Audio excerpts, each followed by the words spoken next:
Live here. All right, and we are now live into our second chat room here. So if you stay tuned and you transferred over, we appreciate you. Please, oh look, we've already got 5 likes. They're already on top of it, dude. Yeah, dude. Already on top of it. Look at that. Whisper Nation comes out. Brandon S is in here. Well, we have a new guest on right now. Chris Molina, Christopher Molina. You write for Club Fantasy FFL. That's correct, right? Well, I don't know. Do we have to like? You are now a lawyer, so do we have to? Not quite yet. Oh, okay. Oh, yeah. Very soon. Very soon. You Yeah. just graduated law soon, school, yes. so Congratulations, So man. I just wanted to make sure Let's we not didn't bury have the to, lead. Well, yeah, I didn't. I wanted to make sure that we address you the right way. I didn't know if you go by a specific name now. You could be Dr. Molina. That's cool. There you go. Okay. I'm not opposed to that. All right. Well, Chris, we're drafting in a 14-team half PPR. So really, this mimics our listener league. So this will be nice to get a little practice in. Okay. Any particular reason? Let's see, which spot did we grab for you? You got I the. went with number 6. Any particular reason why you took number 6? I've been drafting at the turn in the last couple of drafts, either the first turn or the second turn. So I'm like, I'll go in the middle this time around.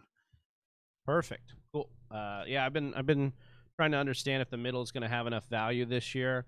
We're talking a little bit with Evan Silva on it. Is when you're in the middle, usually you like the way you can hit those runs on either end, but it hasn't been the case in as many mock drafts this year.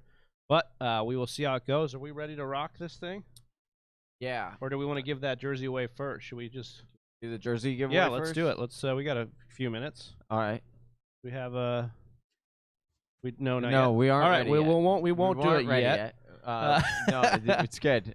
We Listen, if you guys want to get in, this isn't the only jersey we're No. giving away. We're giving away this T.Y. Hilton jersey now. We're giving a Kenny Golladay jersey away later. Liz Loza's stream for Fantasy, Yahoo Fantasy, we're going to give away that Darius Slayton jersey. So we've got some jerseys to give away. If you want to win, be subscribed to the channel and hit TFW in the chat right now. That enters you in to go ahead and get that one of these jerseys, or we've got a few draft kits we're giving away too. So make sure you are doing that one there, and I think we can go ahead and all right. We got to get a rock and roll. Yeah, we'll give all the right. jersey away on the end. All right. Begin draft. Yeah, let's I'm go. gonna take Christian McCaffrey, and I'll be right. All right. So Big Travie takes the pretty much auto pick there at the 101. Not any different. We have yet to have a single draft where Christian McCaffrey has not come off the board first, but it definitely makes sense. You're not going to go crazy there. Ezekiel Elliott, 102. Saquon coming off the board at the 103. Pretty much chalk. These first 4 picks and somewhat even 5 picks are chalk. But, Chris, who are you hoping, it kind of falls to here at the 106? Are you looking this is a half PPR, so Michael Thomas, he does fall to you. So are you going to go that way, or are you going to go with, Derrick Henry or CEH? What are you thinking here? So there's a teardrop for me between pick 4 and pick 5. Okay. And between 5 through 7, that's kind of all jumbled. So I wanted to see between Dalvin Cook, Michael Thomas, and Derrick Henry. Uh-huh.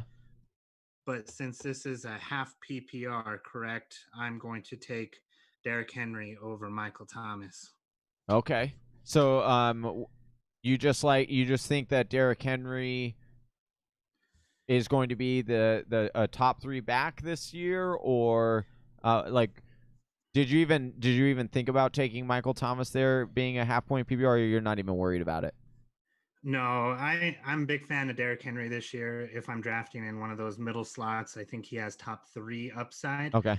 I have him statted out for 1,400 yards and 13 rushing touchdowns, so that's not too shabby. Yeah, that's pretty good. Let's see what we got here.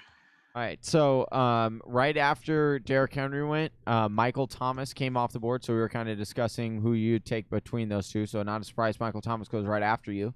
And then we had Joe Mixon, then Miles Sanders. I took Nick Chubb, then Josh Jacobs. and then followed by Tyreek Hill. So normally, what is your strategy here? Do you generally like to go in these mock drafts? Is there a particular kind of draft strategy you like to do? Do you just go based on best available? Are you trying something specific for this mock draft? The last couple mock drafts, I've actually tried different things like taking a QB early or going wide receiver heavy. Mm-hmm. But my favorite draft so far that I've done is a lot of running back heavy drafts. There's Yeah. just so much talent Yeah. at wide receiver between like rounds 4 and 8. It's crazy. Like I find myself, anytime I take a wide receiver early in the second or third rounds, I just find myself being disappointed later on because you do see these tremendous values at the wide receiver position, but you're kind of at the point where you're like, I need a running back, or I need a tight end, or or I should be looking here. But you don't need that because you took them earlier in drafts in the second or third. You got your anchor at the wide receiver position. And so, yeah, that's what I'm definitely figuring or seeing for ourselves halfway through this mock draft is just, the depth of the wide receiver position this year is just kind of crazy. And I almost like that. We said it on our last week's show, how we kind of like that third and fourth and getting into the fifth round of wide receivers.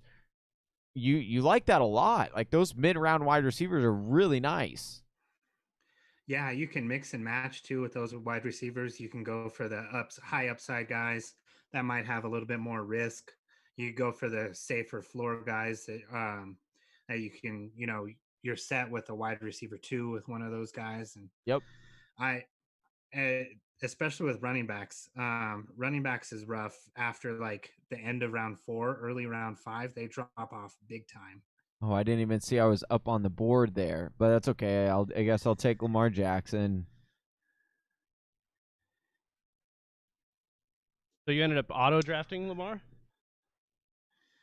or no? Did you end up? Yeah, taking no, I auto drafted Lamar because I was talking. Well, that's shocker. what happens sometimes. Yeah, Shocker, I know. That's what happens sometimes. We're rocking here. Melina, you went with Derrick Henry. I love that pick. I love Derrick Henry. The volume alone is just going to be there. There is some concern, though, for me with those running back touchdowns. Like, with him, the touchdowns, you have to have the touchdowns with Henry, but he is getting the volume, so the touchdowns, theoretically, should come every time. Yeah, and one thing I love about Derrick Henry is last year he led the league in yards after contact. So it's just a really punishing wear you down third, fourth quarter. And that I think the Titans are going to be a good team again. So I don't see them trailing by more than 10 points or so at any point during the season. Because we've seen a lot of the other take that. You're at least you haven't auto drafted. That's good. I was worried about that for a second. We've seen a lot of the takes saying that like Patrick or the Tennessee Titans are going to be bad because they were too good last year. They were too efficient, and I just don't know. I think they're not going to be as efficient as they were last year, but I think there's a case to be said that they could be good again. The offensive line is good. The defense is good. They're well coached. They signed up Tannehill, so they've got the consistency at quarterback. I kind of like it. Yeah, and people were saying Jack Conklin, he left. That's a big deal, but they used their first round pick to get another guy on the right side of the line. Plus, Derrick Henry averaged almost 7 yards a carry when running to the Taylor Lewan side of the line. So I don't think it'll be that much of a difference for him.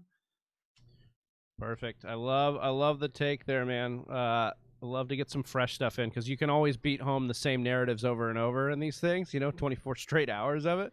But it's nice to come in and talk about different guys. So that's nice. So after you took Henry, Michael Thomas, Joe Mixon, Miles Sanders, Nick Chubb, you had Josh Jacobs and Tyreek Hill, Clyde Edwards-Helaire, Patrick Mahomes, Travis Kelce, Kenyon Drake, followed by Devontae Adams, Julio Jones, Lamar Jackson. I am back on the clock, so I'll pause there in the names. Take a look at who I have in this 14-team turn. I'm going to go with a couple guys I've been drafting a little bit of this today. Taking James Conner and Adam Thielen here. Okay. Okay. I'm not in love with either, but it is a 14-team league. I know I got to get some consistency here, and I know they've got injury history, but I love Connor's upside, and Thielen, man, is locked into some targets. He's grandfathered into a target market share there that I just love. So just looking for some stability to round out the roster here. No, that makes sense. I'm not as bullish on Adam Thielen as a lot of other people are.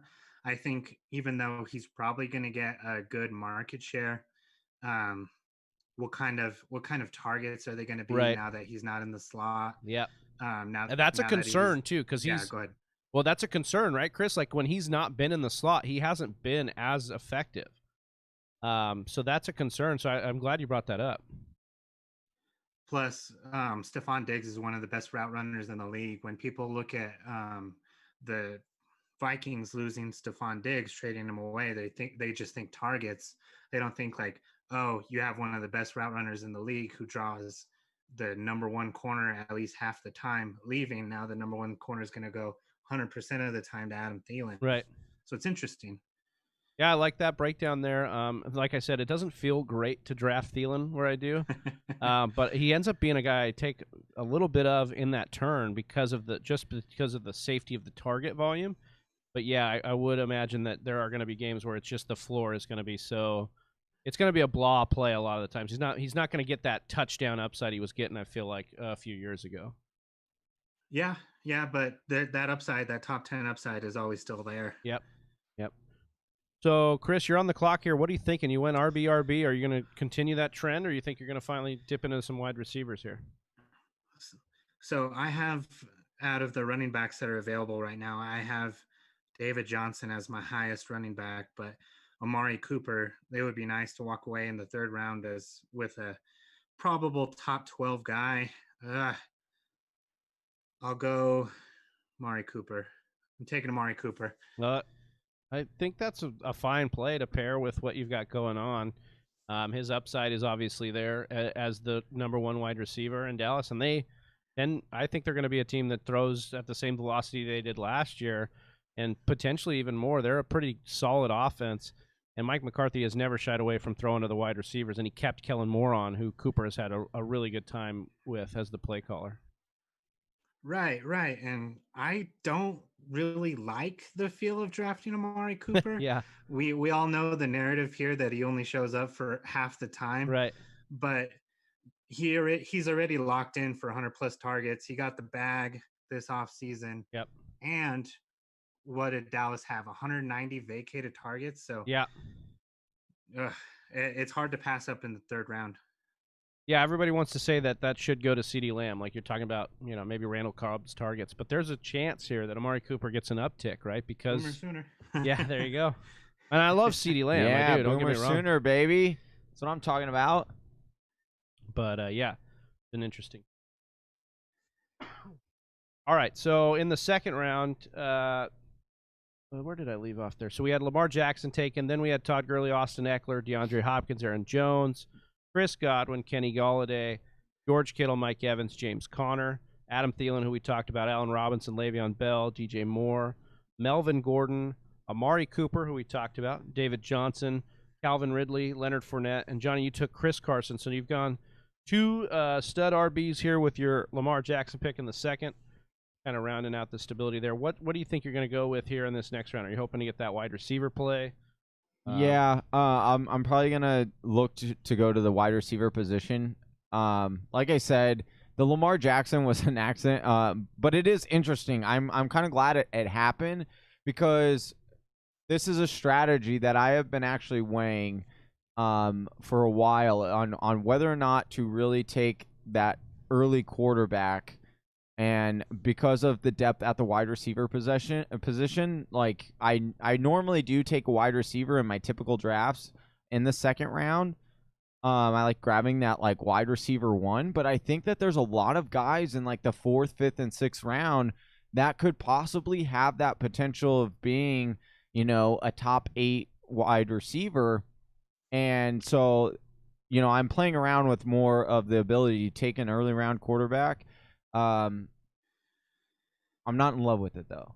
So that's why I like doing these mock drafts like this, because it allows people to see what it looks like to take an early quarterback. I also am not a huge advocate in taking an early quarterback, so it also allows me to give, test it out a little bit more. But I'm not going to lie to you, Travis. After a few more of these, I'm probably going to go back to the late round quarterback here.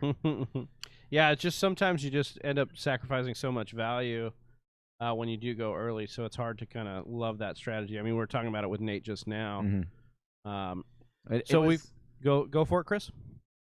I was going to say, I was listening to that conversation, and there's a lot of good points that Nate made about the late round quarterback.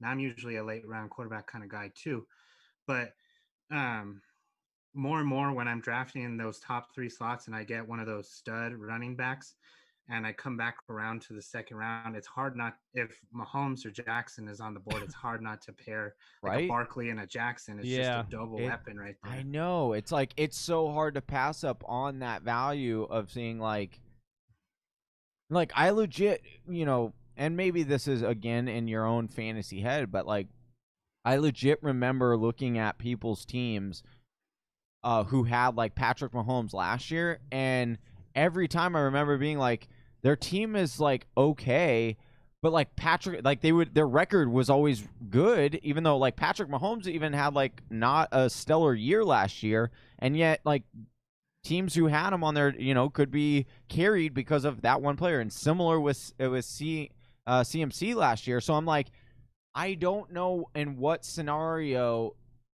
like if you pair those two up, how can that be beat, Yeah, you have such a massive advantage at the running back position and the QB position that it might be worth the risk to take an early round quarterback in that case. Yeah.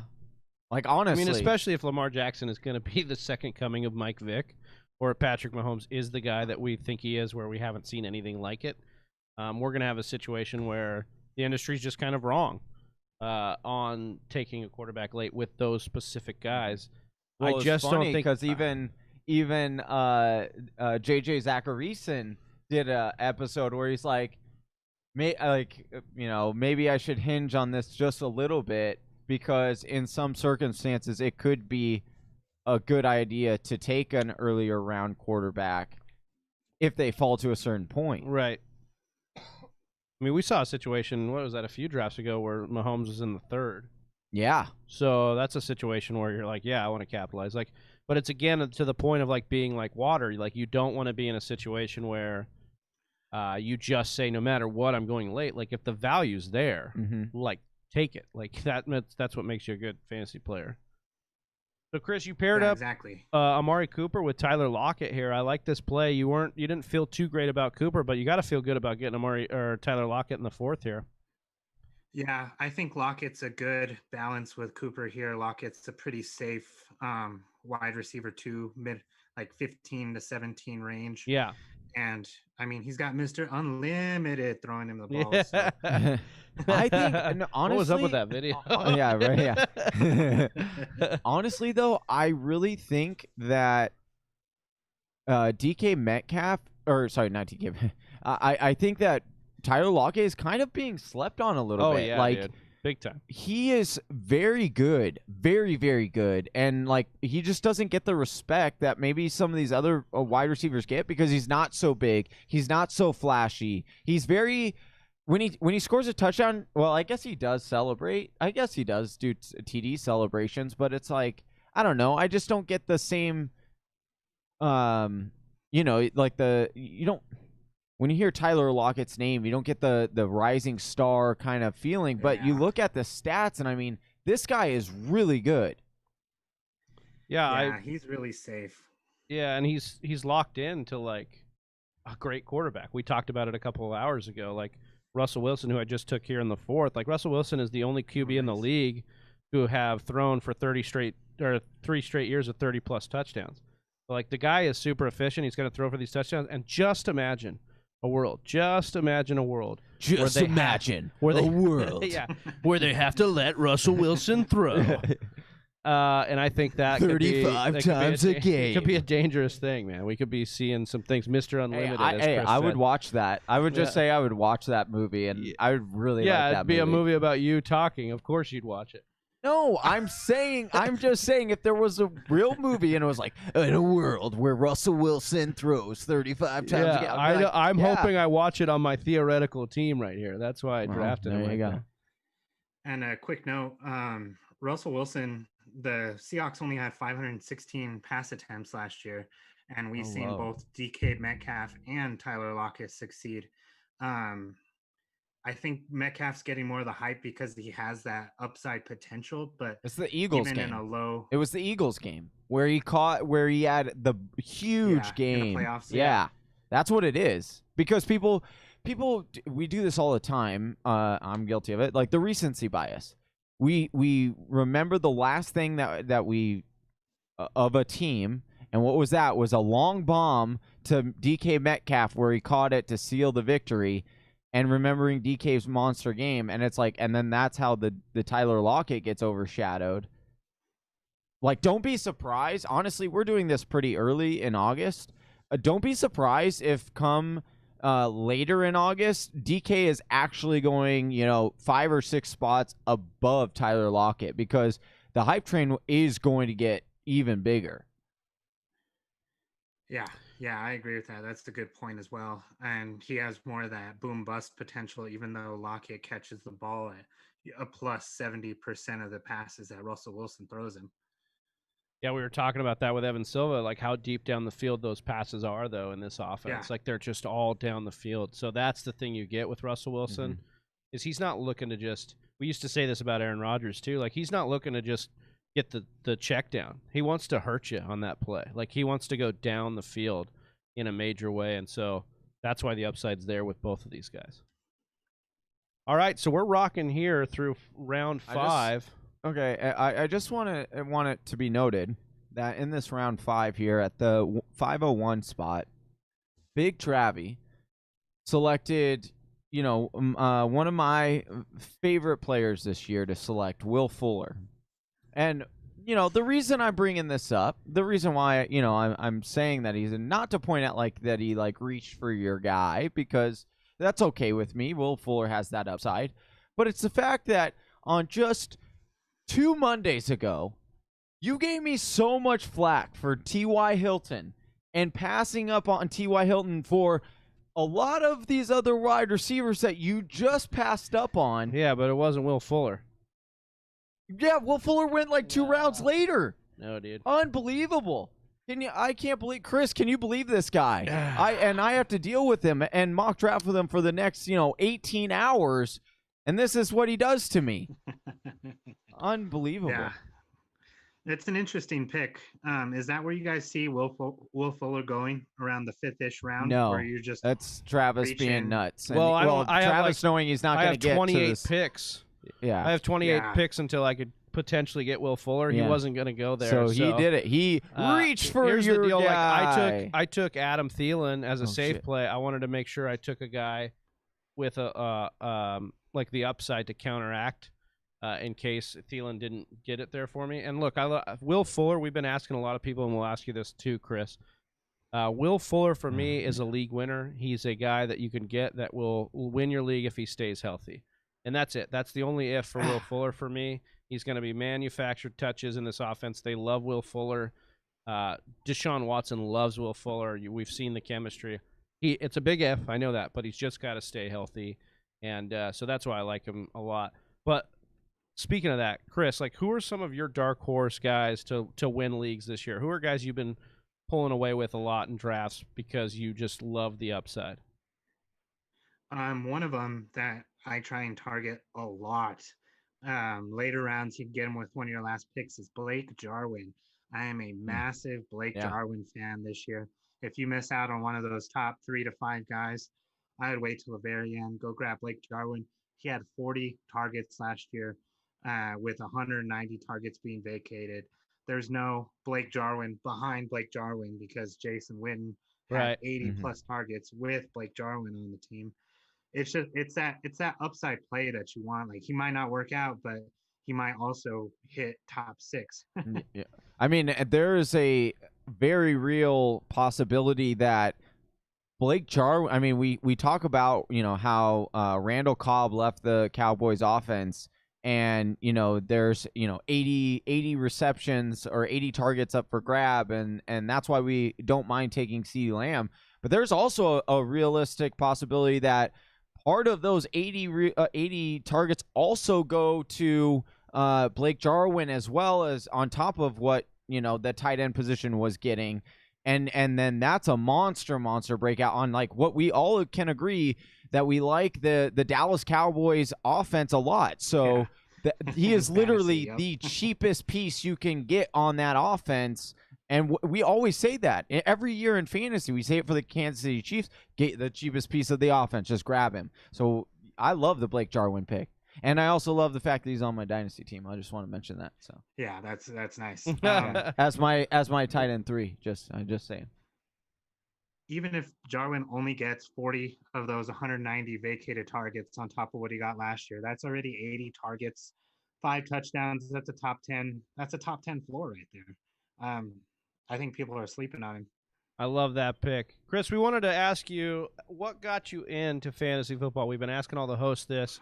Talk a little bit about your origin story in fantasy football and kind of what got you in the industry and all that. So let's see here. This is my 2, 6, 10. This is going to be my 14th year of fantasy football. Yeah. Wow. Nice. I started in 7th grade with my dad.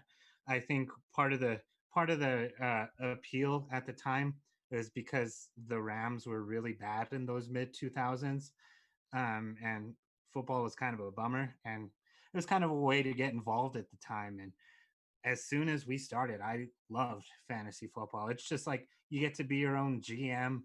And if you work harder than everyone else, you have a big, you're on the waiver wire Tuesday, Wednesday, every single week. Well, and how great is it, like, the fact that normally, on Sundays you like turn on the TV and like it'll be like 2 terrible teams, and you're normally like not really interested in it, but then you're like all of a sudden you have a couple of fantasy players or you're against fantasy players that are playing in that game, and it's amazing how much more interested in that game you are. Yeah. I mean, I'm watching like Thursday night games with like 2-10 team against like a 4-9 team, right? Like that sounds horrible on a normal circumstance, but then you add just a couple fantasy players in there, and you're like, sign me up! I can't wait to watch that game. Right, and so it just kind of grew from there. Every year I run many leagues. How many leagues you in? Let's see. Redraft, I'm in 4. Dynasty, I'm in 4. I used to be in a lot more until law school, though. Yeah. Oh, geez. That's gotta. Yeah. How many were you able to play in law school? It was kind of my escape. Like, okay. Don't tell anyone this, but like on Wednesday mornings in class, I'll be sitting in the back looking at my waiver wire. Oh, nice. Yeah. I love that. And then Josh approached me, Josh Hudson, Club Fantasy, great guy, 2 years ago to see if I wanted to write articles for him. And I'm a guest writer. I write maybe a few every year when I have time, but that's also really fun too, to get your opinions out there more than like, I like this guy more than this guy. Yeah. Right. Yeah, well, your stuff is good, and then your Twitter content we love, and we loved having you on this year and last year. Yeah. You're just great guy, and you're doing it all, man. Lawyer by day and fantasy pro by night. Yeah, man. I don't know how you do all that. That's wild. Well, there's not too many home distractions. Yeah, but thanks for inviting me again. I was like, I wonder if they're going to do it again this year. It was a lot of fun. It was something to look forward to. I'm like, yes, they are. Yeah, we were really excited, and then we were tossing around, like, we wanted to do it, but then we're like, oh, it was a lot last year. Are we nuts to do it again? And then we're like, and then everyone kept hitting us up and was like, are you going to do it? And we're like, all right, we got to do this again. Like, we're definitely doing it. So I think it's going to be fun. I think we're going to try to make this a definitely definitely make this a staple every year and just try to grow this. Again, we love having, the fantasy football community on here and growing in each and all these accounts because every single person puts in so much time. I mean, this isn't, as much as a lot of people, listening are just like, oh, these guys just, they talk about whatever, like we all put in a lot of time doing research.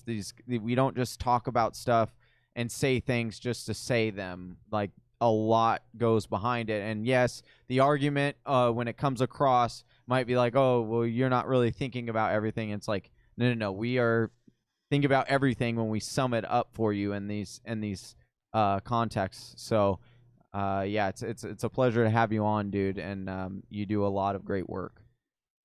I appreciate that. And you guys do as well. I mean, this is my first year doing like actual like statting out every player from every offense, and it was a lot of work, but it was honestly pretty fun. Like I would make sure to get my bar prep done like super. Yeah, dude, super I'm not early. gonna lie. You kept tweeting, like you tweeted out, you were like, just completed my rankings, and I'm like, oh my gosh, dude, I've only statted out like 2 teams, and like that's it, and you're in law school, like, wow. Yeah, I appreciate that. A lot of long nights, early mornings, and a lot of coffee. Yeah. Coffee. I'm getting just crucified. Yeah, in the you are comments just getting. here. Yeah, people Nobody are likes roasting my team. your That's team, fine. dude.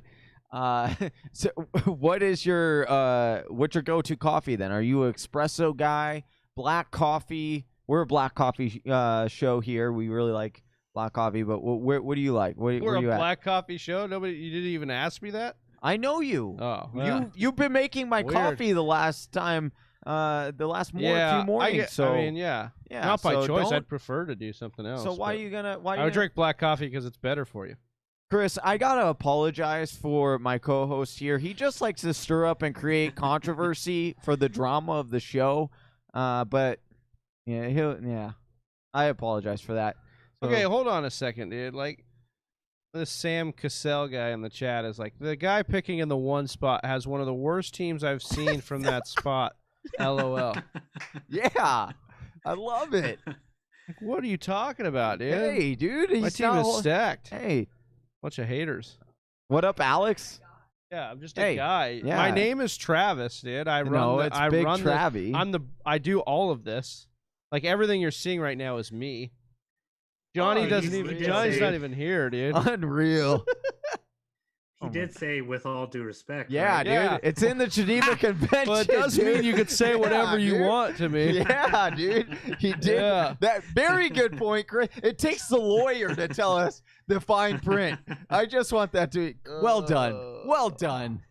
Hey, I applaud this guy. I applaud Sam Cassell. What if it's a Sam Cassell from the Clippers? You think It's not, because it's not spelled the same. But what if he did that on purpose because he doesn't want people to know it? He didn't, Johnny. You don't know? He said, "Hey Hicks." Hey, I'm gonna no. Alex that Jones. was Alex Jones. Hey, I'm wait, gonna is ask that the 8 the ball. Alex Jones? Hold on. Oh, I'm gonna say. I'm gonna ask the Magic 9 ball. Was the same avatar? Is Sam Cassell of the Clippers? Are you serious? That's yeah, what it's exactly. asking. Are you serious? I asked the wrong. You're on the clock, man. Make a pick. Darius Geist to be selected for me. That would be a bad one. What do I need? I gotta look at my team here.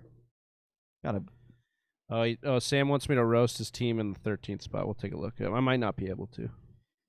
Well, I love your first 4 picks. So yeah. Hey, I'm Watson. loving this. I actually love your team, Sam. I think this team's great.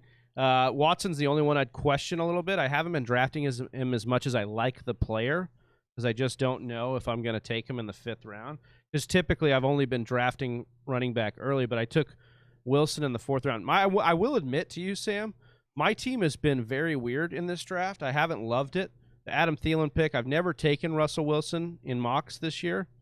Really? And now he's never going to again because of this. Oh no! Listen, I don't care about what people think. I'm just or an unlimited amount of times. Yeah, there you go. But no, Look, hey, in all honesty though, like this is why we do mock drafts, is to see this very thing. Like, I love that Sam came at me and then he's like, talk about my team. He knew I couldn't say anything bad about his team. His yeah, team's dude, pretty, that was a trap. no, He's dude. straight up, dude. Hey. This guy is like straight Power up. move. Yeah, it getting you really left was. and He's like, right, don't trash dude. my team, dude. Dude. And then I can't, dude. I'm sorry. Well, listen, watch you hop on here and draft for 7 straight hours and then draft a perfect team, all right, Sam? Hey, don't. Hey, don't. Oh, yeah, now he's coming. I love the Tevin Coleman pick. The Yeah, 6th round that's pick. what I thought. Your 6th round Yeah, pick you love. that's what I thought. Unreal. Hey, Sam, I hope you are subscribed to this channel, brother, as well as anybody else right now who is watching honestly, us. Sam, thank you for watching. We really appreciate it. Everybody that's going off in the chat, big ups to all you guys. If you're in the chat and you have not liked this video, this stream, remember it's a new stream, so please hit that like button. Yeah, help us get this out in front of more eyeballs. That would help a bunch. Also, I did want to say that if you're not subscribed, subscribe and then drop TFW in the comments. You can get entered into our giveaway. We're going to be giving away a jersey here, a T.Y. Hilton jersey. If I can, I don't even know where my phone went. So, but we're going to give away that jersey yeah, at the end of this hour with Chris. At the end of this draft, it's the 6th hour, and I'm already starting to lose. I'm losing my phone. You're I don't losing know. your mind. That's what's happening. Well, I don't know. Yeah. Thank you. Oh, fantasy football therapist in here. Appreciate you, man. Just subscribe, boys. Appreciate that, therapist. We are going for 1,000 subscribers. We're so close. I need a therapist after the way Sam came after my team. I definitely do. That was good. Hey, to deflect a little heat off you, I'm really regretting now my pick of Amari Cooper in the 3rd round. Oh, because you want to get Michael Gallup, don't you? Or CeeDee Lamb. Yeah. I love Michael Gallup. I think Gallup's getting slept on I because do in love favor Michael of Cooper. And I think, Molina, I know that you took Cooper, but I've been really just okay with punting Cooper to go ahead and take Gallup later because I think they had such similar years and they have such similar styles of play. I think that really with Cooper's injury history and the way he's been up and down, I love Gallup. Yeah, and then the running back depth disappeared after the 5-4 after Cam Akers. It was gone. I could have went David Johnson instead of Amari Cooper. Kept Tyler Lockett, Devontae Parker, and I wouldn't have had to plug my nose and take Marlon Mack. Yeah, right. No, I took Marlon Mack last round just because it was like it got so late. It was like, okay, well, he's at least going to get to start the year as the starter. I know that Taylor's the better running back, but he'll at least start the year. I did want to show Whisper Nation if you're in there. Appreciate Sam who just subbed. Obviously, we got a bunch of people coming in here. Superstar Titus 18, SBB. A couple of guys in here just dropping their TFWs. Appreciate that. Appreciate everybody in the chat. Got a few jerseys here I wanted to show off a little bit. Not the ones behind us. I mean, we could show those off, too. Those are nice. No, they're already being shown off. Yeah, well, your big head's in the way sometimes. So. Oh. We have Darius Slayton here. We'll be giving away that in a couple hours with Liz Loza from Yahoo Fantasy. Really excited about that one. Our boy Kenny G. Signed Kenny G. So smooth. Yeah. And then we've got an Alvin Kamara, but it's in my room, so over there. I sleep with it at night. Love me some Alvin Kamara. I don't think people would want it then, dude. It's still in the plastic, Johnny. God, thank goodness. We also have the T.Y. Hilton jersey, but it's not on site, so we won't be able to show that off. But we've got all 4 of those jerseys. Yes. And we're giving away that T.Y. Hilton one here with Chris here at the end of this one, at the end of this draft. Dylan, no, unfortunately during the live stream because we're doing so many and we have Well, if we have guests. time, we may, but typically not. Yeah, typically not. Yeah. We won't be rating, but on Monday's shows, we do rate the teams afterwards, so that is a lot of fun. If you want to join us on Monday nights, we do live mock drafts every Monday night. We probably won't do one this Monday night because we'll probably be burnt out of the 24-hour mock draft marathon. And then select Sunday. So you got to subscribe to us, and you have to be subscribed to us, and then comment TFW in the chat. and you are entered into winning the drawing for the jerseys and the draft kit. Yep. That's it. Yeah. Did you have a? All right. Yeah, dude. Glitched. No, Chris, glitch what's the latest article you've pumped out for Club FFL, or do you have one in the works right now? I did my Adam Thielen one. I don't even know how long ago it was. The days just blur together at this point. Yeah, I preach. Like it was probably a couple weeks ago. Just his upside gets highlighted by everyone. I just wanted to take a look at what could potentially go wrong. It doesn't mean I believe it, but it's plausible. Yeah, it's a plausible. And then CeeDee Lamb, I did that last month too. I think he there's a good possibility he has 100 targets this year in that Dallas offense, and that would be great. I will have a sweet CeeDee Lamb T-shirt on a little later tonight, Chris. That we have available in our swag shop. Nice. But you know, I'm not gonna lie, it might have been like a reason why I put that up there. You know, a little bit of a personal reason for CeeDee Lamb picture, but it's a CD and a lamb emoji, and so it's for like fantasy football players to get inside joke.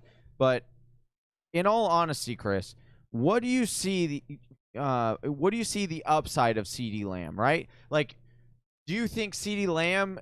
In what way do you think he could be a legit wide receiver 2 this year? Like, do you think that's a possibility? Do you think you are literally just drafting him because he will have weeks where you're going to say, all right, based on the matchup, he is going to be a good start here?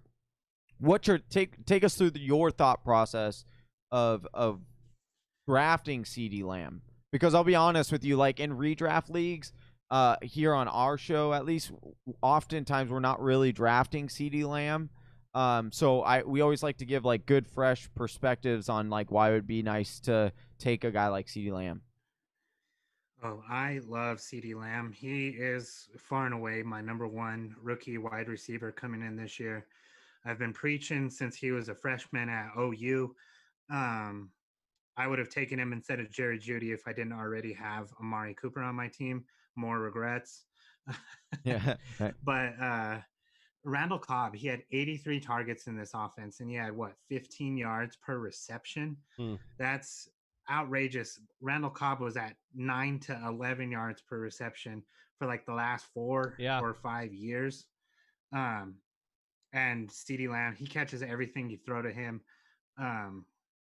With Dallas probably going to throw another 600 times with that suspect defense, I think he can fit in nicely. His ceiling, I have him at 100 targets in my rankings, and that came out to wide receiver 20. So I know I'm pretty high on him, but I think wide receiver 20 is his ceiling. I like that. I love CeeDee Lamb's talent. Like, and PFF's really high on him. I think they compared him to Hopkins as far as skill type, is what he's able to do. Oh, so that means he's going to be that, because that's what you were saying earlier. I'm just saying. I just said he's really good. I know. Why are you? Is that all right with you that I like CeeDee Lamb? No, it's good. Okay, no, cool. I'm glad you do. So anyways, I like CeeDee Lamb, so that's good. I'm just giving my spiel here, if that's okay. I like CeeDee Lamb. No, I'm just kidding. And we've talked about the targets already with Randall Cobb, right? Like Randall Cobb leaving the offense. So CeeDee Lamb, like, everybody can eat in that offense, especially with Mike McCarthy coming in. And Mike McCarthy loves to throw the football, and he's kept Kellen Moore to call it. So I appreciate call play. So I appreciate the take here on CeeDee Lamb. I think that's a good one. Chris, you're getting begged in the chat here to kind of tell us your favorite teams out of this, maybe your top 4 or so. So we're only 9 rounds in, but they want you to kind of do a little breakdown on a few of these teams. I thought that guy Rockley shout out was saying my team was a top 4 team. I was about to shout him out. Well, no, I think they do like your team. They've been talking a lot. They do like your team for sure. Okay, let me do some research here. Yeah, no worries. While Chris is looking at these teams and kind of taking a peek at who he wants, we want to remind you guys that if you want one of those 2 spots in our Whisper Nation Listener League, you need to go over to Twitter and follow Sleeper HQ on Twitter. Screenshot that follow and tag @TF Whispers. Let us know you're following Sleeper. and we will go ahead and enter you in, and we'll be picking those last 2 spots, 14-team half-point PPR. What we're drafting for right now, our Whisper Nation Listener League. Man, if I had this team in this league, oh my gosh, my team would be so good. Always the modest saying. one, John Hicks. We I'm just appreciate it. No, I mean, I tell you guys when I have a bad draft. I'm honest. I'll tell you, like, I don't like this draft. We appreciate your This input. is a good one. We appreciate that. My last How you week's... thinking, Chris? You ready to kind of rip through a couple you like, or you need me to? No, dude. He just asked us to stall. Yeah. So I have one right away. Shout out to the fantasy football therapist. I really like the squad he's putting together. Mixon and Eckler. I think Eckler's being slept on. He should be drafted in the first round. Ooh. And to get him at the 2-7 and a 14 team league, I shout out there. Kareem Hunt, that's a good third running back. All of his wide receivers have big upside. And then, Jalen Reagor at the end. I like Jalen Reagor as a dart throw in these later rounds. You never know what's going to happen with Philly or how long their wide receivers are going to last before they get injured. Yeah. No joke. Let's see. Bastim. I like Bastim's team. Starting with that triple running back look. That's what I should have done with David Johnson.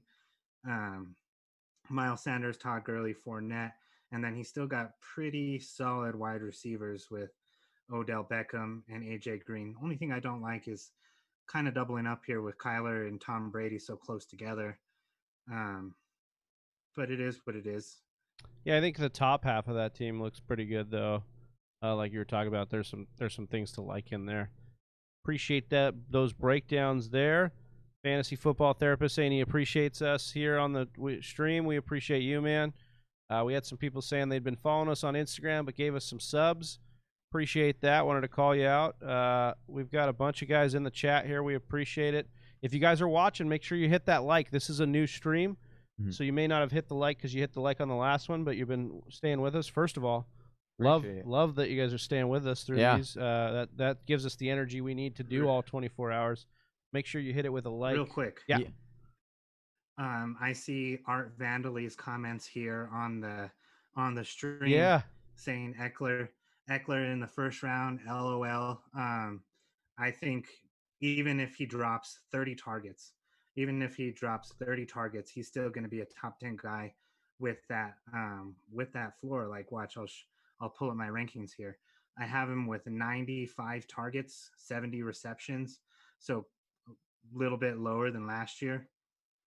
I only have him with 9 total touchdowns and 158 rush attempts. Not that much, and he still statted out with in the top 10 for me. So to be able to get him as your running back too, I think that's great because I love where he got him, and I think that what you're breaking down there is the argument basically is that Eckler's efficiency is there, and we've seen it over his career. So it's just about he's going to get more opportunity this year on the rushing side of things. So as long as the body holds up, like the dude's going to be locked into it. It's just, do we believe the body? And I don't want to be drafting based on injury. So I have been warming a little bit on Eckler just on the fact that he's going to be there. I don't, so this is a good question. Sam's coming in here. Any concerns about Eckler's goal line touches / Tyrod poaching TDs? I actually am not as worried about Tyrod in the end zone as I would be like a bigger back. Like maybe they bring in Justin Jackson or who's the guy, Josh Kelly, that they drafted that they could bring in to do the red zone. But I think that Eckler will make up for it in the passing game or should make up for it if he's there. Yeah, his passing numbers will come down because Tyrod Taylor won't throw him the ball as much.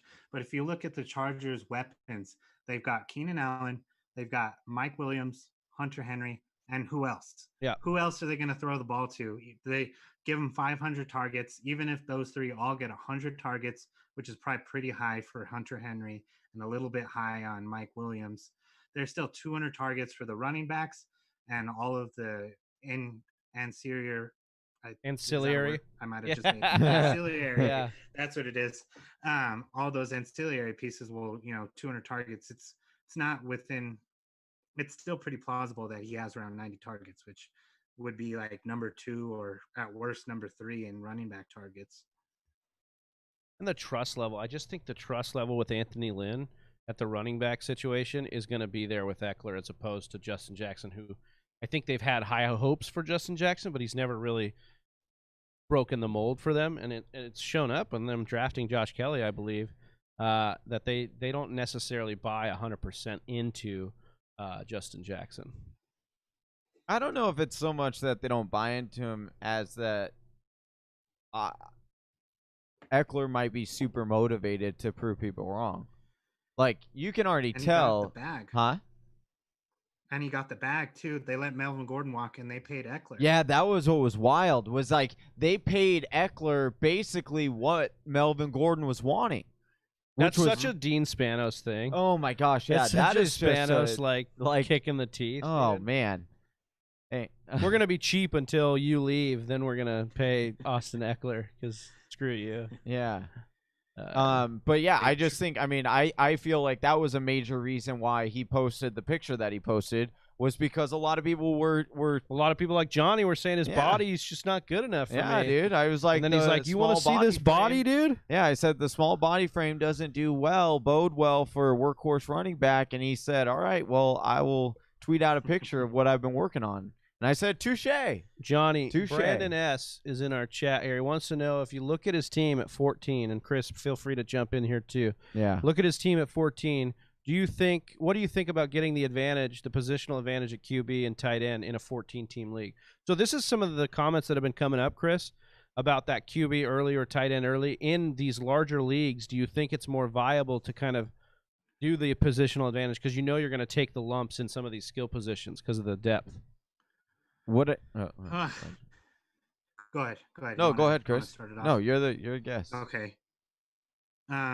So ironically, I think it devalues the position just a little bit, and I'm talking about tight end here. QB's fine. If you want to go grab Mahomes, more power to you. But I think tight ends, especially with a 14-team league, after the first 2 or 3, you can just throw whoever in there. I'm cool with waiting till the very last round, even in a 14-team league, and then loading up on wide receivers and running backs in the process. But that's a really nice stack, though. Mahomes, Kelsey. Yeah, I mean, if you're gonna double team, right, or have like a double dip or a stack, that's one of my favorites to have. Yeah. If that is my favorite to have. And then here's what I would say though. To really take advantage of that, what I would do, and especially a 14-teamer, because you got to really separate yourself, I would take another tight end here in these 11, 12, 13 round, because there are a handful of tight ends that could pop off. Because what will happen is, like, Travis Kelce is basically a wide receiver in in the tight end slot, but you can completely neutralize the position and say, I can start him in my flex position if you grab another tight end like a Jonnu Smith or you're not going to get Jonnu Smith because if he's coming my way and he's going to land past this 11 spot, I'm grabbing him. If you grab like a Jonnu Smith or like you were saying a Blake Jarwin and he does end up popping off, all of a sudden you have a play because you can either trade Travis Kelce and get tremendous value. You can keep him because you're fine because he's still putting up wide receiver numbers. It's like a less of a positional advantage, right? But like you can still do it. Or you could just trade away Jonnu Smith and get some better value than where you took him later on in rounds or your dart throw. And then if it doesn't work out, then you just go to the waiver wire. Like you need someone to drop anyway. That's a good point there. I think Travis Kelce would have been a top 10 wide receiver last year if he was a wide receiver. Mm-hmm. So you can throw, especially in a league like this with more than one flex. If you have 2 or more flex positions, you could throw Travis Kelce at a flex, go grab one of these other guys in the late rounds, and if they boom, they're your tight end, and you kind of double dip there in a good way. Mm-hmm. It's an interesting thought. Brandon loves so much the way you talked about his team. He wants you to clip that so he can take it home with him. Yeah. All right, Brandon. Nice. All right. Brandon and Johnny over here with their flirting on here. All right. Unreal. All right, so Fantasy Football Therapist made a point here. Also, Anthony Lynn was Tyrod Taylor's OC in Buffalo, so this is back to the Eckler take. During their time together, Shady McCoy had a ton of volume, both in the rushing and passing game. They will continue to throw to Eckler. And I guess it's just the point of, like, outside of McCoy, who did Tyrod Taylor really want to throw the ball to at the running back position? Was there anybody outside of McCoy there to throw to? So I think that was that Sammy Watkins? Yeah, like Sammy was there too for that 1 year, but I'm saying not even just at the running back position, right? Like once McCoy wasn't there, I'm just trying to. It's escaping it wasn't, me who like the running back. he didn't throw very much in Cleveland when he started there, and Carlos Williams with a K. Yeah, he was there in Buffalo for a little while. while. That's right. So like nothing earth-shattering. And so what I'm getting at here is I think Eckler's talent is going to outweigh the fact that Tyrod hasn't thrown. And it was kind of the case we were making with Duke Johnson and Deshaun Watson, right? Yeah. Duke Johnson, people were saying, oh, well, Deshaun Watson doesn't throw to his back. Well, he hasn't really had anybody like Duke Johnson to kind of throw to. So I just think there's a situation there where we can talk about the fact that Eckler's talent could outweigh the whole thing in this whole situation. He has been reliable for them, and they like him a lot. They obviously paid him, and now he's just looking yoked. So. And one more thing. Sorry for all the Eckler. Oh, no worries. We haven't really gotten into him a ton. Yeah, we haven't gotten super deep into him. They traded their second and third round picks away to move up to the first round to take that middle linebacker from Oklahoma, Kenneth Murray Jr. Mm-hmm. If they don't trade those picks away, that's primetime position for Jonathan Taylor, J.K. Dobbins, Cam Akers. If they didn't like Eckler having even 150 carries and 70 receptions, which put him in my top 10, then they would have looked to replace the Gordon role in the draft. Yep, I agree, and I think I'm warming on Eckler the more the offseason goes on, because initially I did think, okay, I don't really want to get into it, but no, really, I think it's been a situation where it's like I'm not looking at it from the right angles, and I think that there's a situation here where Eckler eats. But that first round take is a little spicy, and I think you got some heat in the comments for it, but like he didn't go in the first here, like he went in the 2-7, right. And that's I wouldn't draft him. Like that's 2-7 is a great value for him. In your opinion, based on your grade for him as a player and the outlook and in these projections that you're working hard to do.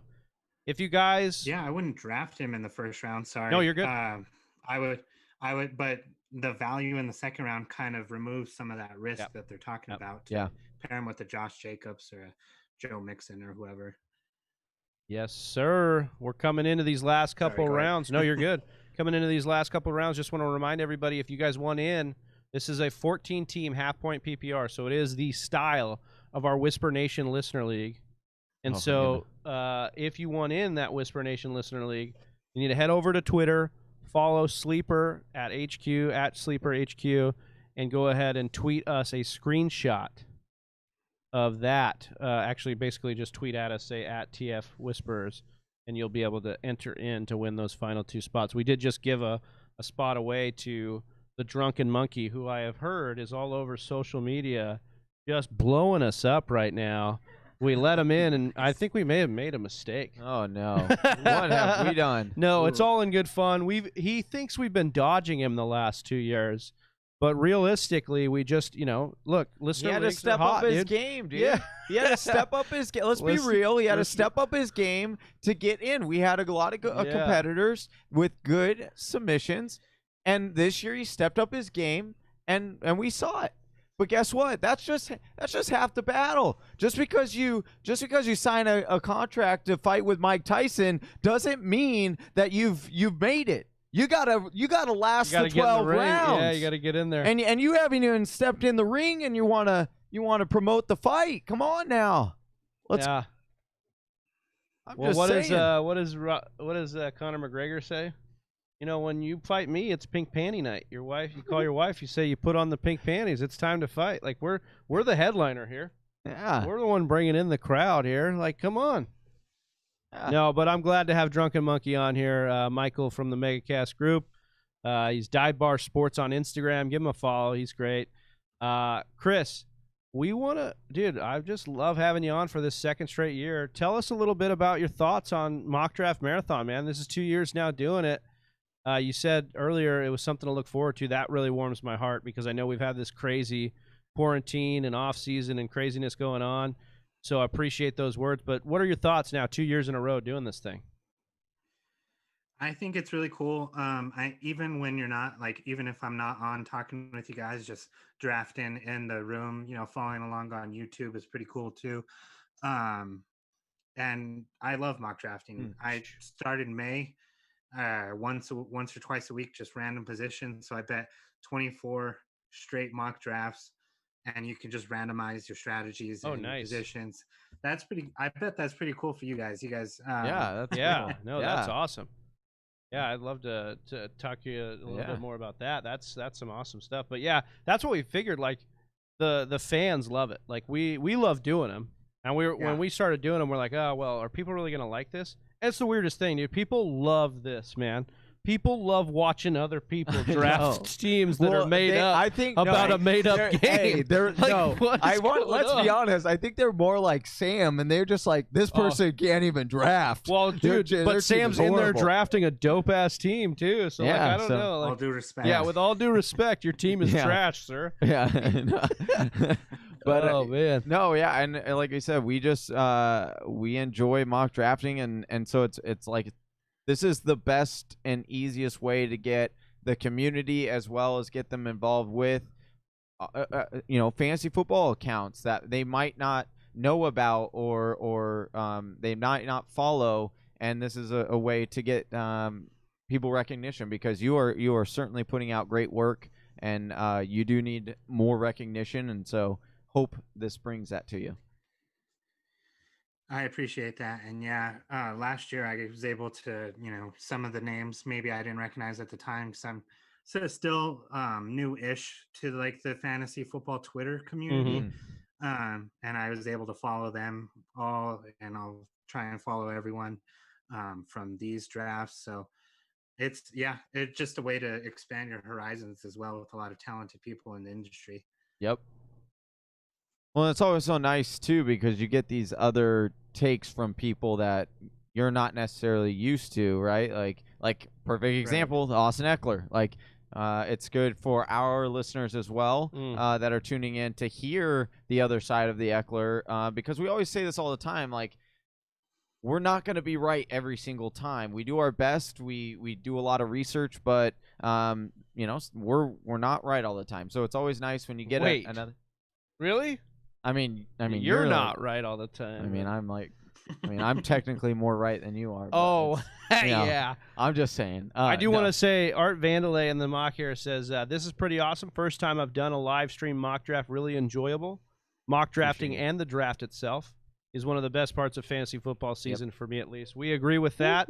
We are part of a league of record. That's where this championship belt is from. Speaking of being right over Johnny, dude, that's where this championship belt is from. Yeah, because you took my pick in Lamar Jackson. Thank you for pointing that out. We've been in it for 10 years now. This is the 10th year, and we've got 12 people. We do a destination draft. Unfortunately, this year because of COVID, it's not going to be a possibility. But we destination draft every year, and so it's just that point that Art's making about the draft being so special. Yeah. And mock drafting is what makes that draft so special because the more edge you can get on your league mates and take home your third championship trophy. Oh, stop it with it! You might be able to no do one that. asked you how many you might be able times to you do that won. if you mock enough.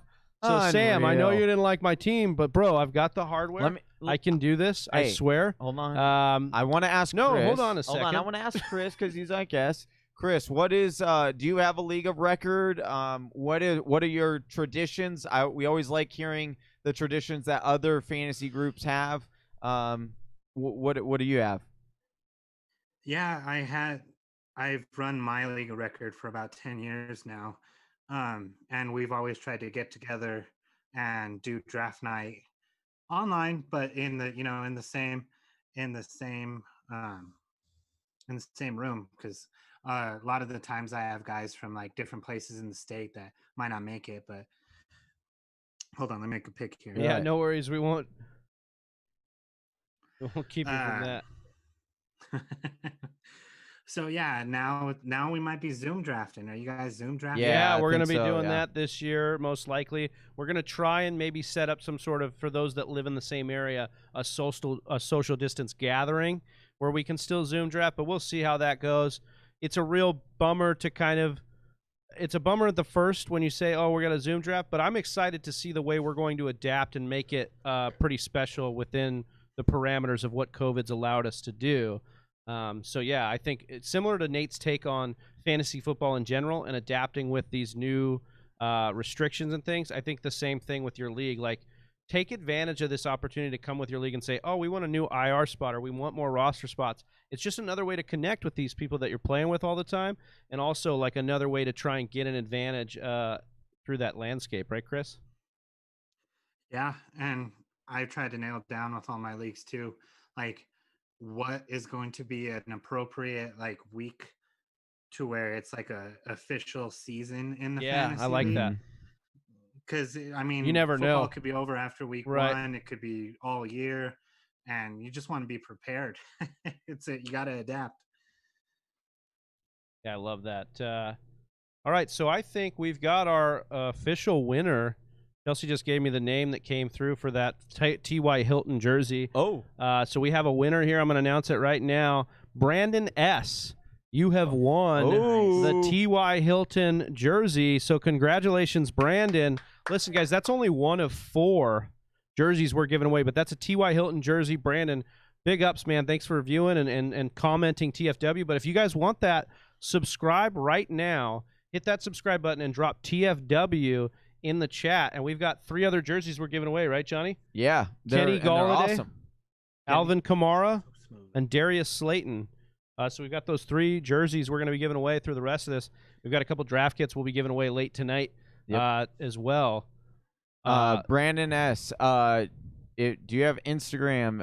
DM us. Or Twitter. If you could Twitter, get on either of those, so you could DM us. We can get your information. We obviously see you on the mock, so we know who you are on YouTube, but we need to get you on the other platform so we can get some information, get that jersey over to you, brother. So yeah, get everybody in here. Make sure you're subscribed to the channel and smacking with TFW there. Chris, I think we're close here, man. So appreciate you coming on. Hopefully we'll see you a little bit in the chat. We've got the rest of the Club FFL gang coming on. Any last words here where people can find you? We got your Twitter in the description. Yeah, I'm pretty active on Twitter, so link below, like they said. Thanks for having me on. It was fun. I'm not used to 14 teams. My running back depth looks a little weak, but now I know. Yeah. It was fun. Yeah. Are you in any 14 team leagues? No, just 12 teams. Okay. Sweet. All right. Well, thanks so much, Chris. We appreciate your time, brother, and we'll see you around, man. Thanks again. Thanks for having me. Yeah, no worries. Thank you, man. Peace. All right, big ups to Chris again. Yeah, that's 2 big years ups. in a row. Chris writes for Club Fantasy FFL. You can find his link, of course, in the description.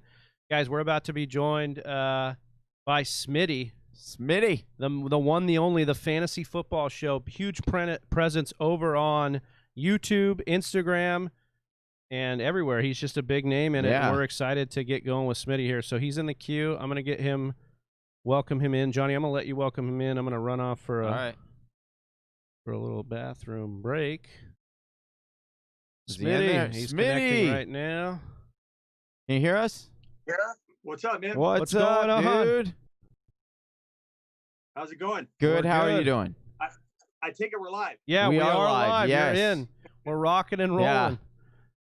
Yeah. Trying to get my ear pods to work. No worries. Here, We got a little bit of time here. Give me 1 second. Let me try and switch those on. All right, no worries. That's right. Can you hear me okay? Yeah, we're good. You can switch them on if you want. We got a little bit of time.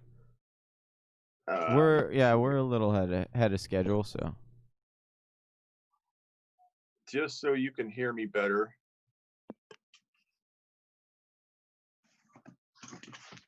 How about now? Yeah, perfect. Okay, perfect. That'll be a little easier for me. All right, guys. So tell me what's going on. So we are doing a live mock draft. The draft room is now full. We are doing a 12-team PPR, 2 flex positions. and we're on with you. We got you for 60 whole minutes, or as long as this mock draft lasted. It was only 13 rounds, because we cut out defense and kickers to save time, and we always encourage people just go the last 2 rounds, if any, at all, to draft. This is one QB, right? One QB. That is correct. Okay. All right. You guys want me horizontal? You want me vertically here? I don't know. Yeah, vertically would be great. Vertically would be absolutely. You look perfect right there, sir. Sorry, horizontal. If I can, okay. I need to learn. Go back to school, apparently. Left, right. Yeah, exactly. Okay. All right. Are you ready? I'm ready. Are you guys ready? Like, I saw you talk with Adam Rank, and Adam was saying that he was stealing the idea from you. I don't mean to like name drop myself here, but I kind of believe I was the first ever to do a 24-hour live stream in the fantasy football space, and I did it alone. Yes. And it made me crazy. So yes. My question to you guys, I think you answered this before. After the first one, how did you feel? Were you depressed? Were you kind of down? I know I was. Very fortunate. Like our energy was that like we felt like zombies, but very fortunate. We had our group here. We talked about, we do give it up to you. You were the very first person to stream 24 hours. We do give it up to you. We had talked about this, actually. We were like, I have no idea how Smitty did this all by himself for 24 hours. I have no idea how you did it. It's tough. I was kind of kidding, but it's tough. It's tough. You know, when I first did it, I hadn't heard anybody that had tried it, especially solo. You know, I still think no one's done it solo, but when I did it, I was told by a bunch of people, hey, you're gonna go to a dark place. Hey, be careful. Hey, I heard somebody did this, and then they, they couldn't get out of like a short-term depression. Oh, geez. Like, oh man. Yeah. I was like, man, it was like sleep deprivation, having to talk for 24 hours and not even have like I did interview people, obviously, but you start not hearing your own voice.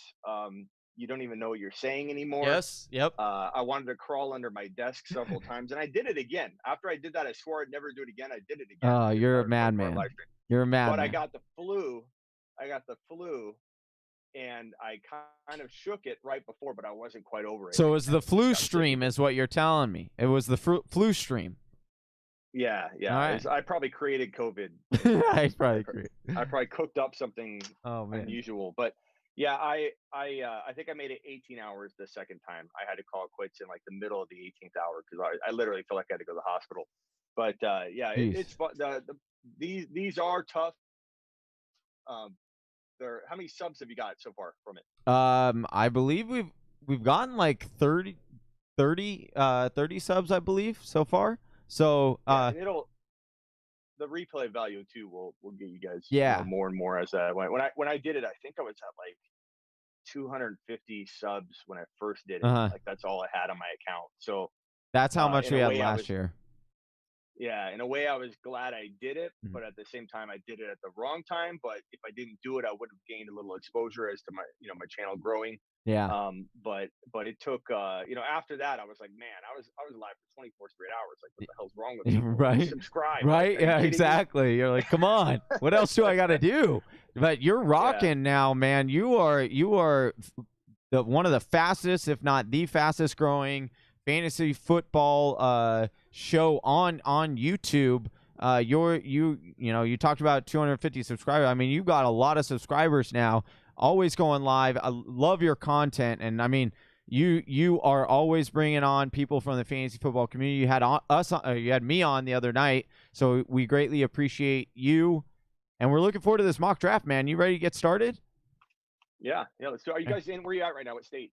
I traveled to California for this. Okay. But I live in Phoenix, as you know. Yeah, you live kind of near me. But yeah. I was wondering if you guys were in Phoenix right now. Oh, no. I could put a mask on and just come on over. Yeah. But, I mean, I got one right here. Oh, I'm actually going to pause the draft real quick, because I put too much time on that. I put a 2-minute timer. Okay. I'm only gonna put 60 seconds on there. All right. You ready? I'm ready. All right. And Big Travy's about to jump on right now. He's just changing into his millionth wardrobe for the show. You sweat a lot. I'm building a new studio right now. I'm still wanting to get it done before the season, but I built this one without AC. Oh and no! I had ventilation and openings and stuff but I thought that the air would flow through better than it does. Oh. But creating a new studio is twice the size, and I can't wait for that. But I literally, by the end of this, I will have to change this shirt too. Like that's especially in Phoenix, because man, it is hot there for sure. Yeah, it's and it's cool compared to what it could be. It's like 109 or something like that right now, but. So McCaffrey. Yeah, okay. you went Saquon with the first overall pick. Yep. A little bit different than what we've had here on the show. Most of the first picks have been CMC. You want to give your perspective? You mean Smitty was a little different than somebody we've had on before? Well, welcome in, Big Travie. Yeah. Yeah, welcome. Yeah. So, do you want to explain your side on the Saquon? Did you just want to be a little bit different here? What's your take?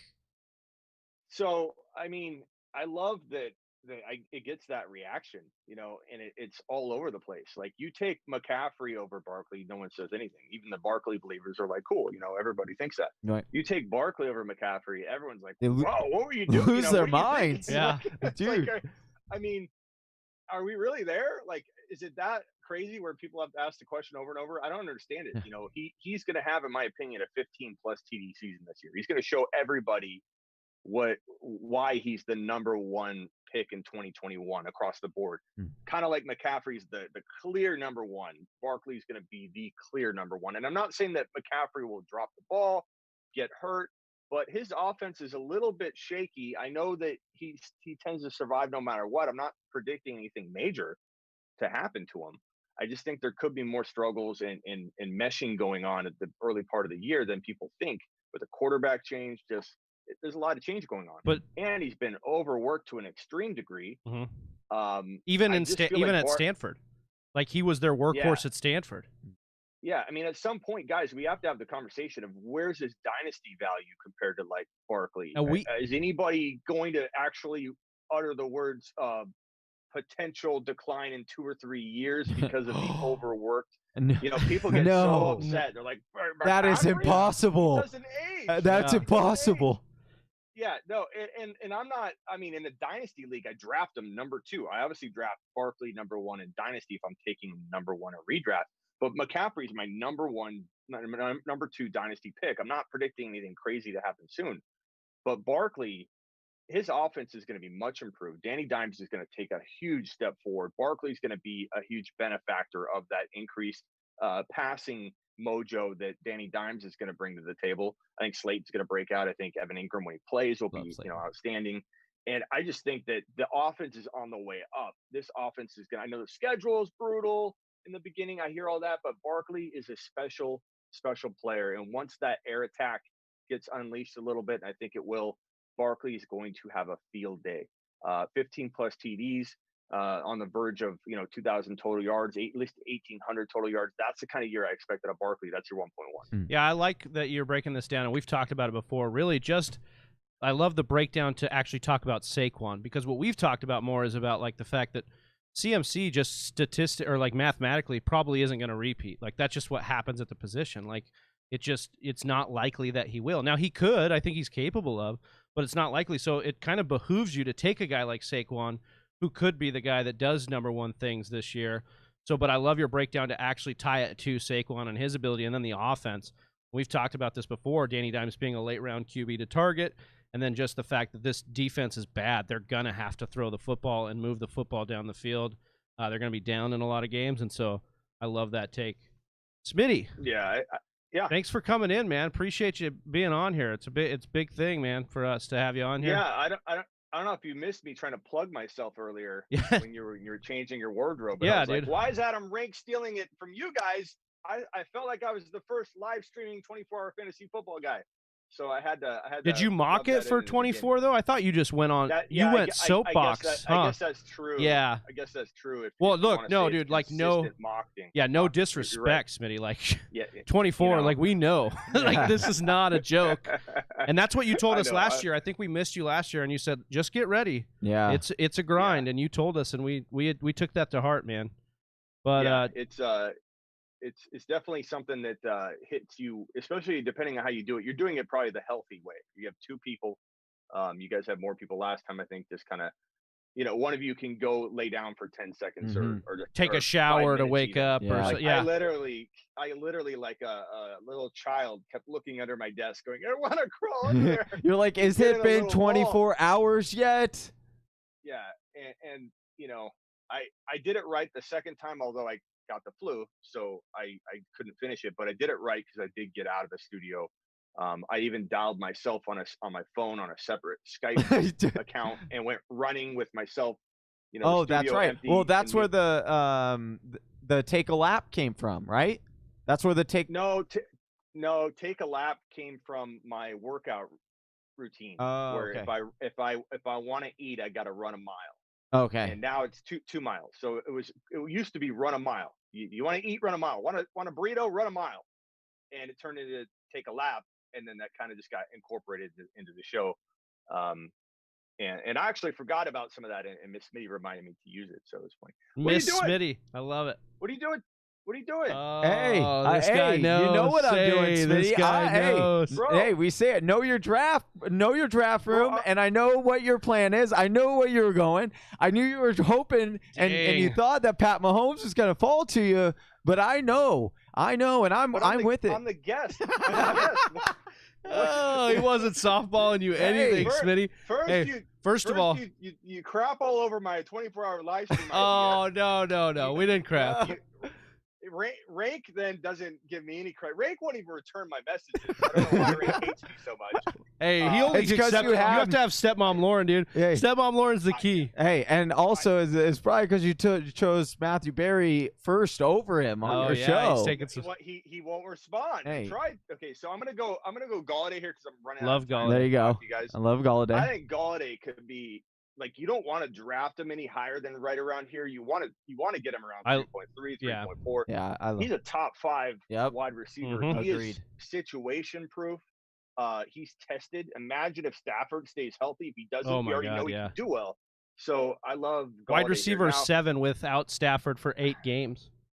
Like, yeah, you guys really screwed me over. Yeah, here. not you guys. Don't lump me in with Johnny. That was Johnny. This is what you got to do. I learned it from Evan Silva in hour 1 that you can't just mess around on these mocks with when you have people on. This is redraft, right? Yes, redraft, yes, redraft, sir. 12-team PPR, 2 flex. Pivot. Okay, Pivot. All right. I don't mind it. I was gonna go there. If you didn't take him, I was gonna get him. Well, you think I'm going to give you Mahomes and Kelsey? I mean, I was hoping I got in your head that much. No. So yeah, let's. I love Barkley. I love Galladay. I love Kelsey. I think I'd be fine with this team. I of course would rather have had Mahomes and Kelsey, but you know what? I'm gonna deploy the late QB approach, which I also promote, and I get holy hell over being such an advocate for the early QB drafting approach. Yeah, that is your thing. But that's the thing is people they put me in a box and they say Smitty only drafts QBs early. Smitty doesn't believe in drafting the QB late. Totally untrue. I'm an equal opportunity QB drafter, and I have a video coming out where I say that exact line, and I'm editing it. Well, and I've seen your hype on Daniel Jones, and so I know you love Daniel Jones, and you don't love Daniel Jones without having to take him a couple times. So it's not like you've only done early QB. Like you've done a situation where you've taken later QBs. This is true, but I think people they see me defending early QB approach so much they think it's my only trick. And I'm sorry, but Pat Mahomes was, I feel like, my biggest breakout prediction I've ever probably had in my 16 years because he was number 1 on my bold predictions list. I had him written in there when the 2017 season hadn't even concluded yet. He wasn't even anointed the starter, so no one even knew what they were dealing with really yet. So you have to draft those guys late to land them. I'm obviously love drafting QBs late and being a guy that lands those next, Lamar's, next Mahomes. You've got, you can do that and still draft early. I think that year I drafted a lot of Aaron Rodgers and Breeze too, and then I was able to trade those quarterbacks and start Mahomes. But I love both approaches, and I'm going to show you guys how I love dominating with a late quarterback approach, since you took Mahomes and Lamar from me. Who took Lamar? Dougie? I'm going to remember that, Dougie. Teach me how to Dougie. Yeah. He's telling you. Yeah. I'm going to do something a little wild here. I'm going to take it. What hour are we in? We are in hour 8. Yeah. We are in the precipice of hour 8, so 1/3 of the way in after this. Smitty, I did want to ask you, we're asking some themed questions here to kind of talk to all of our guests. You've been in the industry, like you're saying, you said 16 years. Is that what you were saying? Yeah. 16 years. Can we talk a little bit about the origin of Smitty, the fantasy football show, Sleeper U, some of these things you've been involved with? Look, you're an inspiration to me and Johnny. We look at you every day. We really appreciate what you do. And I know that you probably can feel sometimes like you're underrated because you've been doing it so long and these 16 years. But we see you, man. We see the grind, and we appreciate it so much. So can you talk a little bit about what got you into it and what keeps you going, and yeah, just your precipice, your origin story? Sure, I appreciate it. I honestly, made mistakes along the way, but those things make you who you are. They put you on a path. And the path I'm on right now, I feel like is gonna be the ultimate best path I could have ever took. But if you want to break down mistakes and where I went wrong in the industry, getting acquired twice over was good at the time when it happened. To get a salary job, I was acquired by Fantasy Football Starters, which was based out of Arizona too. Arizona's like the fantasy football hub. I know. We got the footballers here. Johnny's here. I'm here. Yeah, I tried to get Travis to come there, but he won't do it. Headliners were from here too. Nice. He moved, but I got acquired. It was like 3 or 4 years ago. I left that acquisition where all my social handles were gobbled up. A lot of people are like, "You've been in the industry 16 years, and you just now have YouTube, or your Instagram's only at 70, whatever I'm at, 7,600, and my YouTube at under 5,000. Like, what are you doing wrong, buddy?" Nothing wrong, man. It's a journey. I started this brand a year and a half ago, so I've only been grinding on social on this handle, this business, this brand for a year and a half, and it's been a long road to get here. But I was acquired. I was editor-in-chief, paid a salary job. I had the dream fantasy job for a big fantasy football company that has since closed its doors. When you go to their URL, it goes to my site, baby. Yeah. Oh, nice. Wow. Nice. Well done. Yeah. So but no, they were great people. It was fun, but I figured out that my love for what I do is the freedom of it. Being able to control pretty much everything I do. I want to change logos tomorrow. I can. I want to create a complete redesign. I want to create the fantasy football show out of nowhere. I did that a year and a half ago. So when I stepped away 3.5 years ago from that partnership and to rebrand under Sleeper U, I did that for about a year and a half without any kind of social buildup, because I had to take care of my followers. As small as I look on this side, I'm the underdog still here on the fantasy football show because it's brand new. This is a very, very, well-oiled machine, lots of followers, but it doesn't translate. I thought when I launched the fantasy football show that my thousands and thousands of people on my written content side were just going to walk next door, subscribe. And I was just completely thrown off when I literally, out of the thousands and thousands of people that follow me wherever I've been acquired or gone, just like if Matthew Berry were acquired and went somewhere, he'd have all of his followers know where he went. Right. I literally had, of the thousands of people that subscribe to me and buy content and all that, like 120, 150 people came over to the fantasy football show. They don't watch. If you read, you read. Yeah, if you that's watch, it. You watch. Yeah. That's a hard lesson to learn, huh? Like the way people consume the content. It is, but it really is. If you're a hard worker, if you're in the game of patience, it is the ultimate blessing in disguise, because these are two completely separate businesses and revenue streams in a sense. This gets affected by a lot of this, right. But it's still separate. But ultimately, this can carry me. This can carry me.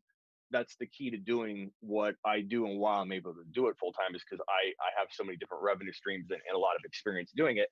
So the origin story in a nutshell, to kind of make it quick and not so painful, is I was in the freezer at 16 years old, sitting on the milk crates at the grocery store I worked at. And this is like, years later I got into the business, but I'm sitting there mock drafting with a little spiral notebook. It's probably March.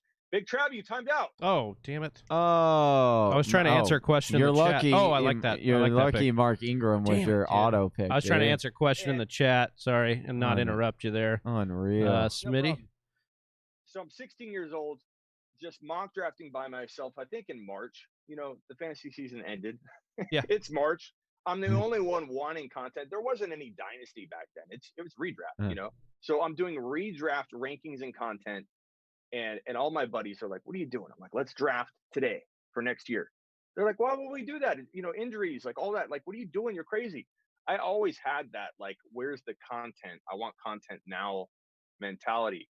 And so over time that brewed with me, and I wanted tools. There was no trade calculator in the fantasy football industry. So I invented it. I invented the first fantasy football instant trade calculator. There was no mock draft simulator. I invented that in 2004. There were other lineup based tools that you download, run as an application on your computer. Footballguys.com had the first draft dominator. Let's see, you're on the clock. You take my guy. We're gonna have words, Johnny. I don't think he's going to. I'm going to take. Hold on. Let me double check to make sure. Ooh, that one would be a nice one, but I already got that piece. Oh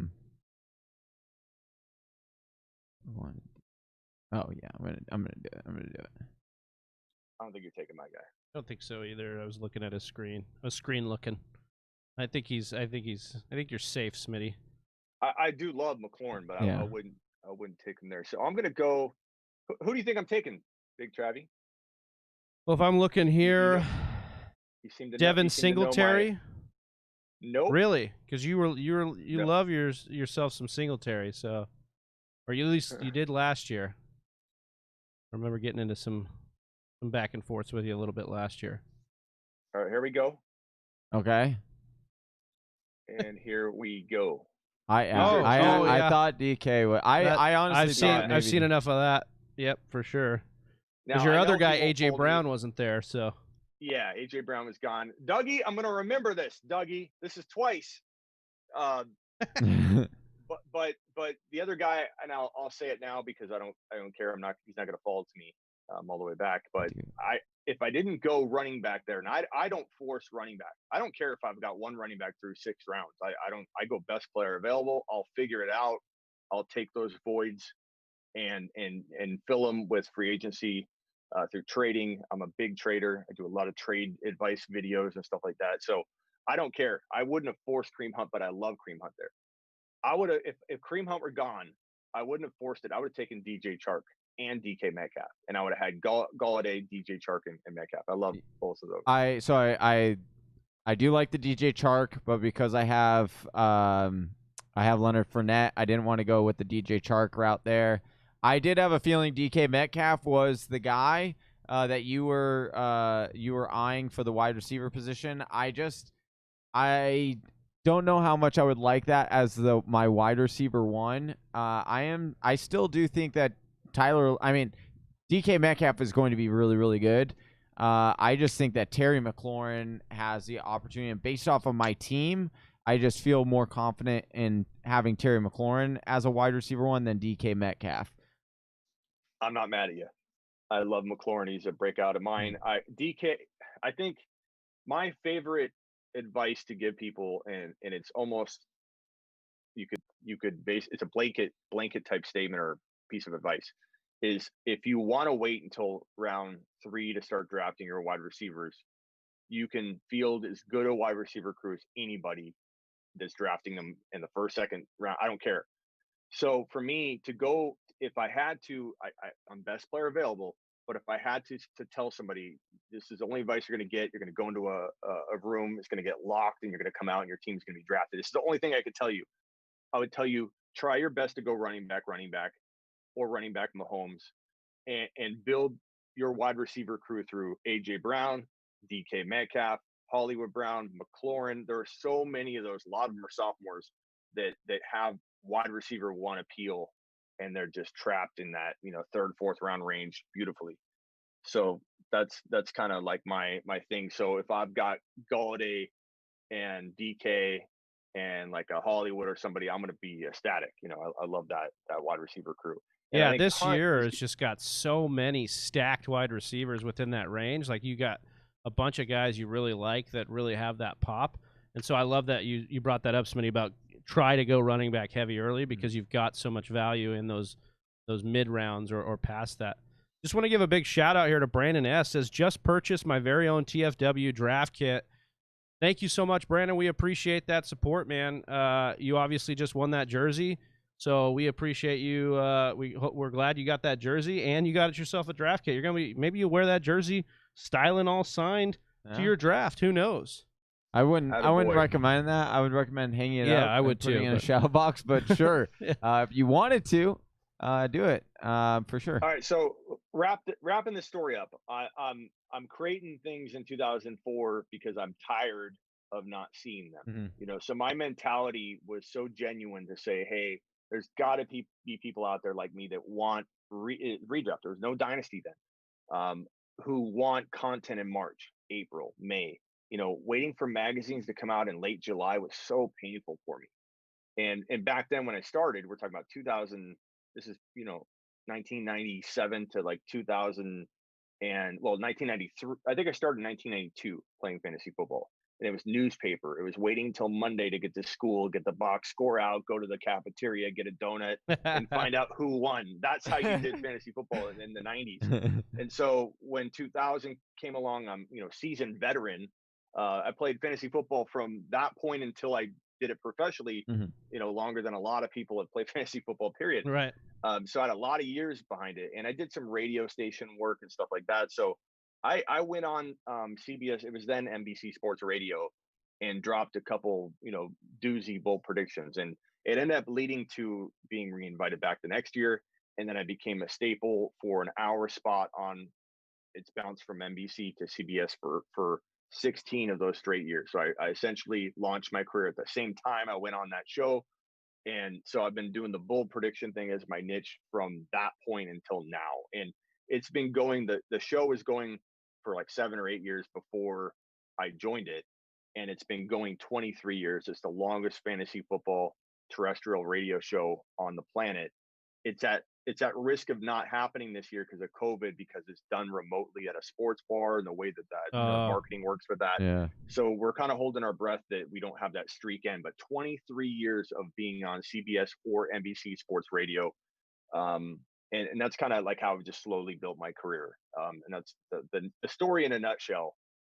For me. Well, yeah, man, I appreciate you going through that, and just it's about the inspiration of the people that are watching. We've got fellow podcasts in here that we bring on to influencers in the league or in the mock draft marathon, and you're just a symbol for that. 16 years of grinding, the way you've rebranded yourself and you've done it, on your terms, on multiple times. I mean, that's huge, man. We couldn't be more excited to be working with you. We've done it a few times, and to get you on this year. We know we just missed you last year because of how busy things got last year, but really excited to have you on, and just can't be more appreciative, Smitty. Appreciate you.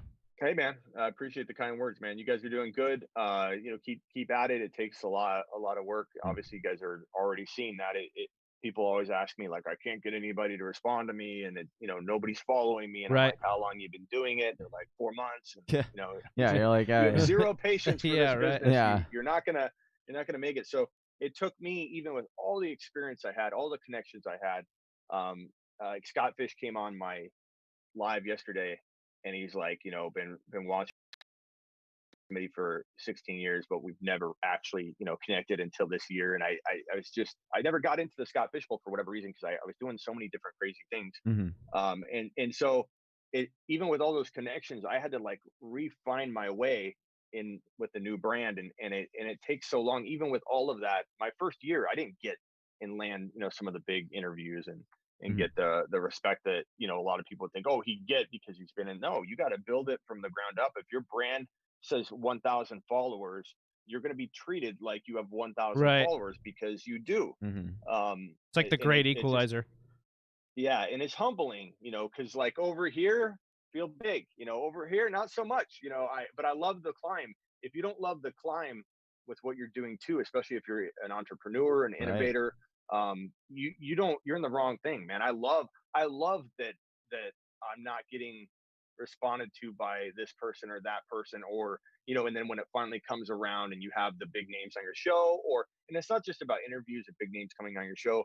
I honestly don't even ultimately care about that. I love what I do. I love dropping knowledge the way that I do for people that obviously want to consume it a certain way, just the style that they, that your followers love you for your style. They love the way you guys deliver content, and it's something special about having a group of people, whether it's 100 people or thousands or whatever, that literally come to your shows. They say, hey, I was going to go to bed, but now you're live. Cool. Like, I'm going to hang out and stick around. It's fun building that. It's such a you have to have the mentality and the patience though to really get to where you want to get. All right, Smitty, you're on the clock here. About 30 seconds left. You've got that 6-7 turn. What are you thinking here? You've got these two players. You've got a pretty balanced squad so far. Because of Pat Mahomes kind of getting taken where you maybe wanted him, you've balanced it out a little bit with some really nice pieces here that I'm a fan of the way you've built it out. Where are you going here? I'm going to go with two of my favorite players at this point. I'll go to Deshaun Watson, and then I'm going to – who am I going with this second pick? I think I know. But you had an idea. But then running backs are thinning out a lot. I'm not forcing it. I'm going best player available. I don't care if it's not AJ Green, Sleeper. Why are you recommending him? Let's see. I'm going with a guy I think could be the number 3 tight end in 2020. That's Darren Waller. Nice. I think Waller is so undervalued in fantasy football right now, especially with Andrews being the number 3. I mean, some people might have Ertz number 3, but Andrews is going to have to really watch his type 1 diabetes, testing his finger like 30 times a game. It's not like crazy to think that he's going to have some struggles throughout the year. I think Waller could be a surprise number 3 overall tight end finisher in 2020. Look, we've seen Gruden talk about how the tight end is a huge part of that offense, and now we've seen that that's who Carr likes in the offense. So I don't think it's out of the I don't think it's too crazy to talk about Waller having success. He's been successful with Gruden since he kind of broke out here. So like that pick here, especially we're in that flex premium league. We got 2 flexes in this league, so you could slide one of those tight ends into the flex. You can maneuver around here. So I like that you're diversifying a little bit. And best player available, like you said, you're not really going to care too much about what the league's doing. You're going to take that best player available and kind of see how it shakes out. I like that. Smitty, who are some of? Go for it. Oh, go ahead. I was going to say I'm interested to see what all the teams look like. And where we're going to actually ask you to not grade them all, but give us your team, your squad. The Sleeper's going to give 100 cookies away to whoever you pick here within this draft as the best drafter. Obviously, myself, Johnny, and you excluded from that. But we're going to. I'll grade them anyway. But yeah, for sure. So we've got that rocking here. Smitty, I did want to ask you, we're getting into those middle rounds here. We've been asking everybody kind of their dark horse, middle round, late round, dark horse to be a league winner this year. My favorite, at the risk of giving away the players I'm about to draft, I don't care. I'd rather help people than win a mock draft. But I think. Wait, you don't want to win the mock draft, Smitty? I'm competitive. So hey, no, I appreciate it. I 100% expect you to be posting your team in your stories. Yeah. I expect to be seeing how you dominated this draft. I'm kind of known for liking my own team, but I feel like we all feel that. Oh, 100%. For sure. Yeah, no, for sure. Yeah. Tell me where I made a mistake. I'm looking at it. All right. So I think when you get to like rounds 9, 10, 11, the guy that continues to be my favorite player to draft, and I know that Dougie's now going to take him, but Mecole Hardman. Yes, when thank you. When you're in rounds 10 on, and you're thinking about taking players that are never going to touch your lineup, and in a best case scenario, they're going to maybe climb to your wide receiver 3 or 4, or your running back 3, or your flex. Like Mecole Hardman, in a worst case scenario, is going to get you what you're paying and be a 3-4 type wide receiver for your team. But he has the upside if something happens to Hill. And there's 2 avenues that could go down. We know he's not, the best decision maker off the field. With today's NFL, things in the past that are already done, said, locked, just in the past could come back. Exactly. Yeah, they could come back and you'd be done. I'm thinking that, that's the kind of guy that there still could be that risk. I'm not predicting that. I love Hill. I take Hill in a lot of drafts, but Mecole Hardman's not in the craziest, situation to think that, that he couldn't walk into a wide receiver role for at least 4 or 5 games if Hill got hurt. Hill's very aggressive. Broke his collarbone, came back way too early, irresponsible with that, I think. And when he came back way too early, like wasn't it weeks? Yeah, like weeks early, not a week early. It was like, well, him and Mahomes just trying to rush back. Yeah, they wanted. Hey, it worked. They got a championship. Yeah, no, so. Seriously. Right. But Hill almost got hurt. Oh, look, yep. See, someone already in the 8th round already taken. I'll remember this, Matt. Yeah, exactly. But Hill, he just feels like, that guy that could potentially miss a couple games. But I like Hardman. I think someone's going to eat in a worst case scenario where he's the number 2 all year long, and I think he will be.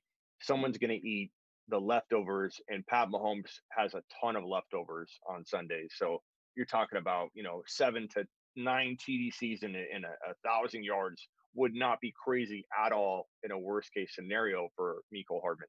And if we're talking, the other thing, Smitty, on that because I love Mecole Hardman as well. The other thing that we need to take as a possibility is that Mecole takes a step forward, because as the season progressed, he actually started running more routes than just the go routes and the streaks. They started giving him more of the route tree. And if he ends up taking more, and like Sammy Watkins kind of slows down and they finally realize, hey, this guy isn't really benefiting us that much, and Mecole takes the step forward in practice and stuff, imagine having Mecole Hardman and Tyreek Hill on the outside. Like, who are you going to guard? Right. And you have Godwin and Evans. You have dual wide receivers all over the league where the second. Yeah, and Kansas City's got their duo. It's Tyreek Hill and Travis Kelce. Like that's their duo. Well, but they could have a trio. I agree that there is space for week to week where Mecole could eat. I just, like I told Johnny, and I think his ADP is fine. You guys have made the case fine for Mecole Hardman. I think the ADP is fine. It's all built in there. The path for Mecole Hardman's success does have a lot of ifs, though. It has a lot of ifs, like if this guy gets hurt, if Mahomes can continue to do this, like if Mecole Hardman usurps Sammy Watkins on the depth chart, if Mecole Hardman starts running more snaps, if Mahomes actually looks to Mecole Hardman over Kelce and Hill. I think there's a lot of ifs, but once again, you're talking 10th, 11th round where he's been going. Like that's kind of baked in. Yeah, we're not saying we're counting on any of that. Right. We're saying that I do like what you said. Like his ceiling blows a lot of those dudes away in that realm, like in the 10th, 11th, because his ceiling is Tyreek Hill almost at that point. Yeah, I mean, when you start getting to that point in your draft, why not take the guy that can win you a league? And so that gets me to the other names that I probably would throw out there. Let me just wait until we pass Dougie. Yeah. We're past Dougie. There we go. Yeah, there you go. Smart man. You're learning. So guys like, Tony Pollard, Lamar, Kareem Hunt falls in that range, but he's now getting hot, drafted too high. But Tony Pollard almost, you could say, has very similar, if not near identical value to Kareem Hunt in some ways, like in terms of that win a league home run situations there. If he gets the carries, he blows up and he's a top 5 to 6 running back. The only difference is Kareem Hunt's kind of protected into some now work a little more than Pollard, but Pollard might be used as a wide receiver and used a ton. I'm on the clock here. I like the Gibson pick. That was going to be another one I brought up. Where do I go from here? That's what everybody's asking, Smitty. That is what everybody wants to know, because you are now here on the clock deciding. And the clock is ticking down. And you don't want to be like Travie, who is, in 2-3 drafts now, auto pick because he was off checking Twitter and Instagram like a fangirl. This is Ban where my I own think brand. I'm gonna go. Ban my own brand. Listen, everybody, you make sure you're on your game here because not only is Smitty drafting with us, but he's going to be picking the winner of this draft and giving away 100 cookies from Sleeper. Make sure everybody gets over there and follows Sleeper on Twitter at SleeperHQ. I'm going to time out, so I just picked a guy I want to own, but I feel like it could be a little high. Although if he's ranked right around. No, I think this is about where you would take him. Yeah. Especially you're on the turn, right? So, like, you're not going to get him. This is where a lot of people say, well, this is where your draft went south, Smitty, because I tend to completely draft different than people once I get to rounds 9, 10, because I'm drafting those breakout sleeper guys that I'm talking about. I'd rather take a shot on a Lat Murray or a Tony Pollard than grab a wide receiver that I may or may not use. Like Ruggs, he's a rookie, he could do well, but I don't know that I want to own him over guys like that. I'm looking at that, man, this is thinning out quick. I'm just going to take him and just prove my point. So this is about where I start looking at those win a league players, because you can't tell me that if Zeke Elliott gets suspended tomorrow, and he's capable of that on any given day, that Zeke Elliott, that Pollard wouldn't step in and be potentially a top 10 overall player. Like if Zeke went down today, let's say, and he's out for the year, Pollard would go, where would you say in the draft? I'd go at least the second round. At least, right? Oh, yeah. Yeah, like at least. And now we're talking about guys. I mean, Pollard doesn't have a ton of draft capital, but he's shown in the preseason that he can do this offense. Like he can rock with it. Yeah, I'd say at least second round. I would I don't know if I would put him above the second round. I think that like right behind, like that cluster of like Kenyon Drake and no, after that, like I would put him. Yeah, that's behind. Yeah, I would put him around the Fournette. Like the Fournette. Well, Fournette's been going Carson, all over the place though too. Chris I've seen Carson. Fournette in the third. Yeah. I just let's look at every one of these players that are going right around here. Like, so no offense to your Zach Moss pick, but Zach Moss, I think Pollard, that's very comparable there. Higbee, who knows if Everett, I don't trust the Rams. Lat Murray, that's exactly the kind of player I would have taken there if Pollard was gone. I like Damian Harris, but I'd rather win my league if Zeke goes down than try and get as much as I can out of like a guy like Harris. I like Harris, but I just feel like that's when you take a swing, when you literally can say, I can live without that guy, or I can grab a guy 2 rounds later that's very similar in value to Damian Harris. Then that's when I start taking Pollard, Madison, and Murray, and potentially even like a Darrell Henderson around this range wouldn't be crazy because that door is cracked open for him. I think I've been in a lot of these mock drafts in like the 10th round grabbing Darrell Henderson, because similar to what the 49ers, like I like grabbing the second piece in these like clouded backfields because they're significantly like decrease in value. Like you get like Tevin Coleman goes in the 9th or 10th round, and like what we've seen. So here's like what's crazy about what the offense that they run. Like it is just a full-on trust mode with the running back and the offensive line to create that hole. They are cutting before the hole is even made. So like oftentimes, or like sometimes, you run literally right into the line, and that results in a lot of injuries. That system has produced the most injuries for the running back position. And that's due to the physical violence of how they run that. So grabbing that second piece is always going to be valuable whenever you're drafting. Yeah, love that breakdown there of the zone scheme. What you're talking about, that's some knowledge there. Appreciate that, Johnny. So, Smitty, you drafted Madison and Pollard. I love the upside here. Or what are you hoping to get in these later rounds? Just more guys that can win you the league? Is that going to be the rest of it?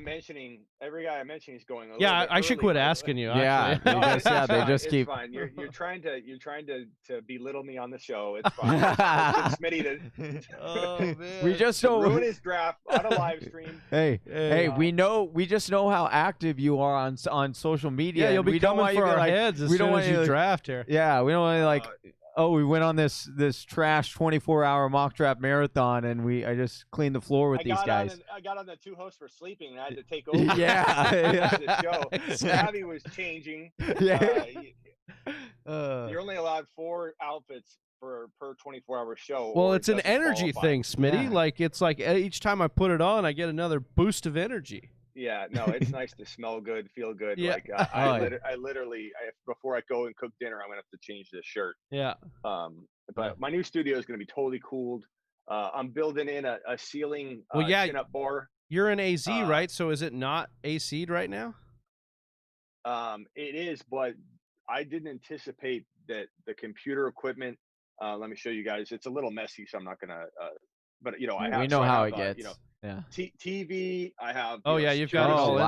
All the you know. Yeah. And so it gets hot in this. Oh yeah, I bet. And I didn't anticipate that the natural flow of air of this room wouldn't go through the openings that I've created and had just to allow it in. I was like, oh, you know, I can open up when I want to. It doesn't. The air does not. I've even tried pumping it out. I tried inventing all kinds of contraptions, but I have a little one on the way. Oh well, congrats! So thank you. So I had to add on anyway. So I thought, you know what? I'm gonna kill 2 birds with 1 stone and build a studio and an addition. So it's gonna be phenomenal. I can't wait to get in there. And it's gonna be cold. I made sure to tell them. I don't know if this can hear. I told the construction guy, make sure the coldest air, like the dampener on the AC shoves the most air into that room. So we're gonna be cool. Hey, you spend the most time in there, dude. You are always going live on your channel and on Instagram. So make sure you guys go over and follow Smitty, because as we left his Twitter, but Smitty, you want to let him know about your Instagram real quick? Yeah, I mean, at The Fantasy Football Show with the is where you can find me on every single platform but Twitter, because they make you have like 4 characters in your Twitter handle. Yeah. So it's _Smitty _show, the Smitty Show. But you can find the best way to find me is at smitty1.com. It's got everything there. Right. Yeah. Well, it sends you actually to my YouTube show right now, but nice. That is the URL. Okay, so I'm on the clock, and I don't. Again, you sniping SOBs. Love it. What am I taking here? As Smitty deliberates, we want to remind you guys, if you want to win a jersey, we've got 3 more we're giving away. Darius Slayton, we're giving away Kenny G, we're giving away Alvin Kamara jerseys, all signed. You can win that jersey if you're subscribed to the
Be back before I think hold so. On, hold on. Give me 30 seconds.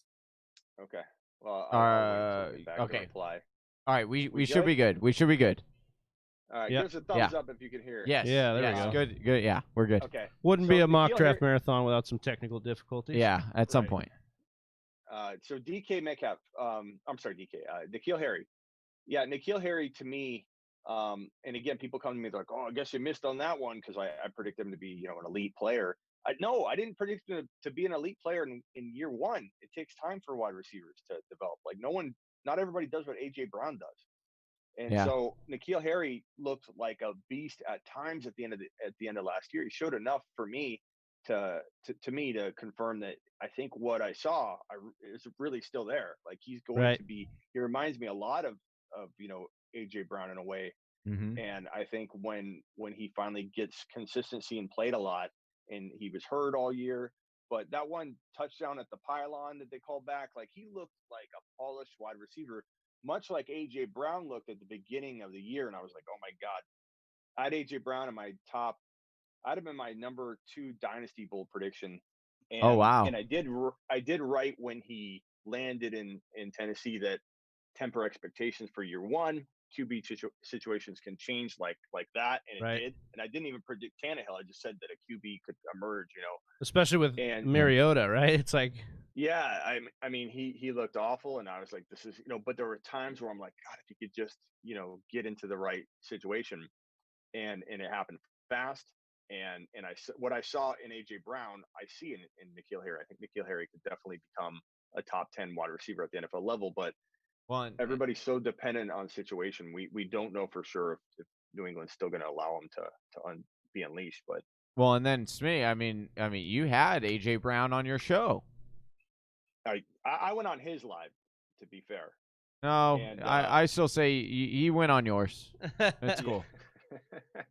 And yeah, I told AJ Brown. I said, AJ Brown, you're going to be a top 5 wide receiver this year. And he looked like shocked. And I'm like, I actually told him this. I said, you let me do the predicting. You just play.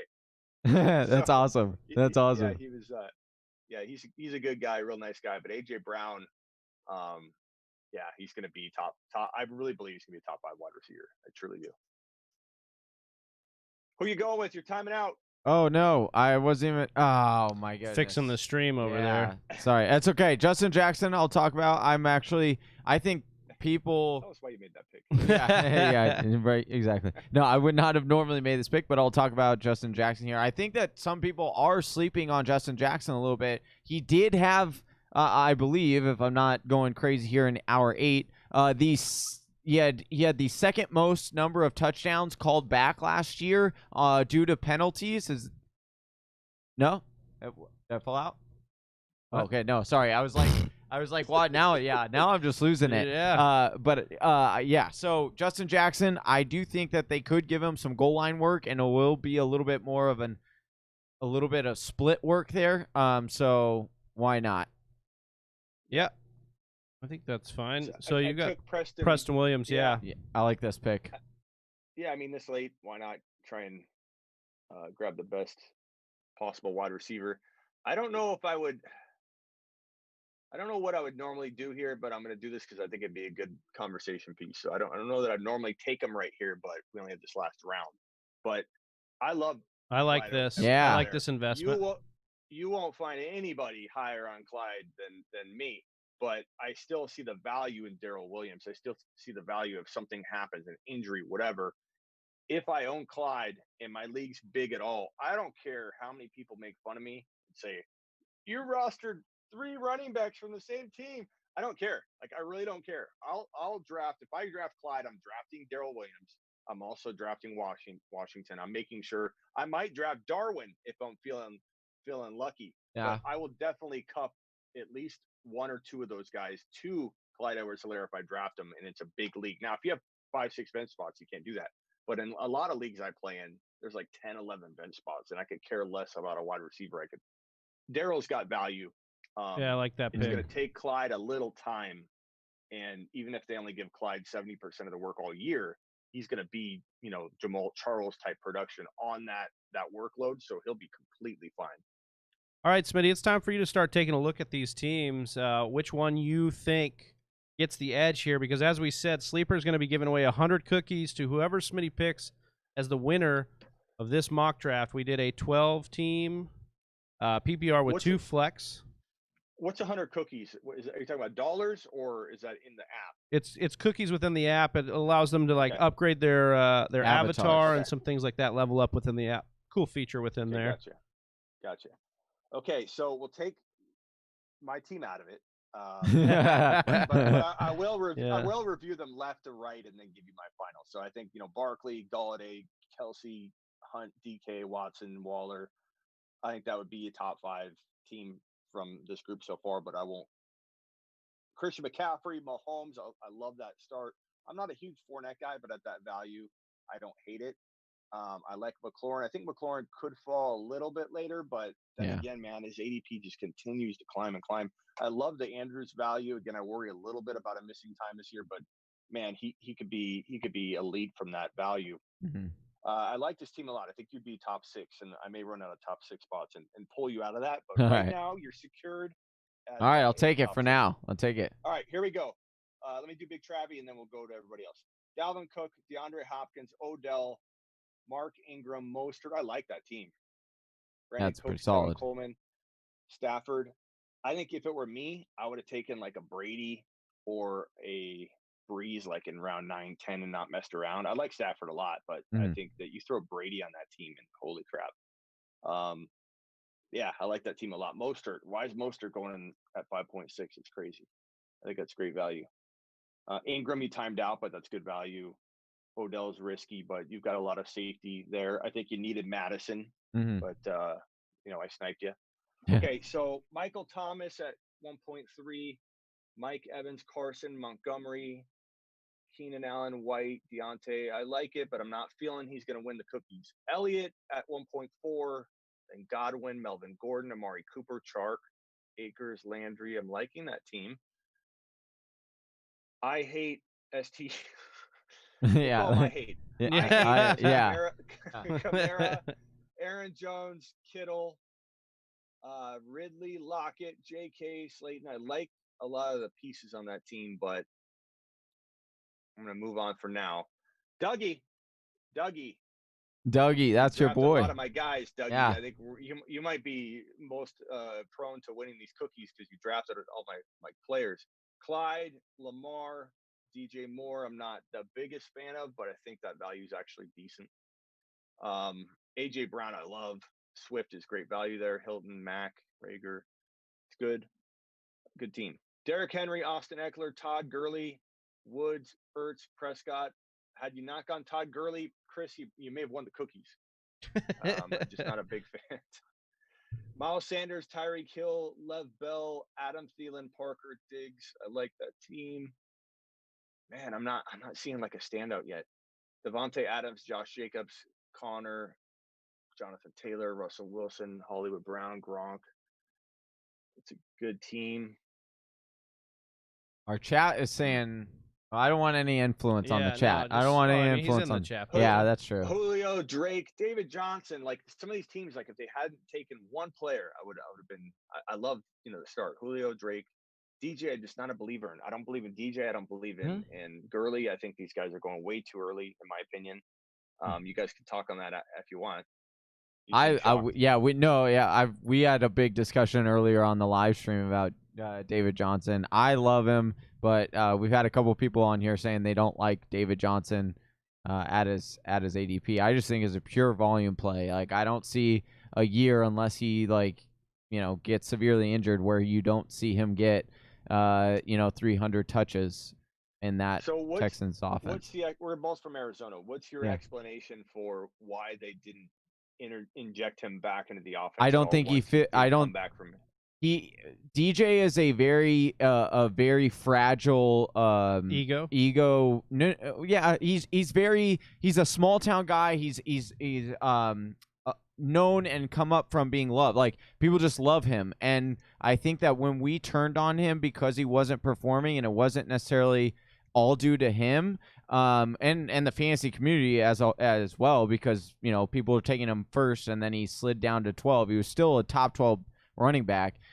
People turned on him, and I think that really psychologically affected him. Now he's going to a system where Bill O'Brien is actually running the zone running scheme that BA ran in 2016 when he broke out. And Bill O'Brien is he's hard-headed. He's going to make this trade work and to try to prove every single person who called him an idiot wrong. And so I just think when you add all that up, that offensive line in Houston is really good. Like that's probably the best offensive line Watson's ever had in his career. And so I just think everything's adding up for David Johnson to be a wide running back 1 this year based on volume.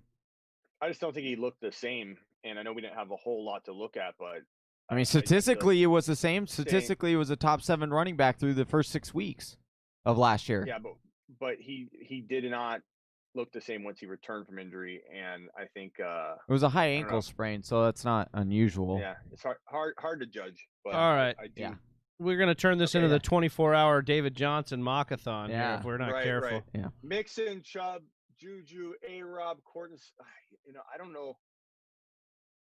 I'm trying to find the team I like the most, and it's hard. I think it's probably between Fortune. I like Elliott, Godwin, Melvin Gordon, Cooper, Chark. Like that team, and probably between that team and the Clyde Edwards-Helaire Lamar team, I'm gonna roll with Fortune. Fortune. FF Fortune, you got it. You just won 100 cookies, Smitty. He's actually in our listener list. Yeah, he's been drafting with us on our mock draft Mondays. He does a really good job. FF Fortune, make sure you DM us. Can I tell you why he? Yeah, of course. We would love it. Yeah. Tom Brady, 11.4. Tom Brady, I think, is going to have a top 5 QB season. To get Tom Brady that late and still have, the weapons he has. I'm not even the biggest Amari Cooper fan, but, that value is good. He could still, for one more year, I think, to be the main guy in Dallas. And I think CeeDee Lamb's going to take it from him. But I think Cooper's good enough there. Had he drafted DK even, he would have been hands down my favorite team. But Chark, I love. Melvin Gordon, I think, is very undervalued. And Godwin and Elliott, you can't start better than Godwin or Elliott. You should have got Tony Pollard, but past that Fortune, you did real good. All right, Smitty. Well, we appreciate you. We appreciate you doing the breakdown there. Thanks for hopping on this thing, man. Just any last thoughts, any last plugs we can get for you before we send you off for the rest of the evening? You can find me at smitty1.com and then Sleeper U, like it's a U like a university, Sleeper U. But smitty1.com, just follow the show. I'll have you guys on real soon, and maybe we'll do a mock draft on the show. So appreciate that. Appreciate you. What's for dinner? Have you already eaten? We had a little bit of Chick-fil-A chicken nuggets a little bit ago. I don't know what's on the slate for here in the late night, but we're definitely going to get some food in soon. Yeah, we got you got help? You got help on that? Yeah, yes, we've got some people in the background. Yeah, we've got a great team, Chelsea and Austin, who helps us on the mock drafts, but Chelsea's on our show every Wednesday, the woman behind the glass, and then Austin is a part of the team producing content on these mock drafts with us. They're our backbone, man. That we're not rocking without them. So appreciate you giving us this opportunity to shout them out. Yeah. All right, guys, take it easy, stay safe. Last question: are either one of you taking a break, or are you gonna do it? Yeah, we're gonna. I think there'll be 1 or 2 breaks. Yeah, 1 or 2 breaks. Yeah, we're already on a good pace, better pace than last year, though. I felt like last year we got off to a rough start and we had to break a little bit sooner than we'd like. But like a 20-minute, Well, I've got a pool over here, so we'll probably jump in the pool a little bit just to wake up. And so there's going to be some things over here that we get into. So I appreciate the concern there, man. Smitty, of course, you've done this before, so you know. He's a seasoned vet. Yeah. Yeah, I'm not sure when I'll be allowed to do it again. Well, with that baby on the way, I don't know. Congrats again. Something. Oh yeah. Something tells me with the new studio. Yeah. Yeah. Oh, okay. Cool. Yeah. Hey, right. That's awesome. All right, later, guys. All right, hey, later, guys. Smitty. Thank you. Bye. Bye. Wow, this other one's already filled up here. Yeah, so I need to use the restroom go though. for it. But I am 4 picks in, so I can't in a 10 team. Oh, you're gonna get Faith and and I can't leave right when we get people on here, dude. Just go for it. I'll introduce. Well, okay. Well, I feel rude. You're not rude. I just did it. And maybe I'm rude. I don't know. All right, we're gonna admit Josh and Faith. Yeah. Let's go to the bathroom.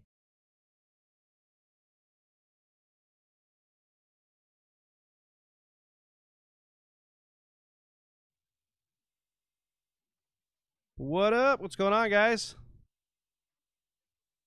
Can you hear us? Yes. All right, perfect. Welcome. We are live. Johnny is running to the restroom real quick. Just wanted to introduce you guys, though, and get you in the chat. Appreciate you guys being patient with us. We had a little bit of technical difficulties in the last stream, but we didn't lose the stream, which is a good thing. And now we've got Josh and Faith from Club Fantasy FFL. Give us a little breakdown on the two of you. Yeah.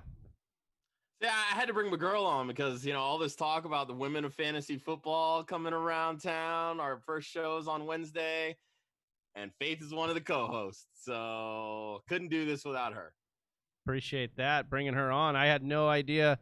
I mean, we've been following you on Twitter, but I had no idea you've been editing, right, for Club FFL for a while. Like, you've been kind of the brains of the operation. Correct. For 2 years now. Yeah. Sounds about right. Well, so stoked to have you guys on. We're going to be doing a 10-team PPR 6-point passing touchdown here league.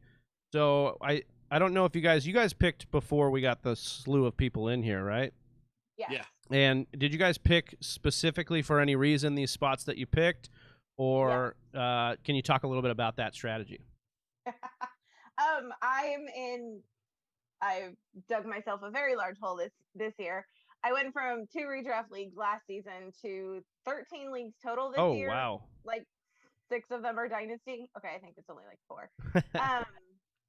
But in all of those leagues, all 13 of them, I'm picking from the 2 spot, the 12 spot, the 10 or the 9. Those, like, everywhere. And I wanted to see what it felt like to pick at the 101. Perfect. I love that. CMC or bust, right, Faith? Yeah.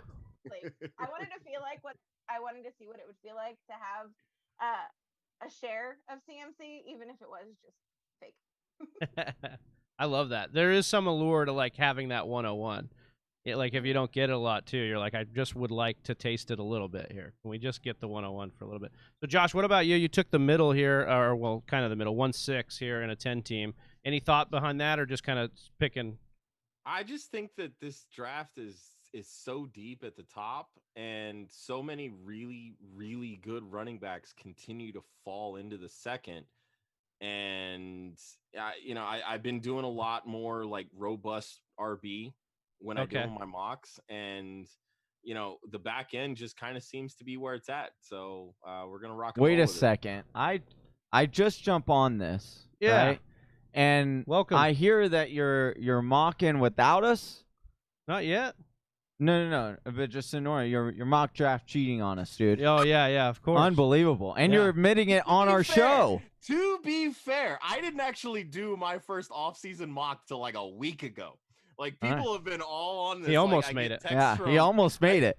It's like the text from Chris Molina, who you guys had on a couple hours ago, and he's always like, "Hey, check this out, check this out." I'm like, "Bro, I've been so busy, man. I haven't had a time to do any mocks." So this is like, this is good practice, even still. So yeah, for sure. I'm probably gonna make a few picks that I'm just gonna be like, "God damn it, why the hell did I do that?" Oh well, yeah, we've had a lot of time out trying to run this stream and do everything. Not making excuses, but man, there's been some. But we're making excuses. Yeah, for sure. That's exactly what we're doing. Like, all right. And I just want to say, Faith, it is a pleasure to meet you. Big fan of your content. We were talking about you earlier on the show in a very good way. Stepmom Lauren brought you up, and so it is a pleasure to be mock drafting with you. You too. Stepmom Lauren is my favorite stepmom. Right? I love it. It's just like changing. Yeah, she's changing the whole narrative on stepmom. So oh my 100%. gosh, it's so funny because when we post, like people actually, we were joking with her about this, like people actually think she's our stepmom, and so it like we'll post stuff and they'll be like, "Oh, I wish our stepmom was this cool." I'm like, "All right, we'll go with it, I guess." Yeah. All right, so let's. Yeah, she's great. So let's get into this. Let's do this 10 team and start rock and rolling. Oh, we got Stepmom Lauren in the draft. Yeah. Drafted from the 9. Yeah, this is awesome. Come on, guys. We bring the big guns here. Yeah, no, Joe's in here. We'll have him on. Chris is in here. Yeah, man. We got them all rocking. Unreal. Bringing the. You said we were just mocking with some friends, having a good time. Oh, no. What is this? Yo, it's deadly in here. There's no holds barred. It's not my fault that I'm friends with cool people. Yeah, fair. Hey. I had to live up to last year. I filled the mock last year. I couldn't not do it this year. So hey, yeah. we've been doing really well this year. We appreciate that, man. We appreciate that because we've been filling these things up and people are crawling over each other to get in these things. We got 18 seconds here, Faith. You gonna go that CMC route? Uh-oh. Yep. Do we lose? No, I think we're good. No, sorry. Oh, Yeah, there you're you good. All right. I was All gonna. Yeah. I Gotta was, toggle back and forth between the camera and the Oh, drafts, yeah. you know? oh yeah. Oh, yeah. don't tell. Yeah, we've got all the screens over here, dude. I drafted Darius Geis twice. Oh. Yeah, unfortunately. Had a, What a had a moron. Can I just say that? Like, what a me for Jeez. yeah. Did I say that? Yeah. No, hey. no, not Yeah, you, me not for you. drafting Yeah, him. no. Yeah, no, Yeah. Josh, that's fair. It's No, honestly Josh. that's fair. You know what? I'm just gonna go ahead and head Yeah. out now. That's No. this is it. Good. No, Good. We finally did it. It took. No, I Wait agree a with second. you, Wait a second. moron. It took. That's all. That's all it took was Yeah, him dude, saying I that. have to like Man, I've been yelling at you for the last 8 hours and you haven't left. 3 years, really. Yeah, that's true. All right, so we've got Christian McCaffrey come off, Saquon Barkley, Ezekiel Elliott, Alvin Kamara, Joe Mixon. Josh, you're on the clock here. You're talking about the depth of that running back, trying to go a little bit running back heavy. Let's see what Yeah. you end up going with here. The guys that I like all went. That's the problem. Yeah, That's all right. That's all right. Wait, I'm you're not mocking with computers over here, all right? Yeah, I know, right? This isn't last Saturday night. Sometimes he is. When I draft guys, he'll be mocking with a computer. yeah. Yeah, you know what? You're mocking with the I big haven't guns. done this. I haven't done this in a single draft yet, and I actually kind of want to see how the team's going to play out. So let's All look right. at it. Oh, okay. Very popular pick right now, Yeah. going within that 1.5 to 1.7 range. John Clyde Helm- Edwards I mean, we Helaire. wouldn't do it, Josh. but What was that, Faith?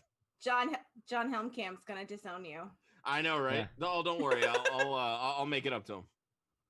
Tried to get John in. It just wasn't a good weekend. We were Yeah. we missed out on that. Speaking of, he's also in Arizona. Oh man. Yeah. He is. Yeah. We got him Yes. everywhere. Dude, well, we had Smitty on from the football show right before you guys, and he's also in Arizona. I'm from Arizona, and so he was just like, "Oh, it's like a fantasy football hub," and I was like, "Yeah, we were trying to get Big It's Travis to kinda move turning there." into that, yeah. Yeah, I know. And you guys are putting out great By content the way, as well. I don't know how to feel about you guys putting us behind Smitty. Like, I don't know if I should feel honored or like, holy crap, I'm like gonna shrivel up. Like, the homeboy's a legend, man. I was stoked to Hey, listen. you guys are. Hey, this Hey, is look, we're all trying to do Dude. this together, and it was nice to get him on, and even Rank and Silva, and talk to them about like, look, it's just about the grind. We're all trying to do the same thing, and you know, like we were DMing a little bit there, Josh. It's like about this community we're trying to build up. That's the whole, you know, fire behind this mock draft marathon. Like, let's get everybody in front of a camera and talk about their brand and talk about why we love this game and to come together. You know. Absolutely. because like the thing is, So it's Dalvin like Cook, I there's- got at the 10th. I just want that to be known. Like what? All right. That's who I was thinking about at 106, but Yeah. those injuries, man. They're Oh yeah, sure. The No upside, but pun at the intended. 110. man, I mean, gotta Mike. take him. I mean, Stepmom Lauren got Michael Thomas at the 109, and I know. she's not on the chat saying, "Oh, I got Michael Thomas at the 109." Just want it to be known. She's going her Unbelievable. little zero RB strategy. I can see it already. Oh, I know. She loves this. She loves this idea. This is right up her alley. That's why she joined this one, because Right? she knew that she could do this. She joined because of me. What are you talking about? That's No, 100% that's- yeah, accurate. that's That's 100% accurate. Touche. So Faith, you do a lot of the editing for the articles. Do you do any writing or anything yourself over there? Like, what's the whole job description? I should say. The whole job description. Keeping Josh in line. There it is, right there. Yeah. Basically. Yeah. I take the words that Josh, Joe, Ryan, and sometimes Chris write. That We call sound them good words. and make them sound better. Yeah. All right. Nice. That's almost like what Travis does with our podcast. Like, yeah, I have just, to do that. Yeah, like I just spew out a bunch of like just words, and then Travis is like, "Well, pretty much what Johnny Game Time It's is happening saying right here." now. You're getting a live version of what's happened to our podcast Hey. over the years. All right, so Josh, you went with CH and then Eckler. So any worry here that both of these guys are a little volatile in your mind, or are you just shooting for Oh, the not at all. fences here? I have Eckler as my RB5. I have CEH at 11, but I mean, CEH wasn't going to make it to 205. And No, I had a chance no that way. Eckler was going to. So, Yeah. you know, I kind of worried because I know Chris is kind of he likes Eckler as well. But Yeah. so I, you know, kind of played with it a little bit. But Sanders and Drake, those are two guys that I really like as well. And Troy kind of sniped him. So Perfect. Yeah. Chris was on here a couple hours ago talking about Eckler, and we got into Oh. a nice, good discussion about that. He's just so undervalued. I mean, I can count on one hand how many guys have a chance at 90+ receptions, and he's one of them. Right. Yeah, like, that's a great point. You want that in a PPR league. Yep, full point PPR. I don't want to mess with that. So we've been asking everybody kind of some themed questions here. We wanted to talk with you guys a little bit about kind of what got you into fantasy football, what got your start. So we'll start with Josh. What really brought you into fantasy football, and what made you start Club FFL and kind of these things we got going on over there? Oh man, it's been so long since I started fantasy football. I can't even remember why I got into it. I know there was a reason. There was a reason at some point in time. I've been playing fantasy football now for like 19, 20 years. It's been a hot minute. Dang. We my roommates my freshman year of college, we started a league, and we started one with some guys that I worked with, and it took off. One of my buddies from high school, who I was in a lot of these leagues with, we actually started Club Fantasy together. He has since moved on, sadly, but he's actually working with CBS Sports now. Oh, nice. He works kind of behind the scenes with them. So, more power to him. Great. He's doing well. We still talk all the time. But right around the time that he left was when I brought Joe on, and Joe and I we've been doing the podcast now for a while. And when we really kind of got ingrained in fantasy football Twitter, that was when things really kind of like sparked. That's how I met Lauren. That's how I met Ryan, who has recently come on with us as a third co-host within the last 2 months. I met Faith a couple of years ago through a sports related Facebook group, and just kind of been talking football ever since. And Faith she's this tiny little fan of fantasy football when I first met her, and she's asking me for advice, and now she's in more leagues than me and has a bigger Twitter following than me. So clearly I don't know what the hell I'm doing. You guys are talking to her. Yeah. All right. Well, Faith. Yeah. All right. Without further let's ado, kick him off the show. Let's get the real talent here. Travis, you can click off his thing now, so we got him. Yeah. Right. That's it. All right. Thanks. Thanks, Josh. Appreciate you, Josh. No, I'm just kidding. Screw it. Yeah. Faith, what about you? I'm never gonna do it, but whatever. Yeah. Middle of the third round, why not? To be fair, I still go to Josh for advice frequently. Yeah, that makes sense. You're the only one. I mean, but that's okay. Look, I think it's just more to don't bite the hand that feeds you. You're that's fine. Josh, I'll ask you advice. She's really asking a bunch of people and taking their advice, but really just letting Josh. It's what you would call an advice whore. Yeah.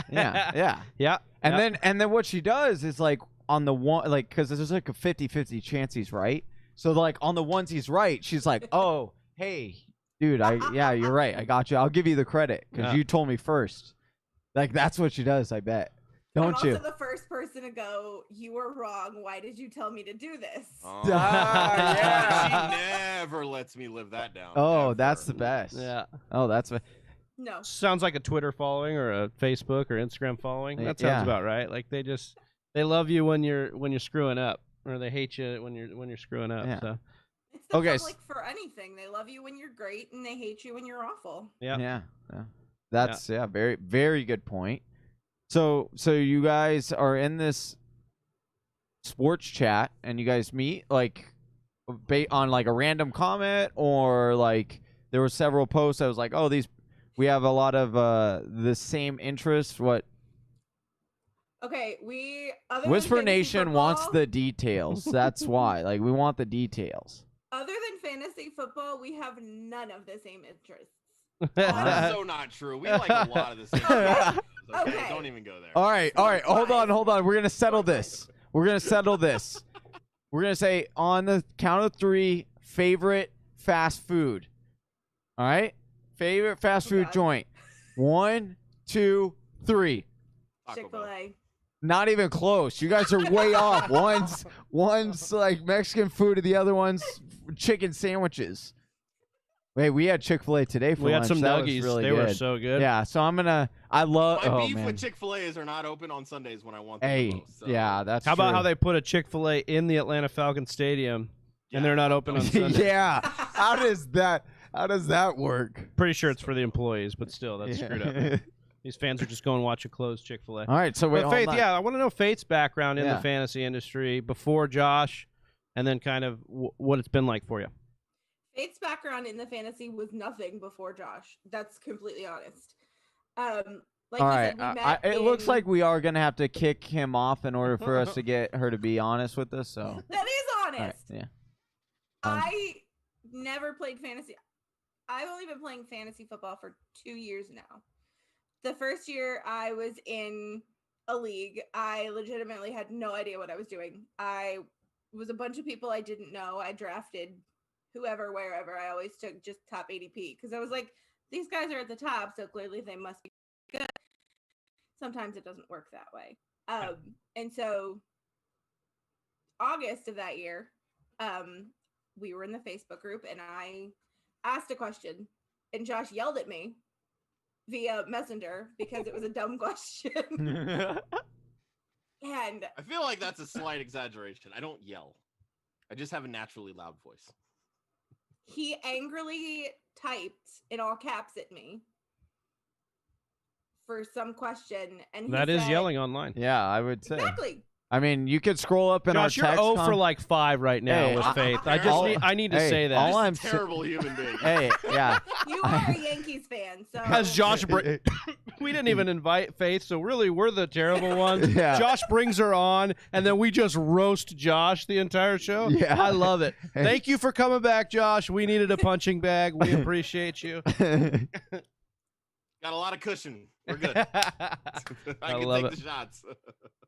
All right, so Faith's got a pick here. You were talking a little bit, Josh, about Pat Mahomes in the third, and you said, I never do it, but I did it here. This seems to be the theme of your draft here, or well, maybe not the whole draft, but I mean, at trying least something hold on. different. Yeah. I'm very against quarterbacks early. So much better value late. And I mean, sure, I could have came away with Mike Evans, Adam Thielen.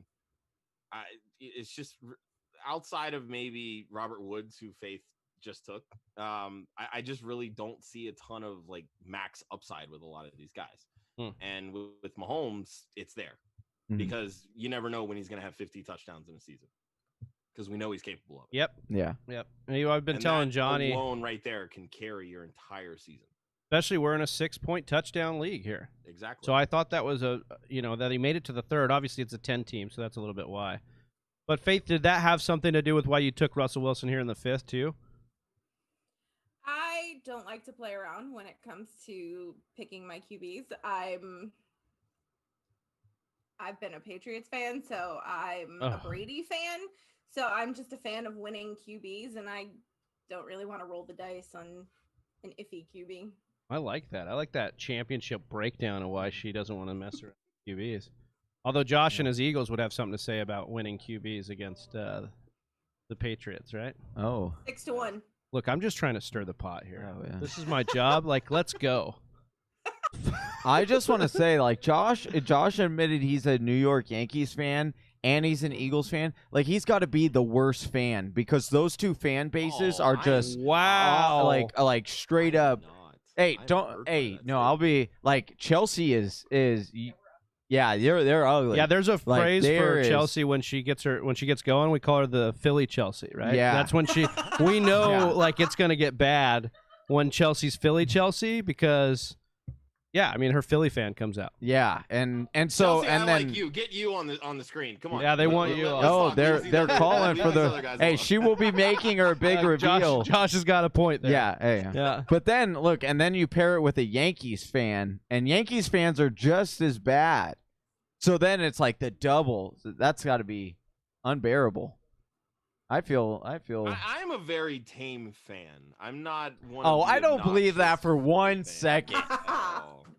I have never heard. Believe me this when is- I tell you, I really am much more tame than most other games. Oh yeah, this is just like those governors that come out and be like, "I do not stand for this," and then what's like the next thing that comes out, like, "Oh, that's exactly what they're doing." Yeah, that's I was exactly. thinking more along the lines lines of Clinton and Monica Lewinsky. Yeah. Did not have sexual relations with this woman. Yep, exactly. Yep. And then what ended up happening? Maury said that was a lie. Oh man, Dang, we're just got him. bodying them right now. Yeah, just. Get some body bags. All right, so look, we've got this draft going in the midst of just bashing Josh Yeah. at every turn. But I do want to talk about Cooper Kupp because a lot of the love has been shifted Robert Woods' way, and we've talked about this. Stepmom Lauren's been very vocal about it. Johnny's been really vocal about it. Make the case for Cooper Kupp for me, Josh. You took him here at 5'6". I don't believe in Tyler Higbee. Okay, That's a good point. That's a good Plain one. and simple. I think the idea of the 12 personnel is a mirage when you look at Sean McVay's history of calling plays and what specifically they did this draft to ultimately help them get back to that. Yes, they traded Cooks, so sure they can't do the 3 wide. Well, then why are you spending a second? I believe it was a second round pick where they got Van Jefferson. Yeah. You've been running Gurley into the ground. You drafted Henderson last year in the 3rd. Well, with your first pick this year, you went with yet another running back. So and then Everett's going to be a free agent after this year. Then you spend a 4th round pick on what's essentially an Everett clone in Bryson Hopkins, who is one of my favorite tight ends going into this draft. Like, they're doing everything to basically get back to where he can run 89% of his snaps out of 11 personnel. Yeah, I have not heard that take yet, and it's all been about last year and about what they did. A 5-game sample size when Higbee went against the 3 worst teams at covering tight ends. Right. Yeah, so I think there's some look. I know Chris is going to disagree with me because he's a Rams fan, and that's okay. We can have different takes here. But... Lauren told you to stop talking. Oh, wow. Oh. Yeah. Yep. She's being asked if she's drinking Tito's, and she says obvi. Yeah. Cheers. Which means she's been drinking Tito's since our mock draft. Since she has. Yeah. Since our. Said it multiple times. Yeah. Since All right. We are. Oh no! Dang it! Actually, this was. I was. We don't know what we're doing. No. I know what I'm doing here. I know what I'm doing. We just want to remind everybody we're giving away 3 more jerseys tonight. So if you want to win those jerseys, make sure you're subscribed to the YouTube channel and you type TFW in the chat because that gets you entered in. We've got the Kenny Golladay jersey, we've got the Alvin Kamara jersey, and we've got a Darius Slayton jersey that we're going to be giving away. So we would appreciate everybody that. I'm sure you'd appreciate getting an entry. So why don't you just type TFW and get it going. All right. I'm trying. Also going to be giving away a draft kit at the end of this mock draft. TFW draft kit there. So make sure everybody gets entered in. We'll be giving that away. All right. So, Josh, Terry McLaurin here. I love that pick. Love Terry's upside. Scary Terry's upside. Honestly, why is he still falling this late? Like, I have him 10 team, now. but yeah, dude. I have him as my wide receiver 7. He is going to be that good this year because they literally have no one else to throw to. I do agree with that. I like Kelvin Harmon, but that injury, like that sap, because I had him pegged for about 80 targets this year. Who the hell else are they going to throw to now? They have no one. Yeah, no, he's it. I mean, he is literally it. They've even got rid of tight ends there. So it's like that's it for that situation. I love Scary Terry a lot. It's F1. Scary Terry, that's an old nickname. Dude. It's F1. Wow, dude. I mean, will say if they named their team what was that? Oh, now I'm blanking on the team name. Now I'm freezing. Oh, the Red Tails? If they went the red F1 Red Tail? Yeah, like that would be dope. I would be 100% behind that. But until that happens, his name is Scary Terry because that's exactly what he is. The dude is a monster. He's so good. We look at a lot of numbers. We do, and there's a lot of stats and stuff that go over our head. Like we look like Rain Man. Like, Queens are coming. Exactly. But I will tell you, one of the most surprising things was when I looked up Scary Terry's 440 time. Like, the dude is lightning fast. as well as being 3.40. Yeah, which is insane considering like all of his other skill sets that he the has. biggest knock on him coming out was just the lack of production. That's why everybody was on the Right. Paris Campbell bandwagon. Right. But Well, like, and when you watch him play, like he's so crisp in his routes. He gets off the line of scrimmage so fast, and he's able to use that speed to blow by everybody. Yeah, and once again, he's got all that. I mean, we've talked about it before. PFF grading him as one of the top 5 wide receivers as a rookie they've ever graded. Yeah. So that's incredible there. And then you talk about the chemistry he's already got with Dwayne Haskins, and then he's going to, and then he's got all these quarterbacks that honestly make you feel good, even if anything happens to Haskins. Like Kyle Allen's produced in this offense with this offensive coordinator, with Ron. Hasn't always been pretty. But no, but he's producing. He made DJ Moore a very usable fantasy asset, a really nice one. And then you've got Alex Smith maybe coming back. Got a lot of trust in Alex Smith if he's able to come back and be able to produce a fantasy wide receiver. So McLaurin, to me, is one of the safer guys going in that range, and the upside's still there of a lot of the other guys that are going there, too. Damn it, Johnny. Dude. Sorry, I'm just drafting. I was really hoping he was going to fall. I'm just drafting. I mean, you took my scary Terry pick. What do you expect? Faith, we saw you snag Raheem Mostert here in the 6th. Will you talk about that? Are you a little bit more confident here now that they equaled his pay to Tevin Coleman? He's averaged 5 yards per carry. Talk a little bit about Mostert and what you're feeling with him. I like him.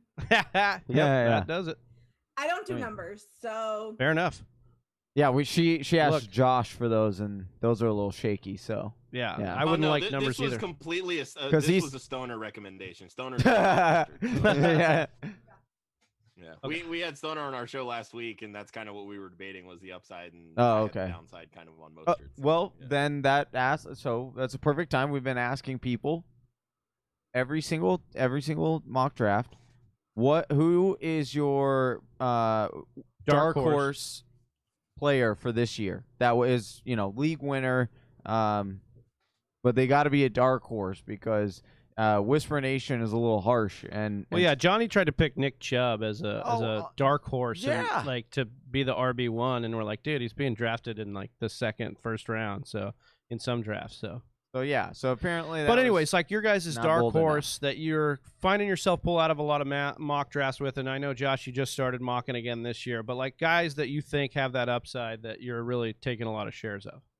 Well, I'll mention 2 of them. I don't want to mention the other one because I'm hoping I can get him on my next pick.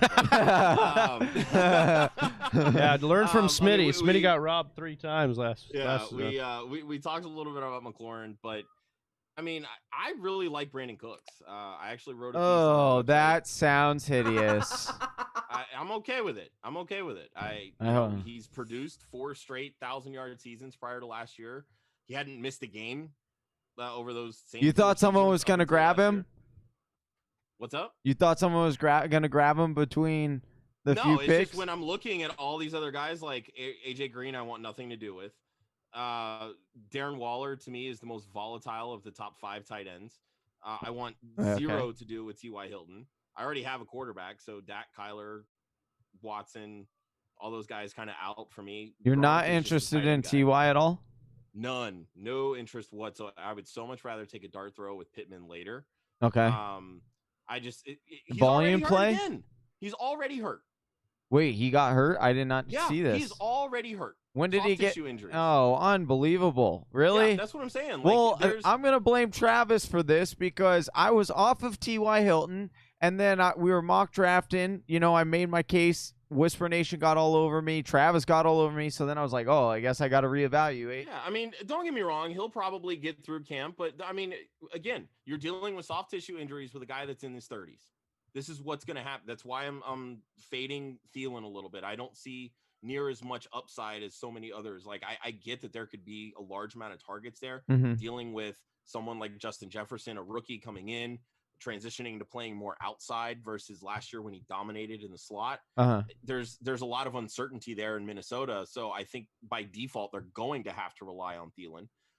But with Hilton, there's a lot more weapons there. You've got Paris Campbell coming back, Michael Pittman, who basically, I mean, really, he's a clone of Mike Williams, who Frank Reich had. in San Diego, or Los Angeles, who also Phillip Rivers had there. Mm. So there's a lot of upside there. You see all the different backs that they have, the upside of Jack Doyle, because again, Phillip Rivers loves his tight ends. T.Y. Hilton is just, it's completely off of my radar right now because there's so many weapons around him and he's hurt. Plain and simple. Josh, I'm going to tell you the player that you should have grabbed with your Brandon Cooks pick here is right here on my team now.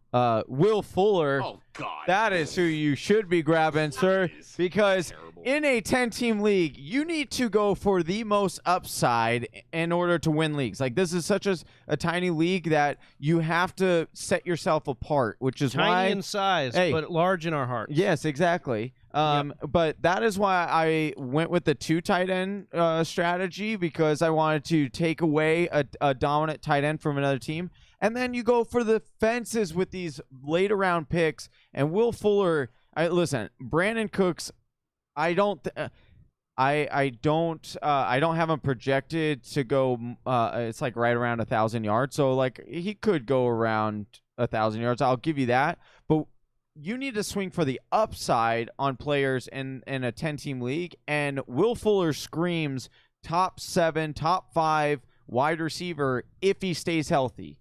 And why? Because you've seen one 50-point game from him?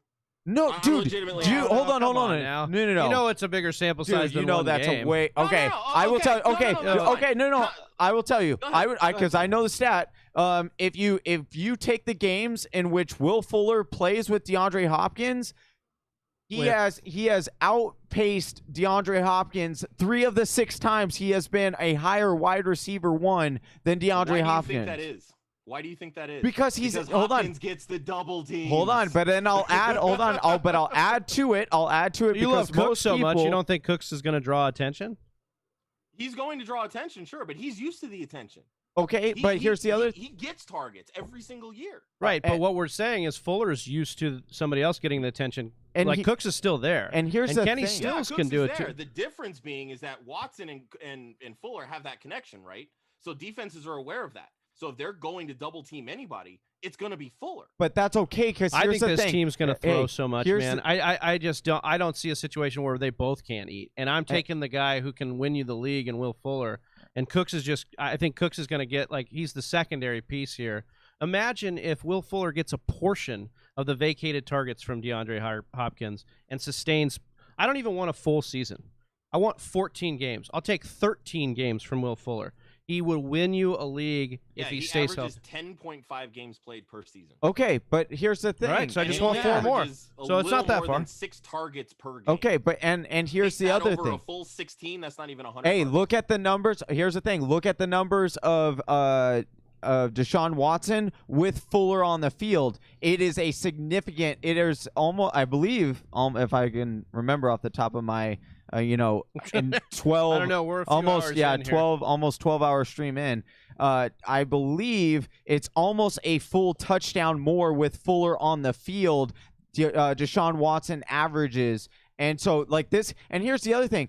Bill O'Brien, there was a reason why Bill O'Brien traded up in the draft to get Will Fuller, because he tried to recruit Will Fuller to Pittsburgh, and Will Fuller didn't do it, and so that's why he traded up to get him. Get fired when they trust hey, guys Bill O'Brien, if he hasn't been fired by now, he's not getting fired after trading DeAndre Hopkins. That's kind of the point that I'm getting at. You're saying there's a reason that Bill O'Brien did this. Bill O'Brien's a moron. I don't know. So he could look. No. Hold on.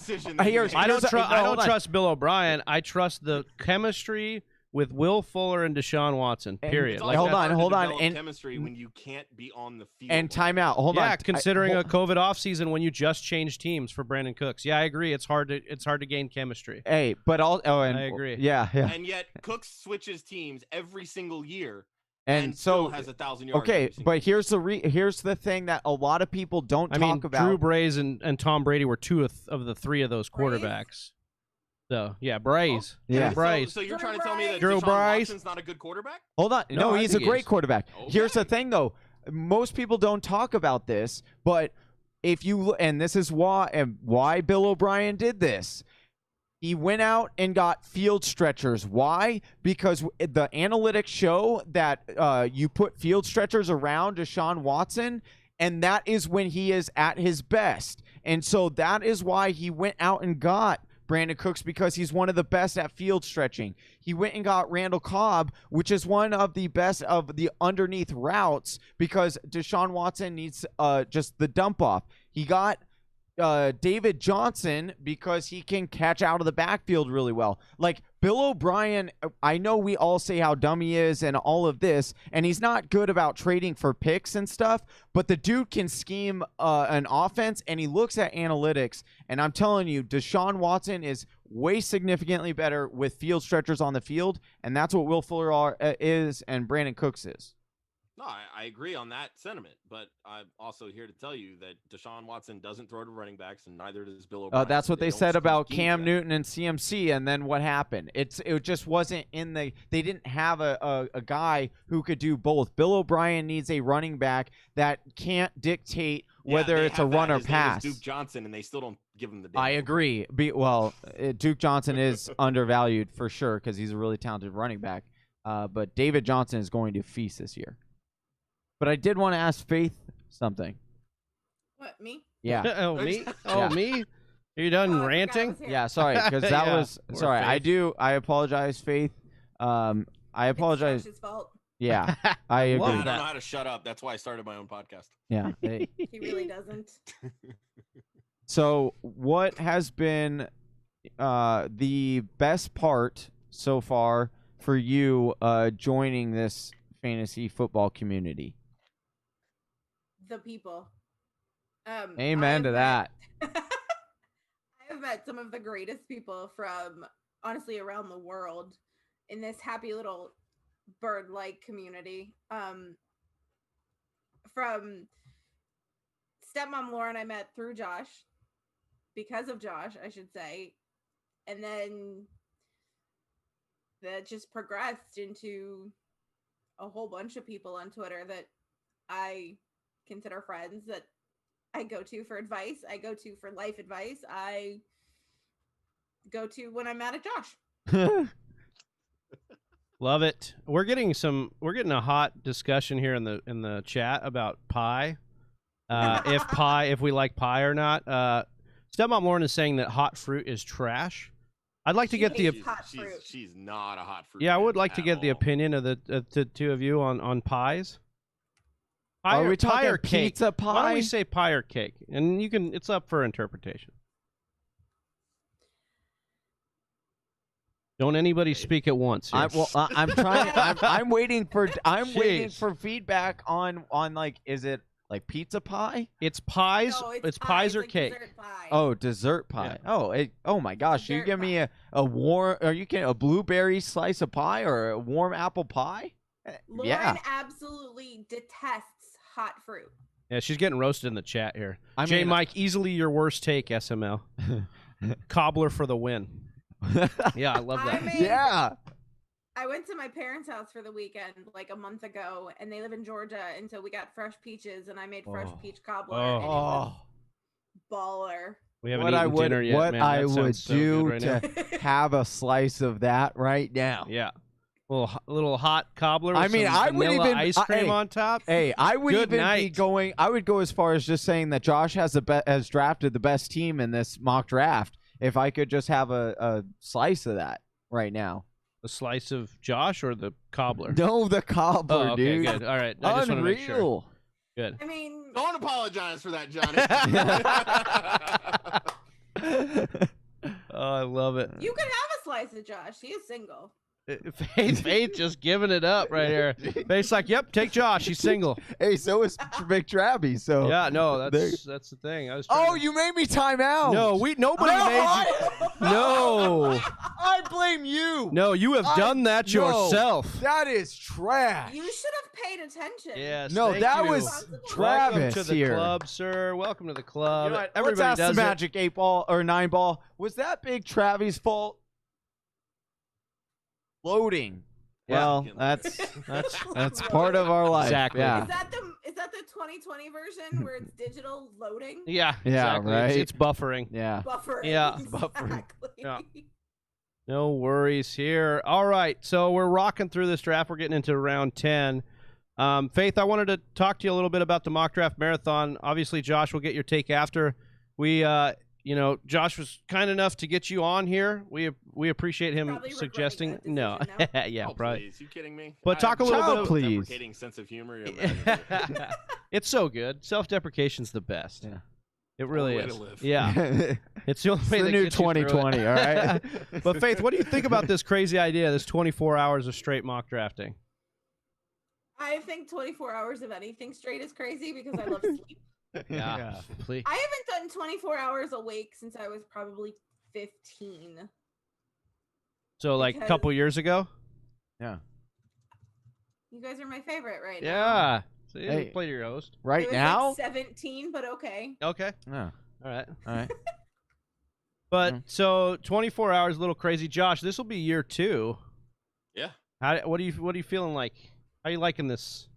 I mean, I love this stuff. Like, anytime I can hop on a microphone or a live chat or whatever and talk about football, I'm down to do it. Whatever the hell I'm doing, it doesn't matter. Yeah, especially to get back and forth with Johnny a little bit. He's All at I gotta least say is I'm just happy that I'm on a little earlier this year. So maybe next year we can get on like That's what I was I don't going to know, at, say. like 5 or 6 maybe. I'd totally be down for that. Hey. Hey, well, that's what when you were asking about the Smitty thing, I thought that's where you're gonna go.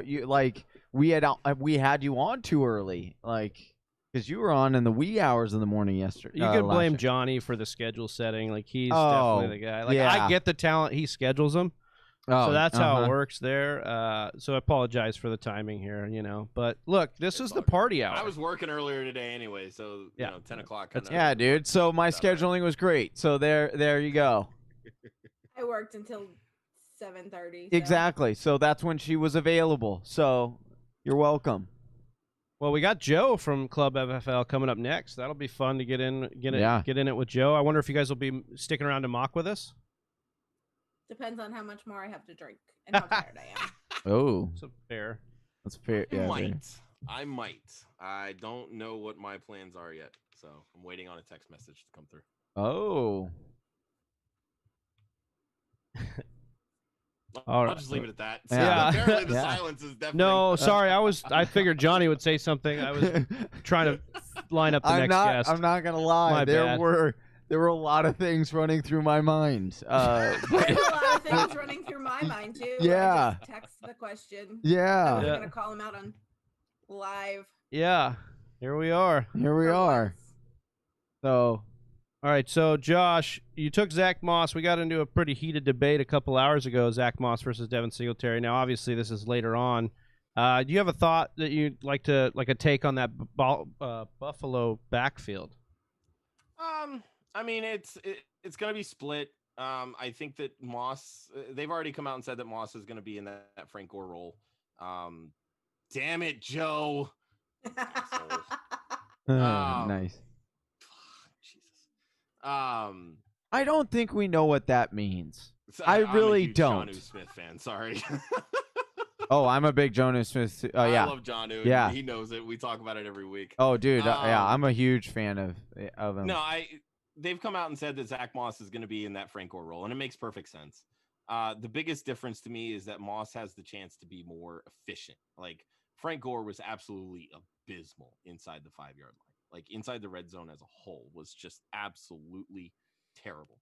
Zach Moss was, I believe, second in college football last year just in forced missed tackles. In the Pac-12. Guy that can break through in short yardage situations. In the So Pac-12.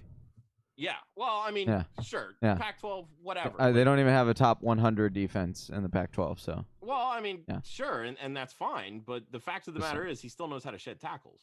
Yeah, and I in mean, college, I there's mean- not a lot I of great mean- defenses. I Period, mean, so. Josh. Yeah, so, I mean, you- Josh. She put you And in at a. the same token, if you can put take you that in for a any 7. situation, a guy averages 20 yards per catch. Oh well, all the secondaries suck in college. Yeah. So he's Oh, never hold gonna, on. do that, Hey, but I'll that's their just. game. Hey, you know what? I'm just gonna shatter both of that argument in about 2 Yeah, seconds. if you ever spit it out, you might.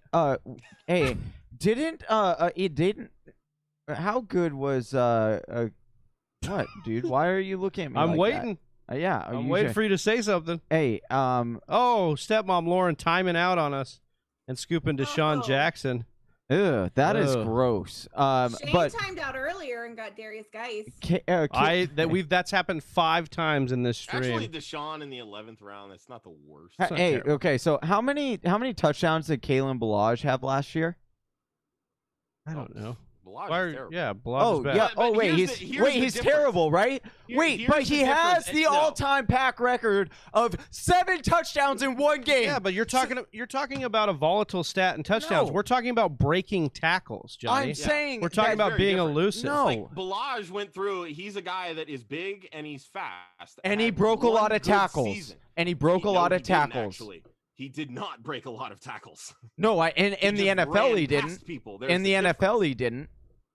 He never had it in college. He Uh, never had the ability to break tackles in college. I mean, not like He just ran not like past super elusive, but he Yeah. broke tackles more than he did in the NFL. In the NFL, like he would not move an inch. But in college, He's he never got had any wiggle. His athletic profile is terrible. He's fast. That's it. That's Yeah. all he ever was. He okay. had one good season. It was his. Oh, second, but that was in the second to Pac-12. last year. Oh wait, and Zach Moss once again was in that same Pac-12. Two completely different backs. Oh, unbelievable. Yeah, exactly. All the way down to it. Two Unbelievable. completely different backs, dude. You're talking about Balaj, who's like 230 and runs a 4.4. Zach Moss ran a 4.6 and is only like 220. They're two completely different backs. Yeah. There. I think that Zach Moss profiles as a really nice all-around back, and we'll see what happens there in Buffalo. Obviously, Singletary is going to split that time, but I think Zach Moss is worth the investment, especially later. Well, and that's the difference is you're getting Moss in the 10th, 11th round, and you're getting Singletary. In Yeah, like the I 6th or will 7th. say that I don't like Singletary's value at all. And Zach Moss is shaping up. There is good value there for sure. But I just think that it will start creeping up because it's already started creeping up because you used to be able to get Zach Moss in literally like the 13th round of 12-team leagues. And now he's going in the 10th round of 10-team leagues. So it's like his value is going to creep up, and I'm telling you, with no preseason, and you're not going to be able to see the split, and it's going to come out week 1, and Singletary's going to get 18 touches to Zach Moss's 8, and people are they're gonna really be like, oh, what did we do? And they're gonna be like, dang it, we should have listened to Game Time. He knew the whole time what they were talking about. Yeah, maybe. No, maybe about it. No, That's the bottom line. I think it's a big maybe, but I've only been playing with you for a few years. I know. That's just kidding. So. Right on. So we're working through here. We got the 12th round, and at the end of this, as we said, we're going to be giving away a draft kit. So make sure everybody's subscribed and typing in TFW in the comments, because you can win a draft kit. And then also that's not your only entry. We've got 3 other jerseys we're giving away. We'll be giving away in 2 hours, not this next hour, but the hour after, we'll be giving away a Darius Slayton jersey with Liz Loza from Yahoo Fantasy. Excited to have Liz on and continue our nice track record here, getting the women of fantasy football involved. Thank you, Josh, for bringing on Faith, and thank you, Faith, for jumping on here. Certainly. Thanks for having me. Awesome. We are rocking through. Josh went with Tony Pollard here. We were talking a little bit with Smitty about Tony Pollard and some of these guys that just have that elite upside should anything happen to the back ahead of him. He's definitely I don't that even think guy. it's that. I think he has standalone value. Oh, really? Yeah, Tony Pollard's not please just a explain. handcuff in my mind. I don't think he has the standalone upside of like Kareem Hunt or even Latavius Murray, but you guys are going to have Ryan Weiss on a little bit later. He wrote an article actually with the fantasy footballers, and they're doing a whole series where they're breaking down like target shares, percentages, things of that nature. And one of their writers, their editor, actually, Kyle Borgnoni, I'm gonna butcher that last name, but Borg did an article, like research, kind of showing where when you bring in new coaching staffs and subtract certain players, that a lot of the target share typically ends up not staying at one position but veering towards the running backs. And we saw how electric Pollard was, not only in the preseason but also in filling in towards the end of games when they would sit Zeke. Pollard is a good, talented receiver. That offensive line is one of the top 5 in football. They're going to end up getting blown out of, or they're going to blow out people. They have one of the best offenses in the NFL. Tony Pollard could very easily see. This has 40, to hurt 50 targets. coming from an Eagles fan to talk the It Cowboys does. up Yeah, It dude. so does. And much. what really sucks is that my main dynasty league, Zeke is my centerpiece. Oh yeah, Wow, dude. that's gotta hurt. But I made but up like for to it, say too. they've got a Chelsea's really good over team here and behind that the they're gonna glass blow a lot of just- teams out. Chelsea's over here just behind the glass, shaking her head in judgment as another Eagles fan.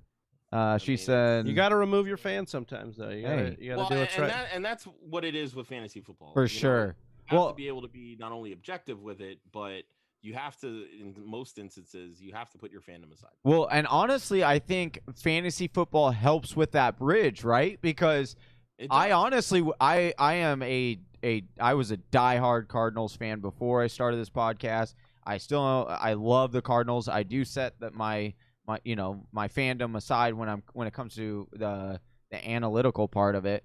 But I would have never in a million years said, yeah, I would like this person on the Seahawks. But then once I started playing fantasy football, it was like, oh, actually, Russell Wilson, like I hate him as a Cardinals fan, but I love him as a fantasy football player, and it is fun because then it like gives you a little bit of a reason to kind of respect these teams as well, Yeah, absolutely. All right, Johnny, can we run that giveaway for that draft kit? No, we need the woman behind the glass to do it when she gets back. Well, I forgot that Chelsea had stepped out. Is this It's like Chelsea. Wizard of Oz? Yeah. Pretty Behind much. The curtain runs everything. Yeah, so we had Yeah. a dinner run going, and your co-host tells you things, and then he balks on them. This is just what Hey. happens. It's live TV, folks, Yeah. and we're rocking with it You right know now. what? We'll do it Oh, we'll do it live. Have you guys seen that? Bill O'Reilly. The Bill O'Reilly will do it live. Mm-mm. Oh, do yourself a favor as soon as you get off of here, because I know you're probably like beyond annoyed that you went on live with us after being on for an hour and listening. Not with us. Don't with you. Yeah. First of all, let me just squash that because I always enjoy any possible time that I can get to roast Josh. Oh, nice. That's great. We're gonna have you on more often. Yeah, I love it. Right. Oh, I'm about to run Yeah, out yeah. of time. I mean, I get more invites, Unreal. too, because Yeah, I'm baby. part There's of the two. tandem, is that Hey, it? two. Yes, oh, that's that all right. is true. Tyreek Cohen, I'm good. Hey, Yeah, I'm good don't with that. pretend you liked it. I do like. You- I you like timed Tyreek out Cohen. again, dude. You know Don't I worry. like Tyreek Cohen. Don't even go there No, with don't worry me. about it. Don't even go there with me. So I think it'd be kind of fun. We'll put Joe on here. Can we get all five on here, Johnny? Joe's part of Yeah. the brand with him. Maybe we'll hop him on just to say what's up. A little crossover, crosstalk. Yeah, we could do a crosstalk. Crosstalk. We get Joe in. He's in the waiting room. We're gonna pop him in here. up, Stepmom, What up? Stepmom Lauren said, "Oh no." Can you see? Oh no. Oh You know no. Is it on there? what? Oh yeah. Oh wait. Hold on. He's Can we not muted. hear He's Joe? muted. Did you mute him? Okay. I'm glad I'm not the No. only one. He's not muted on my end. No. We cannot hear him. It's his microphone settings.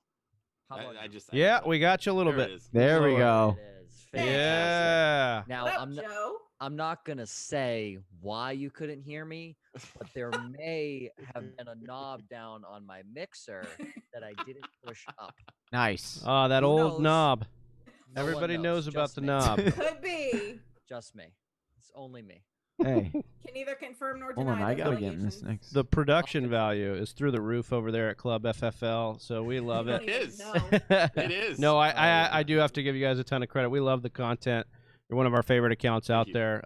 We appreciate you guys coming on here. And you didn't Oh, just come on man. here. You guys represented. Like Josh and yeah. Faith were just the first couple. Joe's coming on. Well, Chris, I guess, is technically Yeah. the guest writer. Chris Molina but we've got Joe coming on here. We've got Ryan later.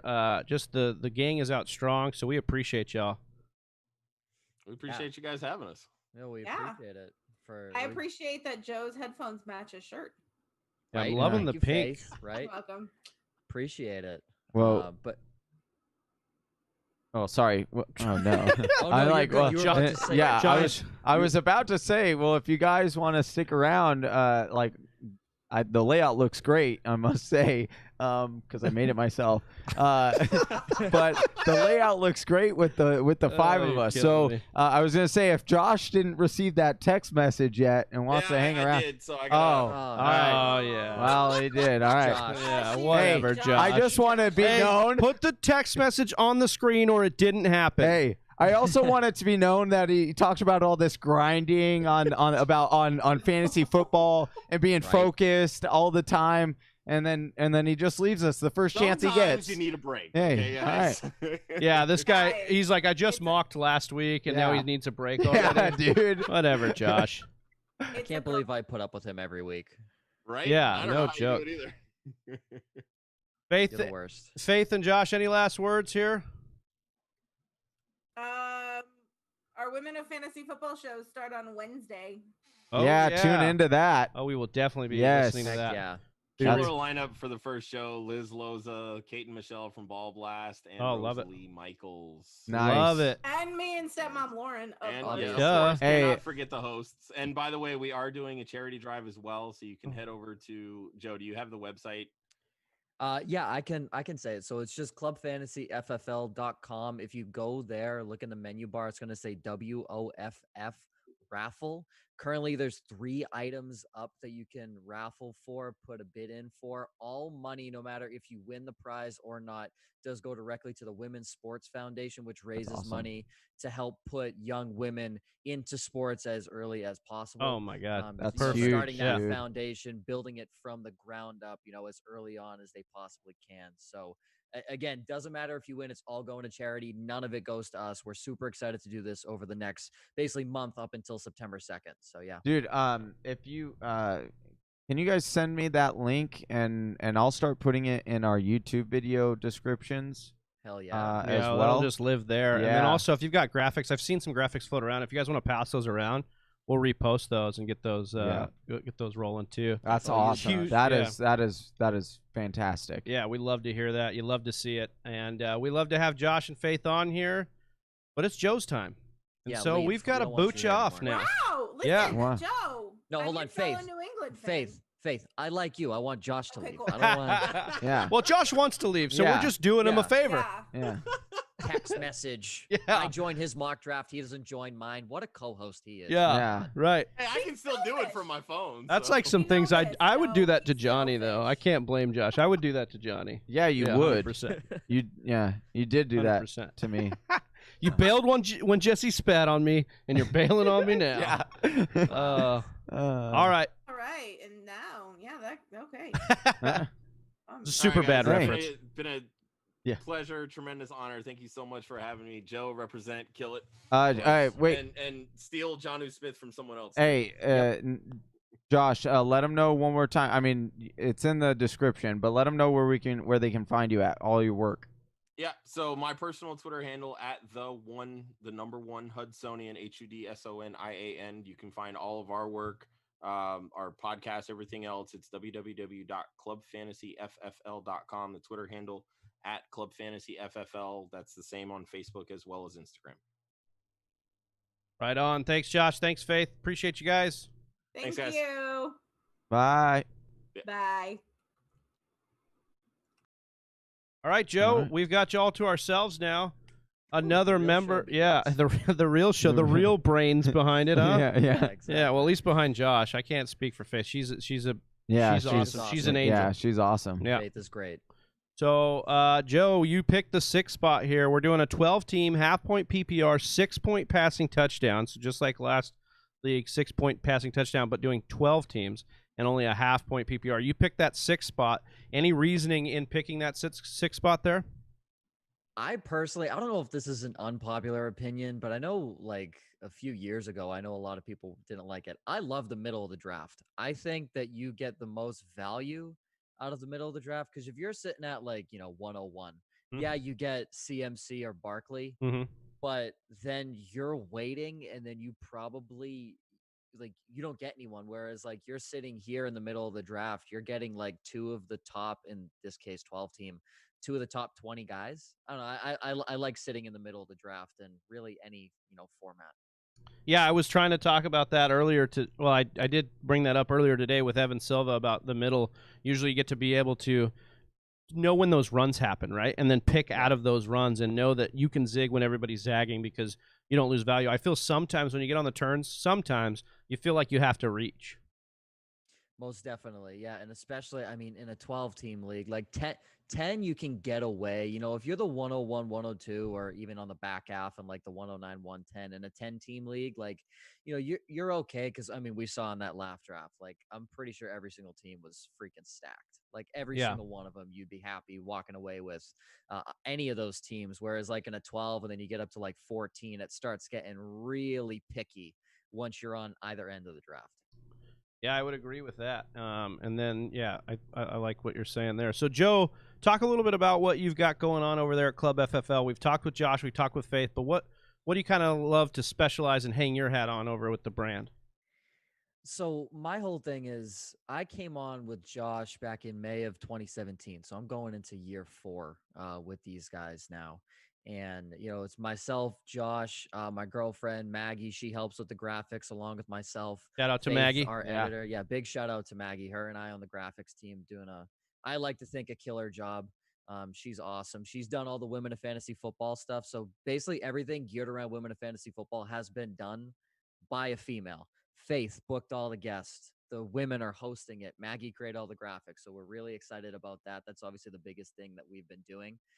But, you know, heading into the season, we're all across, you know, different podcast platforms now instead of just being live on radio.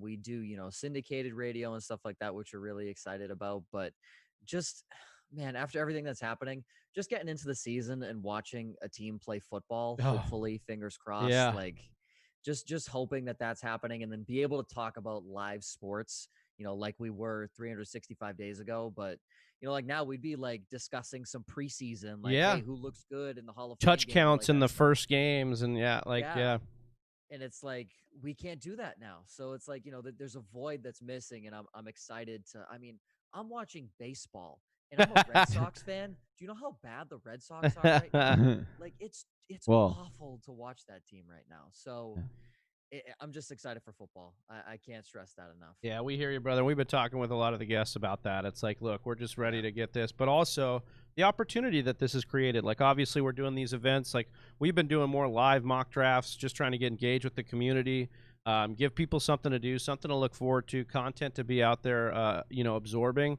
And look, even if there is no season, you know, I know it's don't want to say it, but even if there isn't one, we plan on still mock drafting. Like, people love this stuff, and we're probably going to still rock through it. And so stick with us, and Joe, we'll have you and the gang on more often, and we love what you guys do over there. So make sure you guys hit that description below and follow these guys over at Club Fantasy FFL. They're killing it over there. We appreciate them. Yeah, no, we appreciate you guys having us on. When you reached out, it completely slipped my mind because, again, like, I'm just like, this is my first mock draft I'm doing. I don't normally do a lot of mocks. Yeah. It's like even last year when you guys invited us on, it was my first mock that I did last year as well. So I love doing this. You know, you get to engage with, you know, different hosts from different platforms like us, and then you get to engage with the community, which is the best part. Because without them, you know, we have nothing. Right. Like, without the people listening, we don't have anything. So that's the best part, is engaging with the people that support your brand. And speaking of engaging, Tommy Garrett's taking you to task here. He says, "Don't Red Sox me, Joe. I'm a Mets fan." Oh, so. All right, Tommy, listen. Did you see what you did to us at Fenway Park? All right, you at least have a pitching staff. That's a start, okay?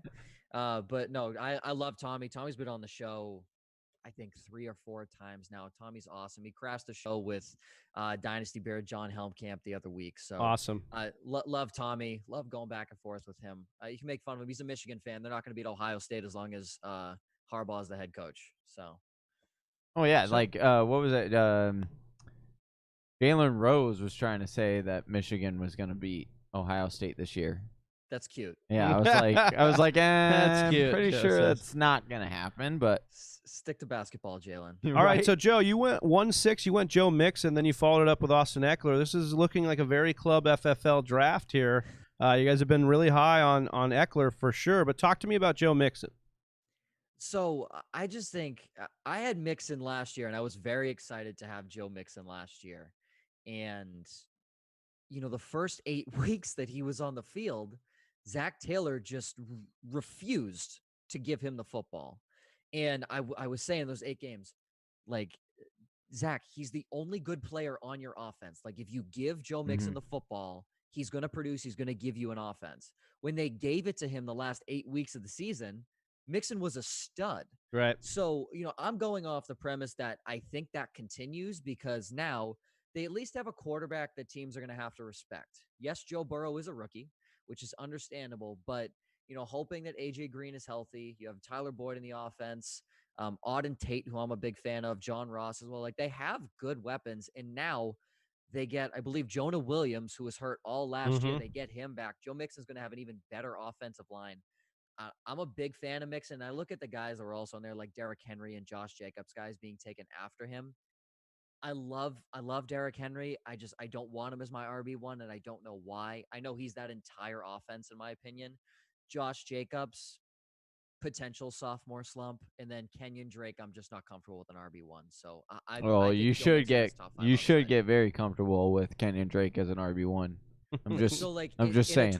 In a 12 team, I think I could definitely see him being a low end RB1. Because to me, here's the thing: his upside is either like he could be a top 5 running back easily in that offense with what Cliff Kingsbury's running, or he could be a bottom half RB2. And I'm just not willing to gamble that right now because I don't know how he's going to run that offense. That's what I'm scared of. Wait, hold on. Why?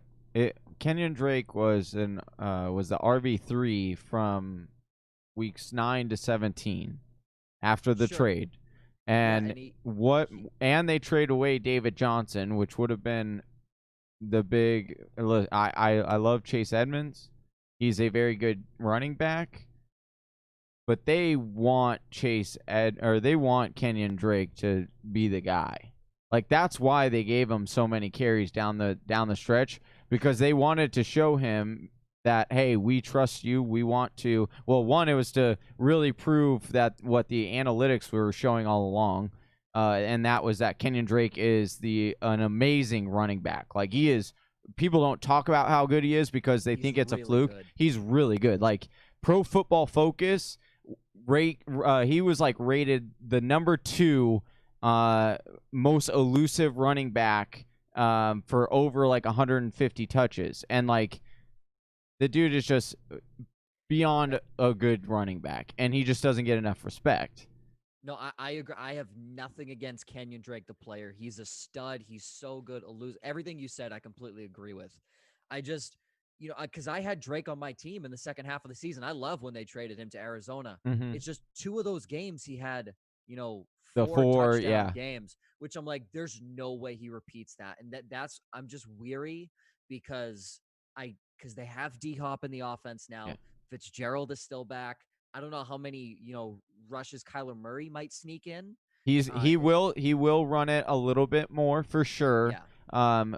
But I will say that the way that this offense is spaced, those holes are going to be there, and the Arizona offensive line is actually a lot better than people think it is. And so I mean, they brought in, and we also got an offensive lineman in the 3rd round that was projected to go in the 1st. Ooh, I like this one here. Oh, actually, yeah, I'll go here because I don't go here often. I'll go Calvin Ridley. Okay. Sorry, it's a little different. I don't know. I wish good. DJ Moore would have fell to me. That would have been great. But I just think that with Hopkins, they won't be able to stack the box at all. So it's like Kenyon Drake. We already agreed how elusive he is, and the stats back up how elusive he is as a running back. And then you're going to say to me, like, teams aren't going to be able to stack the box because, like you're saying, they have Hopkins, they have Fitzgerald, they have Christian Kirk. And if they put Andy Isabella outside and do four wide and just have Kenyon Drake, like, they have all these weapons. And so teams can't scheme for all of this. And that's why you see Kenyon Drake with these monster games. And I will say that even Chase Edmonds had a 3-touchdown game. I went to it. I was there in New York. Yeah. And he had a 3 touchdown. So I do think it's like the running back in the system will be very, very good. And they'll be used. I think that's the biggest thing. It's like they will. And even if we could talk about the weapons that Kingsbury's got now around there. Hold on just a second. But DK. I think I almost went DK. What's been consistent about Cliff through college and now in the NFL is like he wants to throw to the running back, regardless of what's going on in the offense. I think that's what he wants to do. Now he's never had a DeAndre Hopkins, so no, that's I mean, a good point, Joe. But like, not yeah, many exactly. Have, but... I just think there's a situation where it's like you've got to trust what they've kind of said they're going to do, what they did in the small sample size after the trade, the money that they've tied to Kenyon Drake, and it's not a lot. Like they're just doing the transition, but it says like, hey, we want to do this with you. Like that's. Yeah. So, yeah, I love Kenyon Drake, and the upside there is top 5. Like, the upside for Drake, we've seen it, you know. It easily. Was, yeah. Easily top 5. No doubt.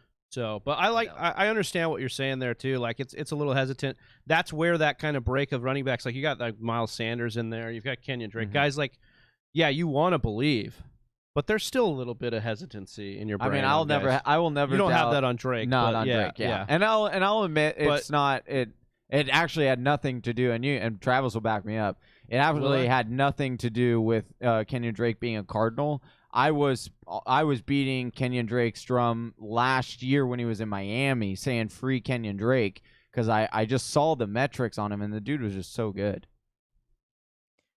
Joe, so talk to me a little bit here. Let's see how this is. You've got Robert Woods and Jonathan Taylor after the Eckler pick.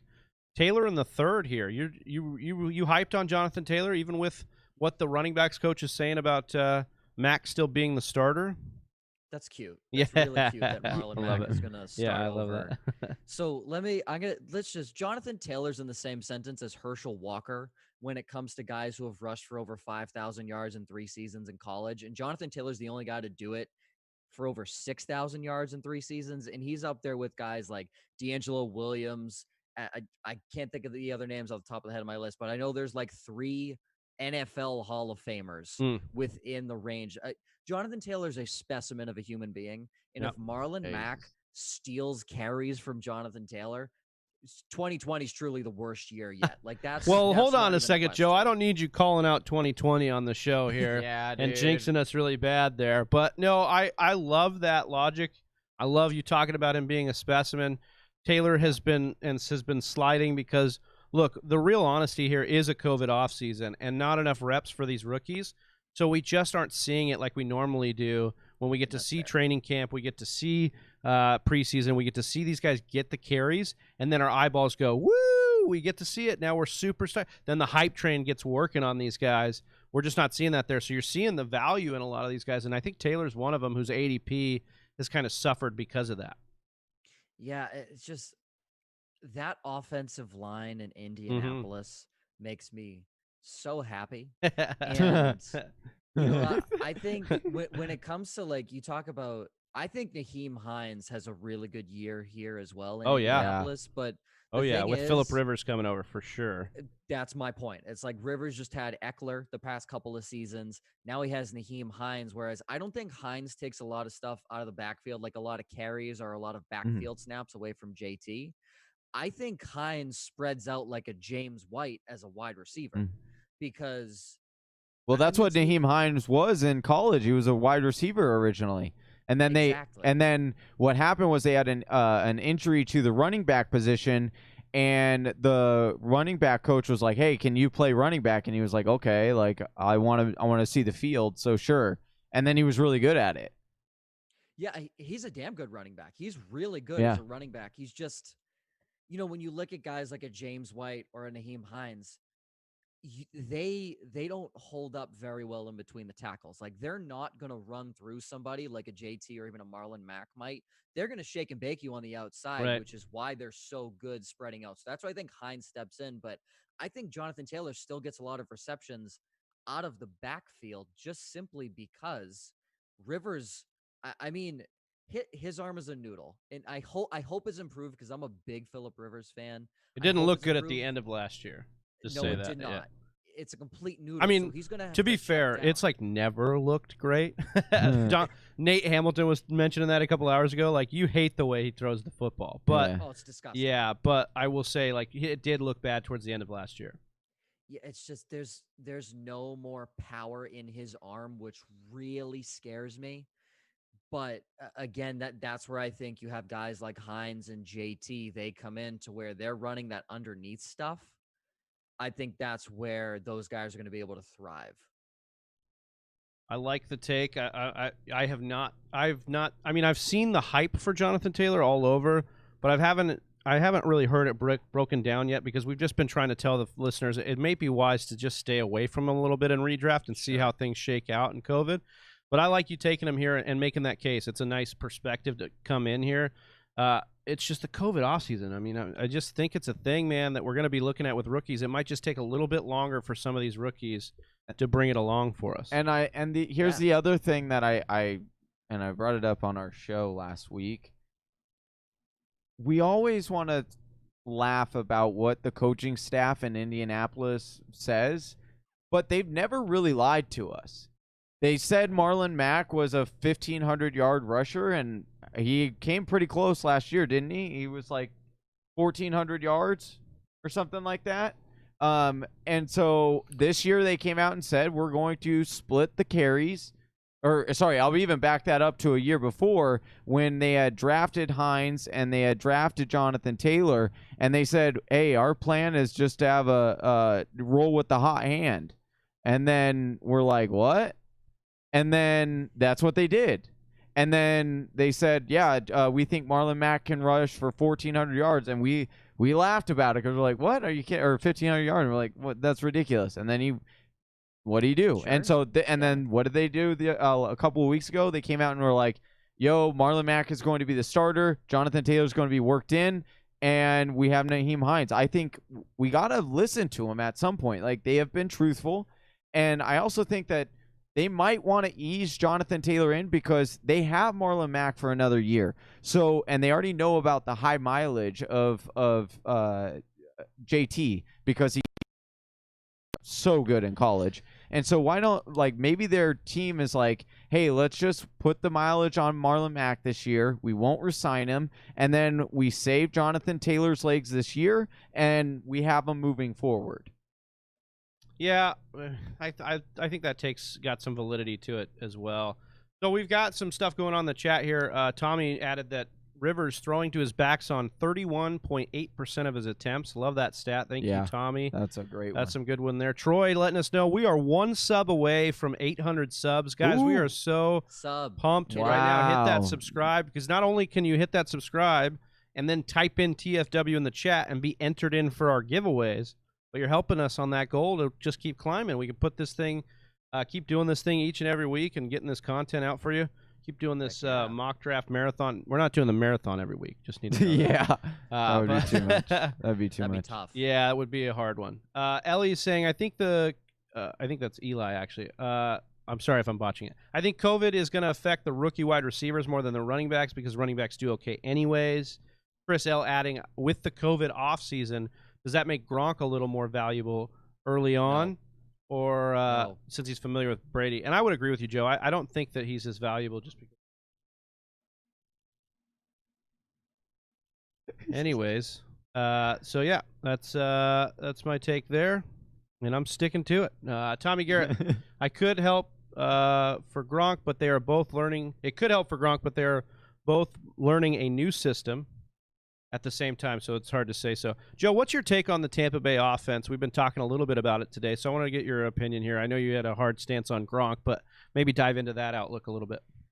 Sure. So I'm a Pats fan, so I do want to preface I love Oh, Gronkowski. yeah. There we go. Who doesn't? But, I mean, even non-Pats fans love Gronk. hold on. Were you a Pats fan before all of this stuff happened, or are you a Pats fan before? Do you hear him? Are you from Boston? Oh, I yeah. was born in southern New Hampshire. Yeah, he's got the accent. I'm sorry. I retract that statement. Yeah. I apologize. No. I stand everybody, corrected. Don't you worry because I grew up a Pats fan. Celtics, Bruins, Red Sox, Patriots, Revolution. I appreciate. I appreciate that. We just have a lot of friends that are like, they just started liking the Patriots after they started winning, so it just is like frustrating. No, I grew up in an era where I'm very fortunate that the Patriots have won everything, essentially. So I'm very fortunate of that. But to your question on the Tampa offense. So one thing that I love is that people are now touting Brady as a top 5 quarterback, yet last year he was washed up and terrible. Just Right, want to yeah, point yeah, that out. right. Yep. Like what? And granted, look, he didn't have Mike Evans and Chris Godwin last year. I'll grant you that, but it's still. And look, I think it's beneficial more to Godwin than it is to Evans because Tom Brady has never been able to throw the deep ball outside of the year it was Randy Moss, and that's simply because if you throw it within 30 yards of Randy Moss, he's going to catch the football. Whereas Randy Moss was so good, so damn good, so good. And listen, I love Mike Evans. I think Evans is a top 5 receiver in the NFL, but to me, he's not Randy Moss. And I just don't know if Evans is going to get as much production from a guy like Brady compared to Winston, who Winston would just chuck it down the field with absolutely no regard for safety at all. Whereas I think Brady's going to be a little more reserved.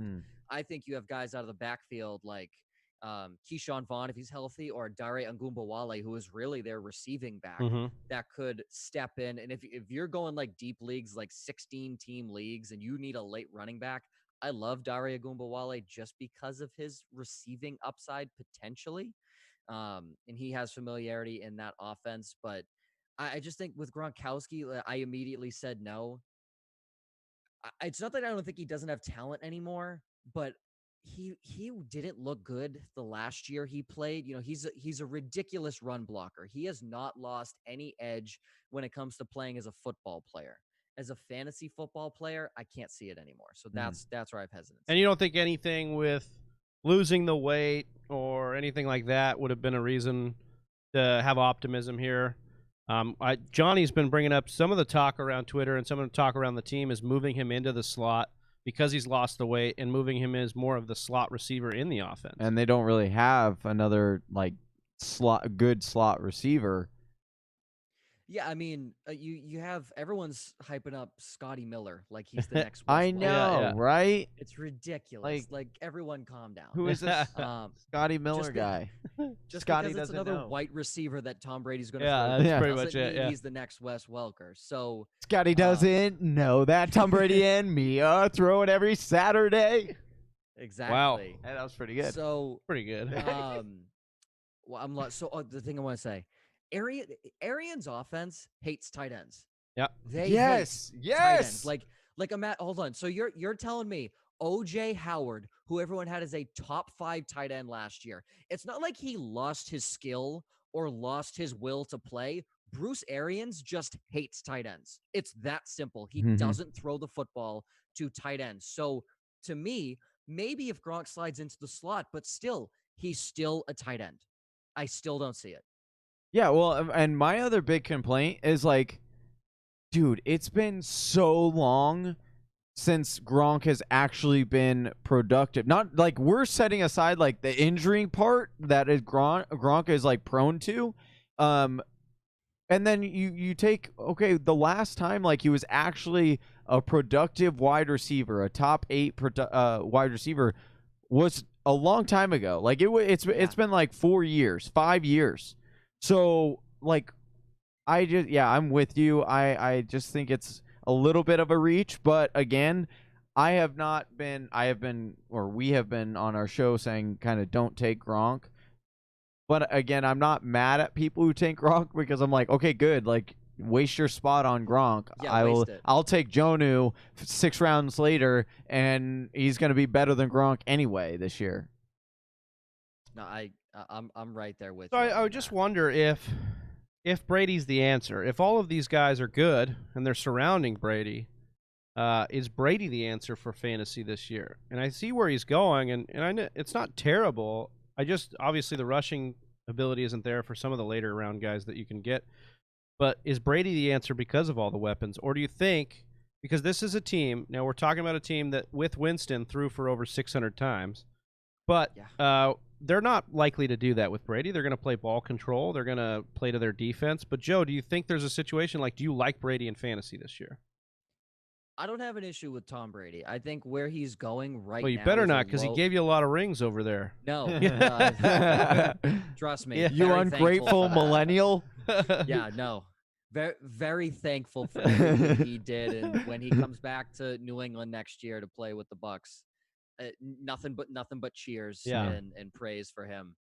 But in fantasy, I think where he's going right now, to me, is about where he's probably going to end the season as, a low-end QB1, especially in a 12-team league. Because, like, we've seen what Brady can do with good weapons. And yes, he's 43 years old, but he's still Tom Brady, and he still has the will to absolutely annihilate every opponent that he wants to go up against. Yep. And not to mention, too, the teams he's playing in his division, I don't really think any of the defenses in his division are standout right now. The Falcons lost their entire secondary. The Panthers have Dante Jackson, who's okay.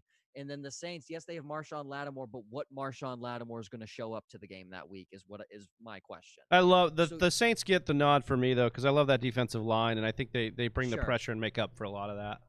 But yeah. And that's fair. I think Cam Jordan is a stud. Demario Davis in the middle is very good.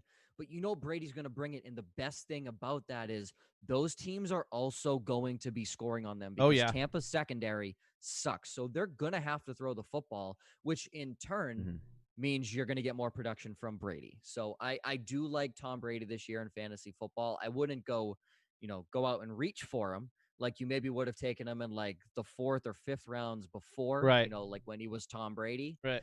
But, when he was Tommy. When he was Tommy the Golden Boy, but let him fall to you. And if he's there, I have no issue taking Tom Brady. Love it, love it, love it. So you went with the last few picks. You had Jordan Howard, CeeDee Lamb, Matt Ryan.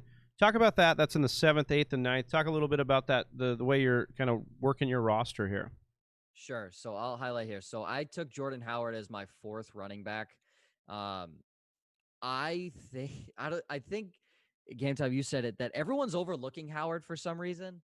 And if you remember in Chicago, like it felt like every time 2 seasons ago, every time he got the football within the 5-yard line, he scored. Yeah. I know you said it was like a 50% success rate whenever he touched the football inside there. So I like Howard in Miami. There's no one really to contest him for carries. Yes, there's Breida, but I feel Breida is going to be used in more of a James White role because that's what Brian Flores is familiar with coming from New England. Right. CeeDee Lamb is the wide receiver 1 in Dallas. I don't want to hear any questions about it. Amari Cooper. Dang. Not even Gallup. You won't even give my boy Gallup some love.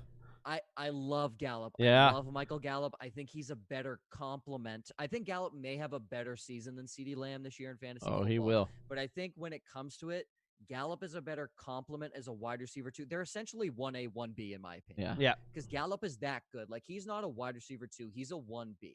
But CeeDee Lamb, I'm sorry, when Player Profiler comes out and compares you to Jerry Rice, right? And the first time I saw CeeDee Lamb on television was the Red River Shootout game between Texas and Oklahoma. The first play that I turn the TV on, it's like mid-second quarter. First play I see a CeeDee Lamb catch the football 10 yards down the field, make 7 defenders miss, 50 yards down the field for a touchdown. I'm like, who the hell is this guy? He's unbelievable. So CeeDee Lamb is a specimen.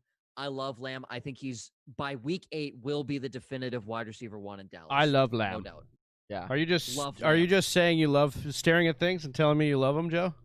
I mean, oh God, I love CeeDee Lamb is amazing. I love CeeDee Lamb. And I do want to talk about the guy I took after in Matt Ryan, because I'm normally a Matt Ryan hater. Oh, wow.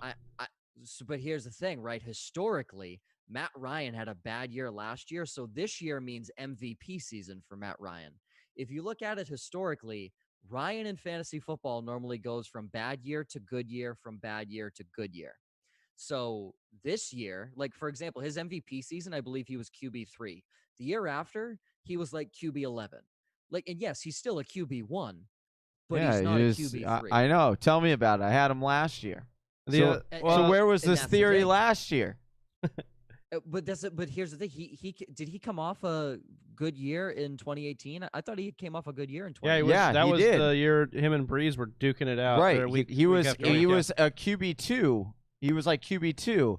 And then last year Joe with the crazy science on I know. Matt Ryan here. He's got I wish he would have years. I wish he would have told me about this. Well, this is a good segue here. I wanted to talk. We've been asking everybody kind of their dark horse league winners in these later rounds, mid to later rounds.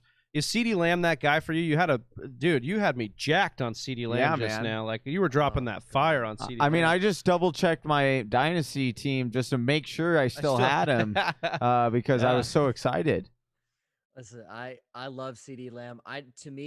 So what I do for Club Fantasy is we come out with our upside, downsides, rookie to watch, and trust falls every year for each team in our team previews. And I handle the sleepers and the individual defensive players because I play in an IDP league and I love sleepers. Okay. So yeah, when you said dark horse, I'm like, all right, let's go.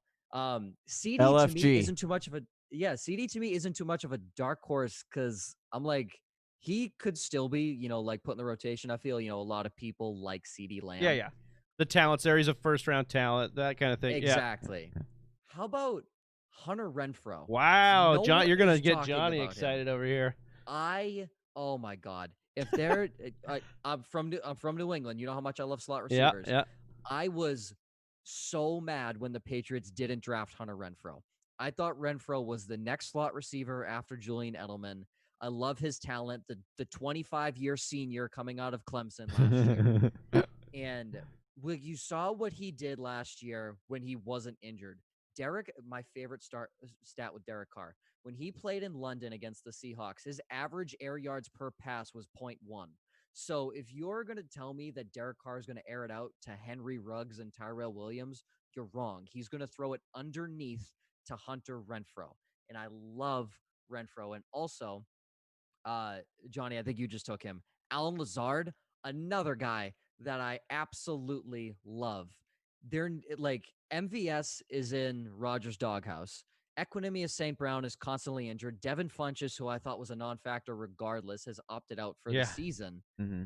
Alan Lazard has to get targets. Like there has to be someone else in that offense besides or Aaron Rodgers just says, screw it, I'm just going to Devontae Adams 30 times a game. That's and look, that is a very, very real possibility that could happen. But to me, they're going to or he'll break the record for throwaways like he does just to spite the team. Yeah, right. Yeah. I mean, at this point, would anyone be shocked? Yeah. But he at this point he has to me, he's going to throw the football more. Aaron Jones will get his share. Jamal Williams will get his share as well. But down the field, there has to be a second guy in that offense, and they don't target tight ends. Aaron Rodgers historically does not target tight ends, so it has to be Alan Lazard. And if there's one other guy in the receiver core that Rodgers trusts, it's Alan Lazard, and that showed because he barely played his rookie season. Rodgers said Lazard was doing well in practice, really likes this guy, shows out, does well at least the second half of the season. He didn't light the world on fire. Right. But you could tell that Alan Lazard was a part of the offense and that they wanted to make him when they brought him in, it was that Monday night game against the Lions when he started getting some more work. And I just remember him the Packers have done this over the years. Like they just bring up some nobodies out of nowhere and they bring them in, and then Rodgers is just like makes them relevant. So I'm not surprised here. You've seen it before. We'll continue to see this in Rodgers' career for as long as he's there, I'm sure. He's just going to trust the guy that he can trust. And you know what? I think it just comes from that chip on his shoulder. Rodgers loves to throw the wide receiver because he wants to make you pay. He wants to go down the field. I mean, he may not be able to keep playing that way anymore. We'll see. And as a Packers fan, that breaks my heart to talk about, but I love the Alan Lazard love that's happening this year, and I still believe in MVS, but he is definitely in the doghouse because that's what happened last year. Is Rodgers was hyping up MVS in the offseason. Mm-hmm. He's at golf tournaments talking about how fast and how good MVS was playing to his speed, and now we've got Alan Lazard actually just putting it on the field as well. Yeah. So. All right, so we've been rocking through here. Johnny, I want to talk a little bit about you took Aaron Rodgers and then you took Lazard. Were you just thinking stack here since you're going a little bit later at QB? Maybe get some pop out of that? Yeah, I was going stack, and I do think that there is a possibility that Aaron Rodgers just in FU mode this year and just is like, you know what, I'll Jordan show Love you. Who? Yeah, I'll show you for taking Jordan Love in the first. I'm going to go out and throw 45 touchdowns. And all of us feel like, how did he even do it? They didn't even draft anybody. And I want to say good night to Brandon S. He's been rocking with us for 11 hours on the chat here, or not 11 hours, but a lot of time. A lot of time. He's been killing. Yeah, Yeah. Brandon S., you won that jersey. We're glad to send you home with something. And he bought a draft kit. Brandon, thank you so much. Appreciate you in there. Yeah, dude. Really appreciate you. If anybody is in here watching but hasn't liked, please hit that like button. Helps us get that video out, get that stream rocking. We appreciate it. We're going to have you do a little bit of walking through your team here, Joe. You wanted to just go ahead and go top to bottom on your squad. Before you break down your thing, I wanted to touch on. I was super on the Hunter Renfrow bandwagon, like super on it hard. But then, what do you think about the news that they want to put Ruggs in the slot? That's the only concern I have. Is that they put Ruggs in the slot, and then there's been a lot of hype around Bryan Edwards. And I mean, Bryan Edwards is like Anquan Bolden 2.0, and so that's the only concern, and why I kind of took a step back with Hunter Renfrow. So what are your thoughts on that? No, and look, they're gonna realize that Ruggs can't run routes like Hunter Renfrow. They're gonna realize that immediately. Ruggs is a deep threat guy. The guy is an absolute speedster. I mean, a lot of people said that they were shocked when the now Las Vegas Raiders took Henry Ruggs, but you remember the same Al Davis Raiders took Darius Hayward-Bay. Yeah. Like, and Terrell Pryor. Speed.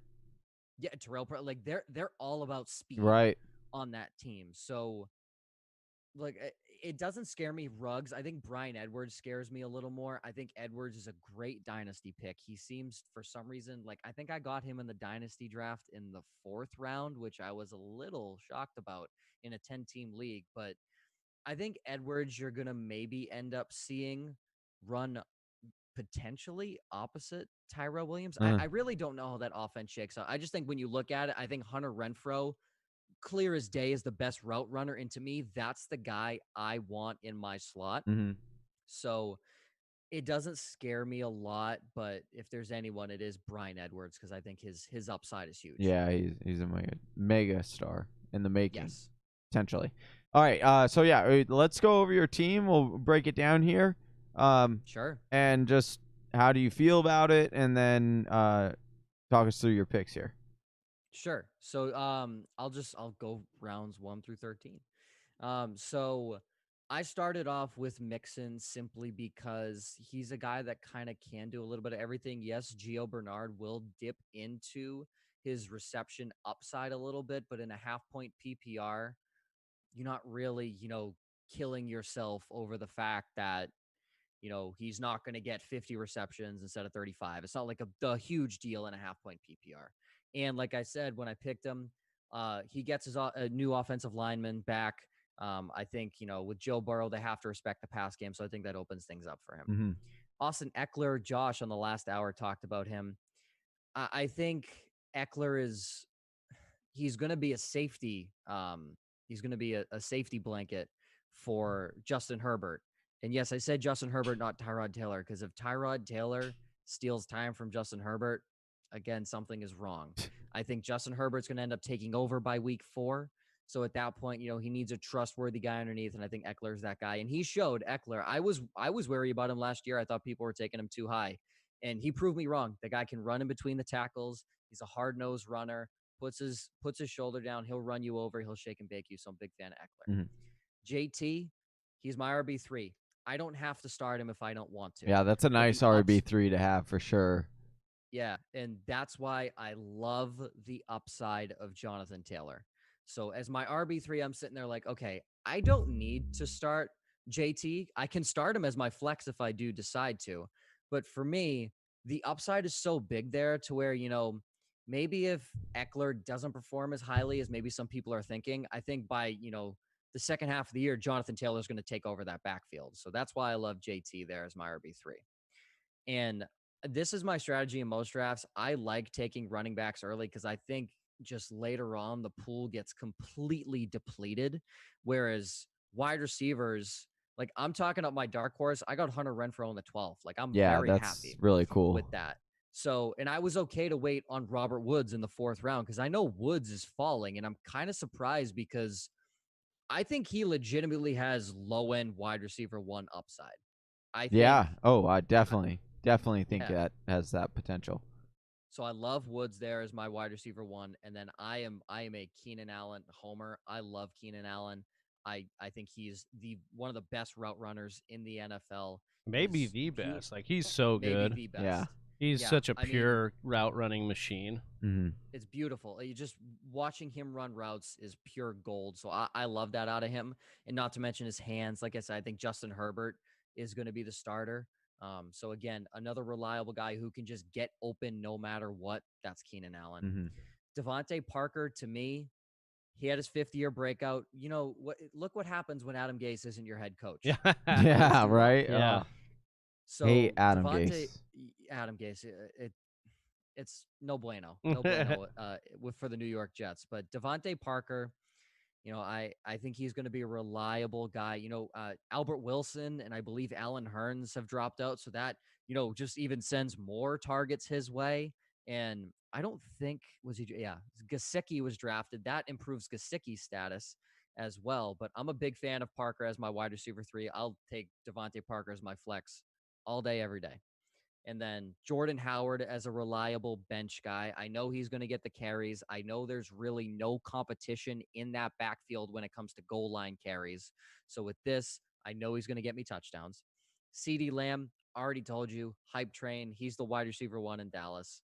Matt Ryan, this is the MVP year for Matt Ryan in fantasy football. So that's the only thing I'm banking on. I normally don't like Matt Ryan, but this is the year I think, you know, I looked at the other quarterbacks on the board. I'm like, okay, there's Rodgers, Stafford, Wentz, Josh Allen. Those are the guys in that range. I'm like, I do like Stafford, but may he get injured again. I'll stick with Matt Ryan. I think they both have, you know, equal weapons. You take Julio Jones over Kenny Golladay. And every year that Matt Ryan's been with Dirk Cutter, he's been top 5 in pass attempts. Light it up. Yeah, that's what they do. Light it up. There you go. Can't wait. And that defense ain't stopping nothing. Grady Jarrett can do everything he wants. Deion Jones will cover Alvin Kamara, CMC out of the backfield, and Keanu Neal can dominate in the box and deep in his zone. But they got rid of Desmond Trufant. Yes, they have A.J. Terrell, but I'm sorry, a rookie DB is not going to come in and shut down Michael Thomas. Not going to come in and shut down DJ Moore, Mike Evans, Chris Godwin, you name it. The receivers in that division are loaded. So they're going to have to throw the football. Yeah. And then John Brown, man, why does everyone continually sleep on John Thank Brown? you. Oh, it might be the Jordan Howard of wide receivers. Yeah. I 100% agree. John Brown so much because now, right, John Brown's not even getting the best defensive back on the field. Stephon Diggs is. So we saw what John Brown did, getting the best player on the field. Now what is he going to do when he's getting the second or third best player, because Diggs might even get double covered? Yep. So John Brown, you're going to have opposite. John Brown is as fast, if not faster, than Stephon Diggs. He can also run routes underneath. He's a beautiful slant runner, route runner. If Josh Allen can figure out how to complete that pass, it's going to be golden. But, man, I love John Brown as my wide receiver 5. Naheem Hines, I didn't realize I doubled up on Indianapolis running backs. But I'm perfectly okay with it because, like I was saying, I think Hines spreads out more as a wide receiver in this instance. Yeah, they both eat, huh? Yes. Yeah. And to me, Hines may never see my starting lineup. So to me, I'm taking the upside there, and what I believe Hines could have an upside of, 80, 85 receptions. So to me, there's his upside. And then Hunter Renfrow, man, he's a low-end wide receiver too, in my opinion. I love Renfrow, wide receiver 6. Love that pick. And then I waited on tight end. I tend to wait on tight end. I don't normally take anyone early. I don't believe in spending an early round pick on a Kittle or a Mark Andrews. More power to you if you do. They are basically wide receivers. But in this, it's a half-point PPR. So you sit here and say, I don't really need to worry about a guy getting too many receptions. If you look at Kyle Rudolph, last year was the worst year in terms of how many targets he received, which was 48. The 2 previous seasons, he was at 81 and 82 targets. So there's no way he repeats that same amount of targets. And also, he caught like 80% of his passes last year, and he's a ridiculous red zone threat, which is exactly what you want in a league where tight ends don't get as many points per reception as they would in a full PPR, or even those leagues where tight ends are getting 1.5 points per reception. Yeah, so I like Kyle Rudolph late simply for the touchdown. I like upside. the Kyle Rudolph take because we haven't seen Kyle Rudolph kind of come up lately in our mocks, and he doesn't come up a lot. And the thing is like you're watching Stephon Diggs walk out of town. That's a good amount of that target market share. And then Adam Thielen isn't the clean bill of health that we want him to be. So Rudolph really is kind of grandfathered into some volume here should anything happen to Thielen, and it's not out of the question. And he might just eat as it is based on Justin Jefferson. We've talked about COVID offseason, kind of getting acclimated to this offense. I want to talk a little bit. We're being asked here a little bit about we're kind of waiting on the next guest to get going with us, but I'd love for you to talk a little bit about some of these other teams. They asked you in the chat who you think kind of your playoff teams in this league would be, besides your own, maybe besides Johnny and mine. If not saying we would get it, but let's say that we did. Let's talk about some of the other teams you like here, Joe. Sure. So, I mean, I like any team that takes Christian McCaffrey. Yeah, right? Yeah. CMC is my far and away RB1. I like him way more than Barkley. Not to say that, McCaffrey scores, was it like over 400 points like he did last year, but I still think CMC's the RB1.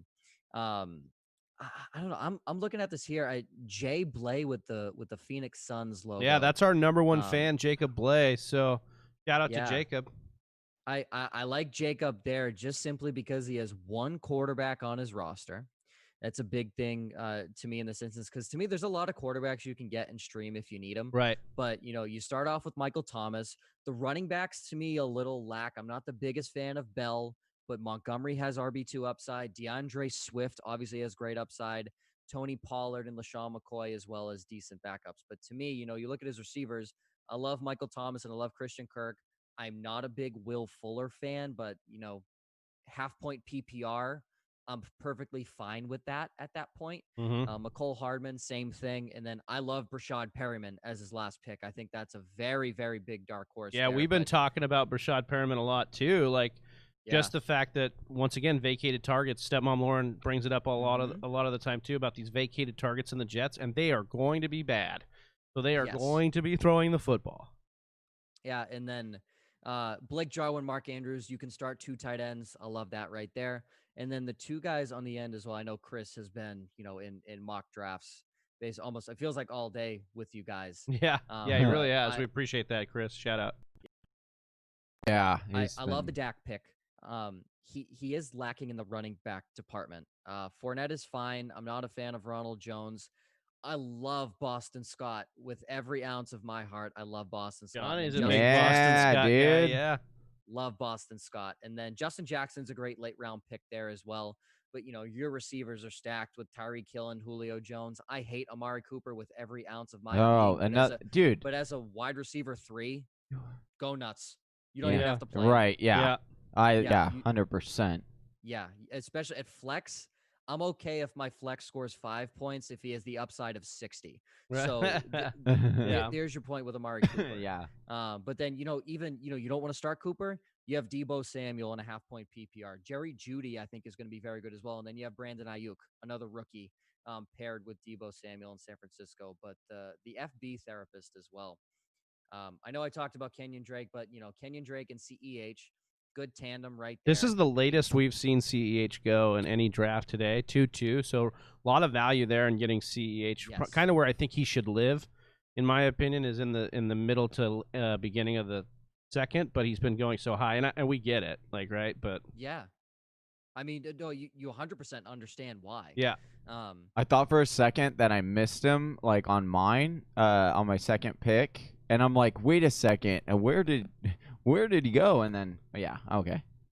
Yeah, I mean, in a half point PPR, obviously his upside isn't as big in a full point, just because, he's there for the receptions. You're drafting him for the receptions and less for the run game in this instance, at least from what we assume coming into the season. But with receivers, A-Rob and, Hollywood Brown, that Baltimore wide receiver room is wide open. So if Hollywood Brown could take over as the wide receiver 1, I think you have great upside there. But Golden Tate, ooh, I love Golden Tate late. That's a great pick.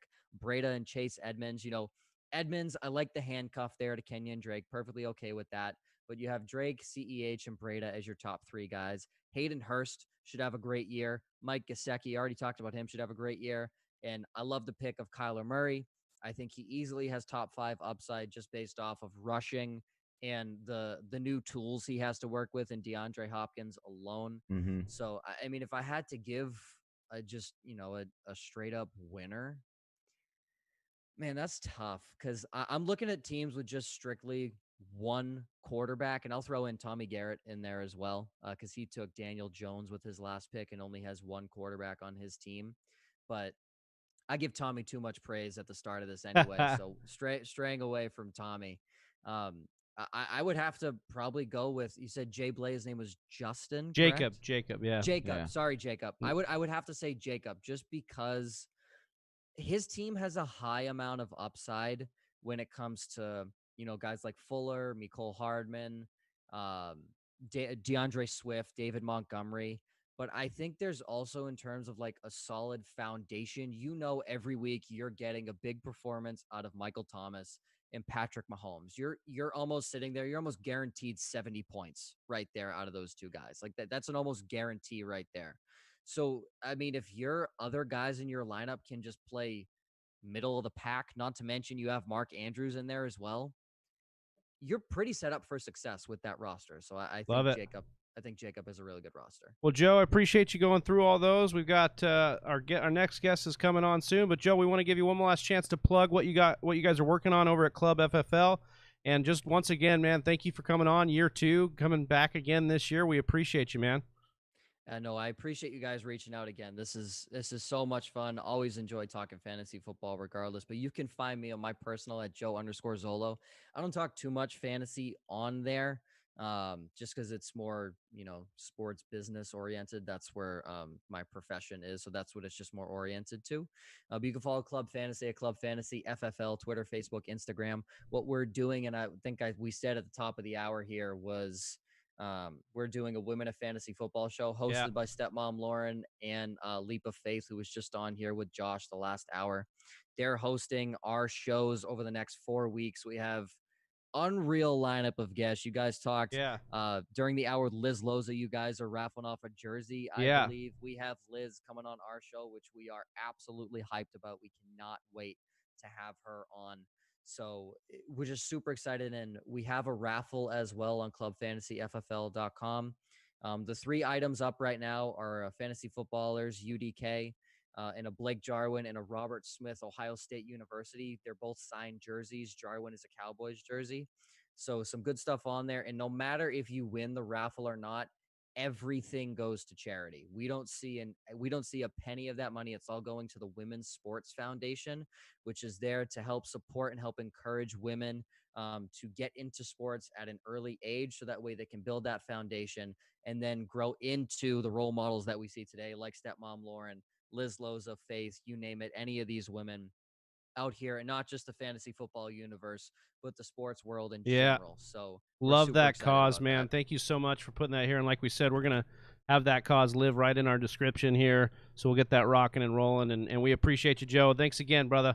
We'll catch you next year. Appreciate you, man. Yeah. Appreciate you. Keep it up. Have fun. Thank you. All right. Really excited to announce our next guest coming on is Liz Loza. Without further ado, Yahoo Sports, we're going to get Liz in the chat here.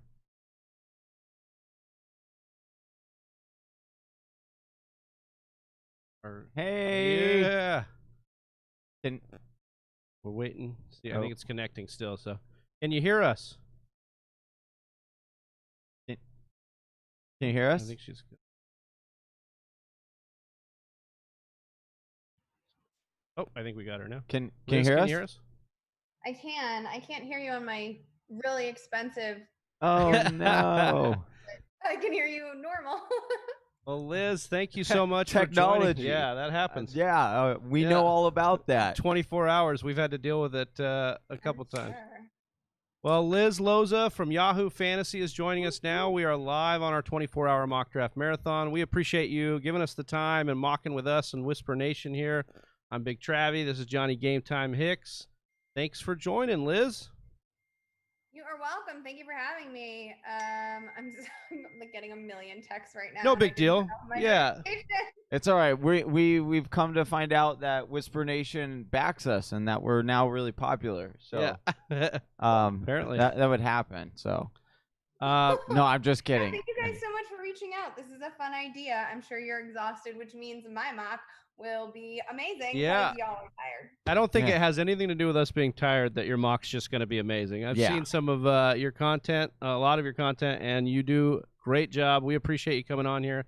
We just had Joe from Club FFL, and he was plugging the Women of Fantasy Football that you're kind of working with them on, doing some of that and the giveaways they're doing. So was just excited to have a great cast, not only this year, but an awesome cast of women in fantasy football that we were able to bring on this year too for the mock draft marathon. So thank you so much.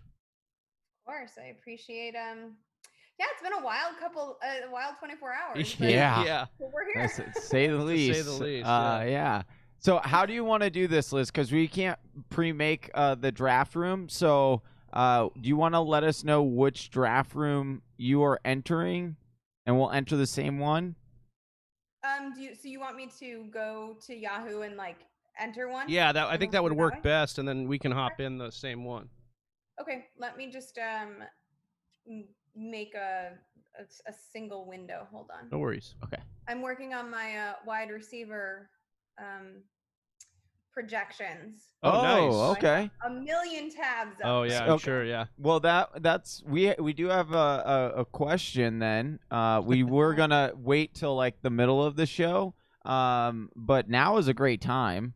Do you have a dark horse? We've been asking this to everyone. Do you have a dark horse player that you just think can come out of nowhere and win leagues? A dark horse, so I haven't like finessed, if I'm being totally honest, I haven't finessed my sleepers. I will say this. I think DJ Chark is being wildly undervalued. You're probably going to see me target him. If we can all be high on Terry McLaurin, then we should all be high on DJ Chark because the arguments for McLaurin are very similar to those with Chark. It's just that, like they're volume-based arguments on bad offenses with suspect quarterbacks, right? Right. So, but we've seen them both flash. I also, I am increasingly higher on Jalen Reagor. I know there's the whole Justin Jefferson, Jalen Reagor debate. I think that Reagor is going to be used in ways that people are not anticipating because he's actually going to be used the way he should have been used at TCU had he decent quarterback. Right. Mm-hmm. Love that. And I think Darius Slayton. Also, I know that like showing up on the COVID list for Justin Jefferson right now doesn't much matter because it's 3 weeks, but I also feel like that's just another in an already funky offseason, an abbreviated offseason, if you will. That's just like another impediment that puts him behind finding rapport with Kirk Cousins. And we do know that Kirk obviously has great rapport with Adam Thielen. He also, fun fact, Kirk Cousins said that he enjoyed throwing to Kyle Rudolph because it was like throwing into a mattress. So even though that didn't translate to production much last year, I think if he's looking for a security blanket, Rudolph, as much as I love Irv Smith, is going to provide that for him. And lastly, big on Anthony Miller. He's been a stud if he can stay healthy, if his shoulder can get right. As we saw, he, once he started to get healthy again, he was producing and then he got banged up again. So I like him as a late round pick. I think Christian Kirk is really undervalued. Love that. Yeah. Christian Kirk is wildly undervalued. I know that Hop is stealing all of the, or Nuke rather, is stealing all of the spotlight, but Kirk is still a stud and he is still, coming on strong. I think he's finally going to be used the way that he was drafted and intended to be used, even though Larry Fitzgerald is still there. Last one I want to mention, Darius Slayton. If we are looking at the receiving core in New York, and we're using one of these things is not like the other argument, Slayton and his red zone presence and pre-existing rapport with Daniel Jones is super evident. And I like him a lot as a pure touchdown maker outside of the top 35, 40 players. I love these. Like, you came in hot with these. I love it, Liz. Like, this was a major breakdown, and it's fitting because we're going to be giving away this Darius Slayton jersey, signed Darius Slayton. So just in time for that take, Liz, And we have got that winner now, and it is Rock Lee. Rock Lee in the chat. Thank you so much, man. You'll if you could DM us on Instagram or Twitter, Rock Lee will get your information and get that to you. Cool. Yeah. All right. So I am in one. I am looking at them, and there is one. Let me go to standard mocks, not auction mocks. Have you ever done an auction mock, by the way? It's yeah, they are. I tried one and never again. No. All right, so there's one called Quarterback Sneak. Yep. It starts in 2 minutes and 20 some seconds. Yep, I just joined too. So all right. Great. So let's see. Yep. Okay. Cool. We are good. Awesome. So where are you guys? I'm drafting from the 2 spot apparently. I think I got the 4 spot. I think I got right before Johnny at 3, but I have to make sure. They're making me verify. I haven't logged into Yahoo in a while. Not to dog Yahoo. We love Yahoo over here, and we love. Oh, you didn't get in. All right, you didn't get it. Hey, you didn't. I don't think you got in, but you can mock draft with me. All right. Yeah. No, you have 1:45. Oh, but well, it's full. Yeah, I think it's full, but okay. It's okay. That's fine. I can kind of. Oh, it didn't get me. Okay. Cool. All right. So Big Travie will mock draft with me. That's all right, and we'll work together. And okay, so one thing that we do stream mock drafts every Monday night, and one thing we like to do to kind of give our viewers a different kind of viewpoint of things is we like to draft in certain ways. Like we'll call out, we'll say like a strategy. Yeah, strategy, draft. Right? Which we don't encourage people to do. We just say like we want to show them a particular strategy if you were to go in for with one. Are you finding yourself going with any particular strategy more so one over the other this year when you're drafting? So, okay, I will say, I know we're looking at the clock here, but a couple of things. Number one, as analysts, I love that you're doing that because so often, so I will admit, I tend to follow, at least in 2020, heading into this season, the robust RB strategy. A tweaked version. I want, in my first 4 to 5 rounds, I want 3 to 4 running backs, and then I want a solid floor receiver a la Allen Robinson, right? So like if I can get 3 running backs and Allen Robinson or some equivalent receiver, I'm feeling pretty good. That said, I'm also in charge of writing the tight ends positional preview for my job. So I feel like it is necessary for me to try drafting or try mocking George Kittle in the 2nd round and see what the rest of my team looks like, because I don't think it's fair for analysts to say like, here's my thoughts on the value of these players if but not really do it. Mocking other strategies, right? So like the other night, and I'm so lame that it's nighttime and I'm like, wow, sitting with my White Claw, and I was like, I'm just gonna do like a This Is Wild best player available draft, like just which player on the board. I saw your Instagram story talking about that, and you said, "Wow, like I actually like this one." Yeah. So I will say, so like I said, robust RB is 10. Like I'm at the 2 spot right now. I'm not going to pick Devontae Adams or Michael Thomas or Travis Kelce right here. That's wild.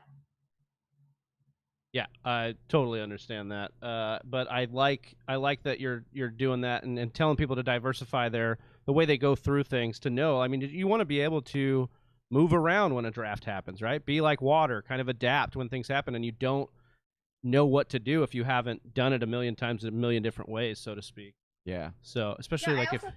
Yeah, go ahead. Sometimes people are too worried about getting their mock perfect. Like, oh, I'm going to put up my mock and see what like the Twitterverse or what Instagram like says about it.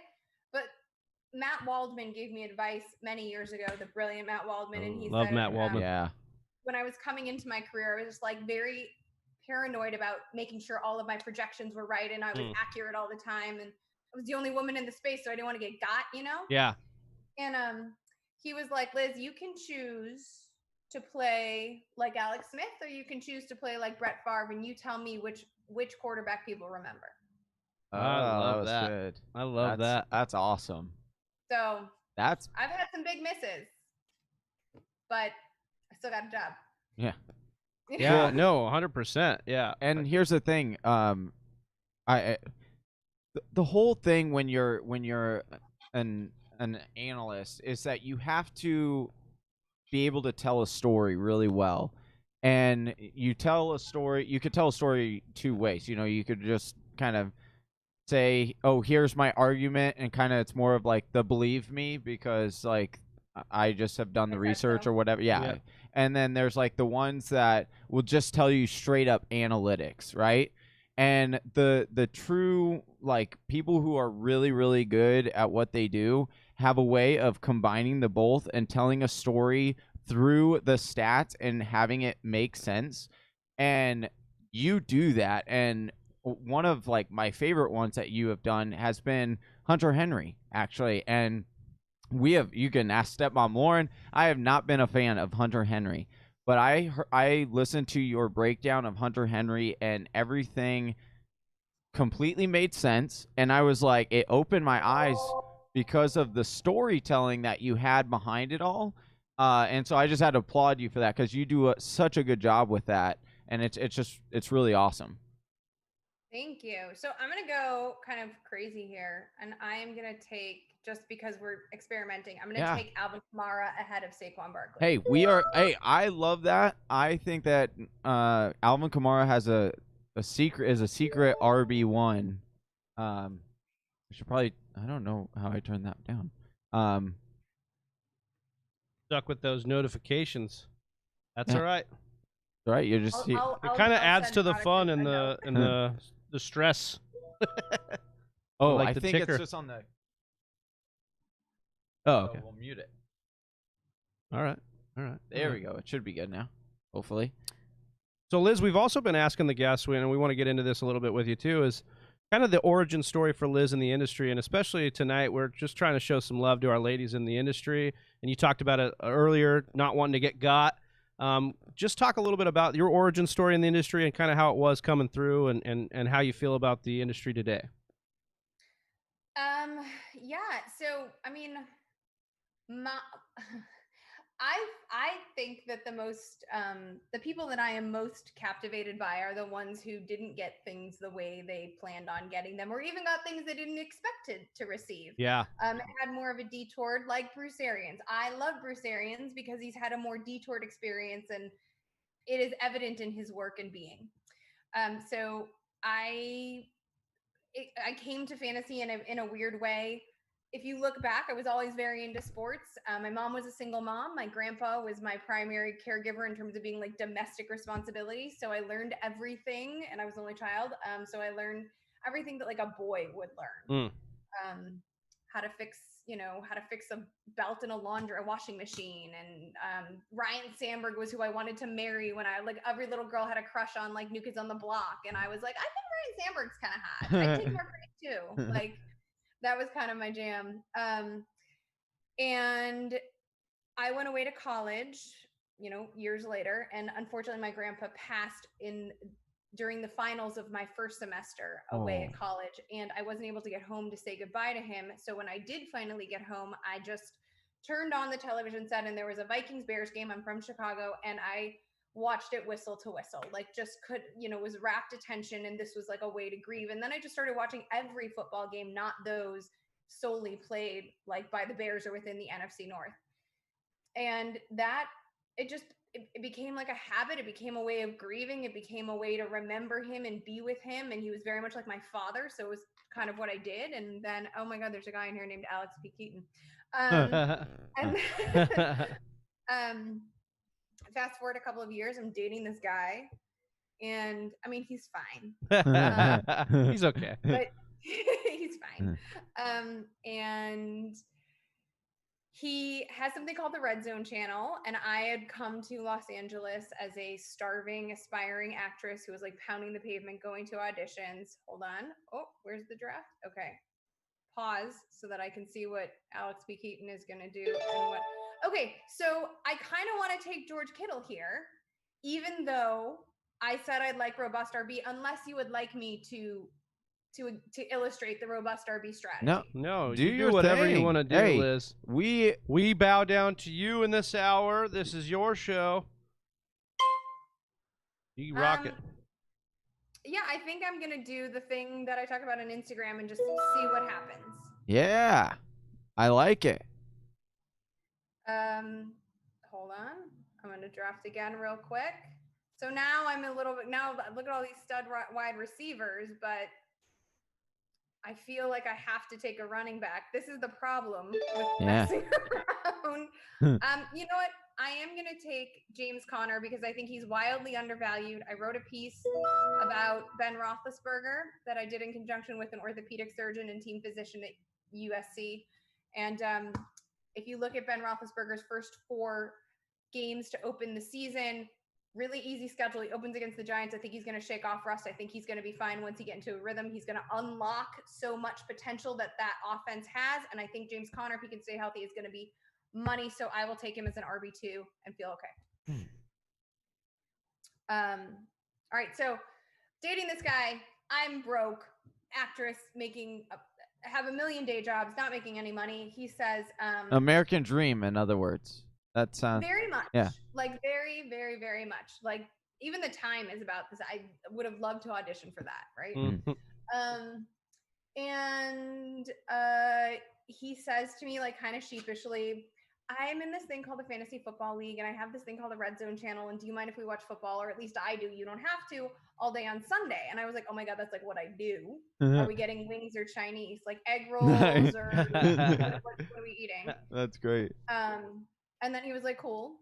And then he started asking my advice because we're watching football together, and he's seeing me know the different players and schemes and coaching staffs. And so I ended up co-managing his team to a Super Bowl victory. The next year, there was an opening in the same league. I begged for my own team because I don't like to share. And I got it. I won the Super Bowl. I won the Super Bowl again the next year, even though all the guys said it was beginner's luck. I happened to be watching Fantasy Football Live, on which I am now a cast member. And I was watching it with this same boyfriend, and I was like, I don't understand, like, why are there all these dudes on here? Why are there no women? If the NFL viewing audience is like 46% female, shouldn't there be a woman on here? And he like offhandedly said, I don't know, why don't you start a blog? And so I was like, all right, bucko, I will. I love it. Love it. So I started something called the fantasyfootballgirl.com, and I gave myself a content schedule, used everything that I had learned working in entertainment and moved it to content creation on a fantasy/digital storytelling platform like you just mentioned. And then I started a podcast, and then I got on other people's podcasts and a Twitter feed, and all sort of snowballed. And in 5 years ago this month, Yahoo offered me a job, and I've been with them for, I'm having it's 5 years this month that I've been with them. How surreal to have been watching FF Live and to say, no, there's no girls here, and now you are the girl there. Yeah. Yeah. I mean, it was pretty wild. And I will say, like, it was also just saying yes to everybody's anything. Yeah. Right? Like saying yes to a million horrible podcasts. Yeah. And enough people saying yes to a bunch of 2-bit 24-hour mock draft marathons. Yeah. You're still grinding. Yeah. No, I mean, but I think, you said, like, where has the industry come to now? And I think the answer is, like, there are, there are so many more outlets. There's so many more content creators. There's so much more information. There's so much more, like, for users and fans to choose from. And it looks like everybody's thriving. Like, the industry is so much more saturated, and I think also therefore gotten so much better because it's like those stardom situm columns don't always cut it anymore. Yeah. Like, people want more specific, more like honed content now, and that's just not enough. Yeah, it's like that trickle down effect, right? Like if it's causing the industry to get better, then the players are actually getting better now too. So everybody playing is getting better, and then therefore, once again, it's like that cycle. Now the industry's got to get even better too. I loved what you talked about here about an adaptive role that you've played to come into it, but then also how the industry's adapting too. That's a beautiful thing to talk about, especially like we've been talking about it in this COVID off season, this COVID year, like how much we're gonna have to adapt as an industry in general, and then as players playing. So I thought that's an awesome point you made there. Johnny, how's your team going here? You said you were going to draft with me, and you've made 3 picks, so I think I'm out on drafting with you. I think that's what happened. But that's fine. Lie, dude. That's cool. I'll ask Liz how her team's going. No, I can't dude. see it over No, here. hey, but- sorry. I'm not gonna lie. I just got in the zone, and I was yeah, like, no, it's fine. just making these picks. Playing host over here. It's okay. I'll pick up the pieces. Liz, what have you got? How apologize. many rounds are we through? A lot. We are in round 5. Nice. Okay, Liz, why don't you give us a little breakdown of your team so far, unless you're picking right now. Oh, I you just picked. Yeah. So I have Alvin Kamara, George Kittle, James Conner, DeAndre Swift, and David Montgomery. okay. I was actually not planning on taking Montgomery, but I don't know, as an RB4, Yeah. I kind of don't mind it. And I do have to hit wide receiver now, so we'll see how that turns out. Yeah, but I think this is kind of the year to be okay doing that, right? The RB robust, because we do have so much depth at that wide receiver. And there's like that bucket of guys that are just really, really like tantalizing in their upside at wide receiver this year. I mean, that we'll see how this looks at the end of it. Yeah. I mean, That's the idea, at least. Yeah. It was interesting too, because instead of Swift, like Mark Andrews was on the board, and I already took George Kittle, so I'm not going to take another tight end. I'm not going to back him up, obviously. And I am normally the wait till the double digit rounds and dart throw at a tight end, but it was interesting to be like, oh, you mean I could have like gotten another higher end running back and still gotten Mark Andrews? And really, yes, there's a tier break between Kittle and Andrews, but like Andrews is a damn stud, and I wouldn't mind having a piece of that offense. Right. Yeah. Yeah. I don't think the tier break is as big as people think with Andrews, and I think it's because Baltimore will be forced to throw more this year. They were in so many positive game scripts last year. I don't think that's going to be the case this year. And Andrews is the only guy you can really not have any questions about, other than health, maybe, but is the only guy you can not have questions about in that offense as far as getting the target market share. I think Andrews is kind of a no-brainer to be in that tier with those other big guys. I love that. And I know a lot of people are like, without Hayden Hurst there, what is the other tight end? Is it Nick Boyle? And I kind of think that maybe if this weren't such a weird COVID-affected offseason, Devin Duvernay, the slot receiver, who I think is the Willie Snead replacement, basically, because I think Snead, this is like Snead's last contract year. The last hurrah. It's like we like to say. And I think that I like Duvernay a lot. I liked his tape a whole hell of a lot. And I think that he might see more looks than one of these other middling tight ends, even though Ozzy's obviously obsessed with tight ends. Yeah. I love the Andrews love. We love that. All right, Travis, you want to hear our team? Because I am. Your team? I'm not taking credit for this team if I didn't get Hey, you're going to like this, dude. All right. I took, okay, so we got Ezekiel Elliott. Okay. And then Chris Godwin, Kenny Golladay, A.J. Brown, and Kareem Hunt. I'm liking it so far. Yeah, so that's where we're at. So wide receiver heavy. We're going a little bit opposite. We probably took all of Liz's wide receivers there. So I don't know if we're going to leave much left on the bone for her there, but we'll try. There is a lot here. No, I didn't intend on going with that strategy, like super wide receiver heavy. But I kind of leaned in because I liked what was available in the third with Kenny G and DJ Moore were both there.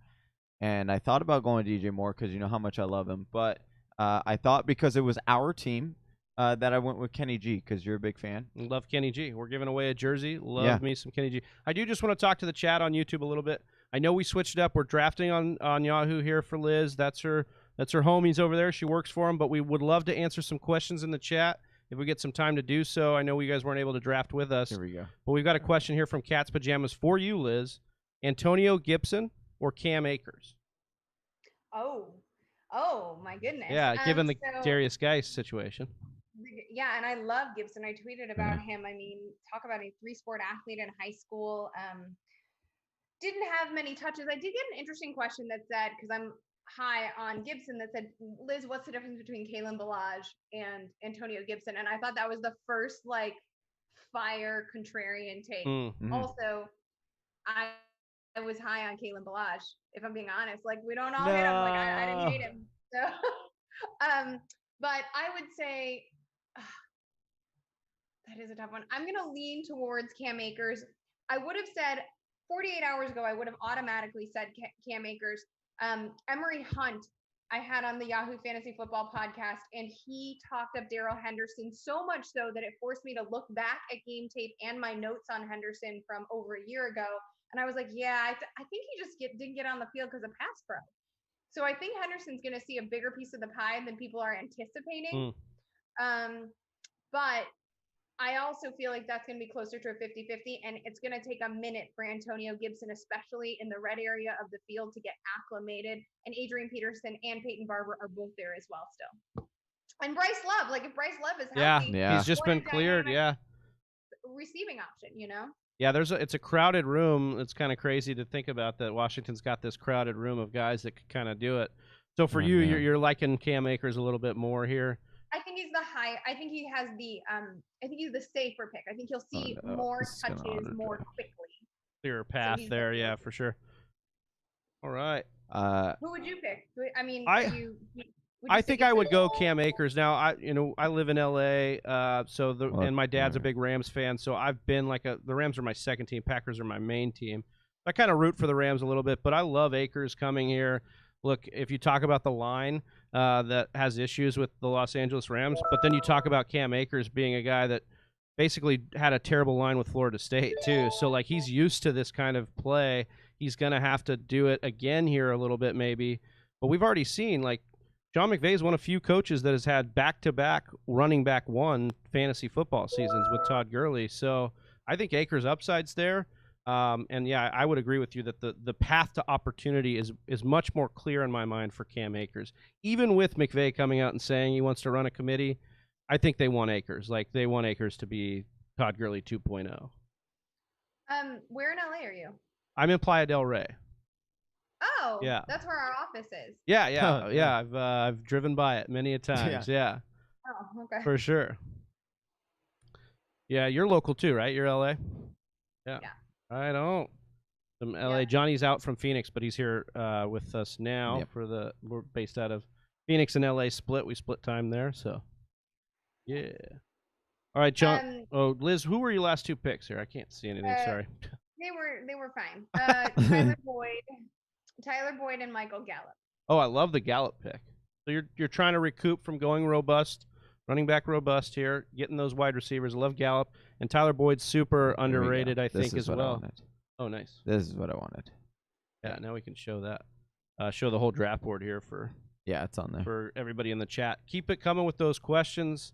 We love it there. Cat's Pajama says, thanks for the breakdown, Liz. We appreciate that. Right on. I feel like Tyler Boyd could very well be Joe Burrow's Justin Jefferson. Oh, yeah. Agreed. 100%. Love this take. Do you want? And he is wildly underrated. I mean, he's a slot guy, so people were like, but also he's so reliable. And as good as Joe Burrow is, he's still a rookie, and he still needs the game speed to slow down a little bit. And that, to me, is a perfect a perfect safety blanket that he could have, especially if you're using AJ Green as a decoy because he's not 100% healthy until T. Higgins is able to really come around and learn the system and run more polished routes. And with Boyd, we've seen it doesn't matter if another guy comes along and is the true number one. Boyd likes that. He'll just increase his. It's better for him. So I appreciate that take for real. Yeah, stepmom Lauren was also on here. We had her in hour 2 and 3, and she was saying the same thing. And yeah, we have to agree with you guys because he gets overlooked every year. No surprise, you're getting a lot of love in the chat here, Liz. We had Chris Molina on earlier. He was drafting with us. He writes for Club FFL. He says, hey, make sure you tell Liz we said hello. She is an idol to many in the industry, so getting some love over there, Liz. Appreciate that. I love Chris. He's a great guy, very, very talented. Yeah. Jalen Hurd. That's Cat's Pajamas wants to know about Jalen Hurd, guys. Johnny? Jalen Hurd, the 49ers Yeah, guy? yeah, The Jalen Hurd. Oh. running back from Tennessee. Yeah. I love him. I think so. It's interesting.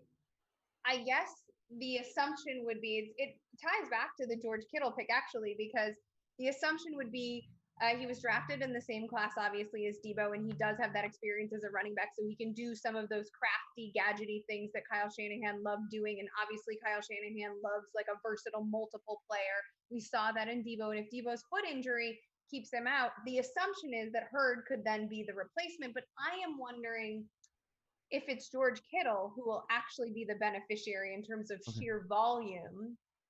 And that's why I have him ranked ahead of Travis Kelce. Interesting. So how much more, because I mean George Kittle already demands like his is really high, like 26% market share. So where would you project him? You think it'll go up even more, like the 35%? You think he'll be like just their main passing game this year again? I think he might. I mean, also he's uncoverable. He amazing is. after the catch. So it's not like you have to worry about like, I mean, there is some Gronk-esque. I know that Travis Kelce is baby Gronk, but like you see Gronk running with like 3 linebackers on him. Right. Right. And I think that Kittle, he's a different player certainly, but like after the catch has that, he's just impossible to contain.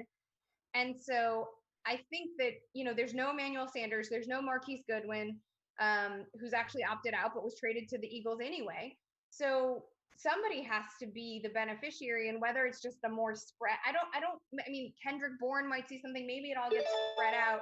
Hurd has that versatility, so I understand. I've taken Hurd in a couple of best balls, like pretty late. Mm-hmm. But again, I think that maybe you see no regression in George Kittle and or an inflation up to 30%.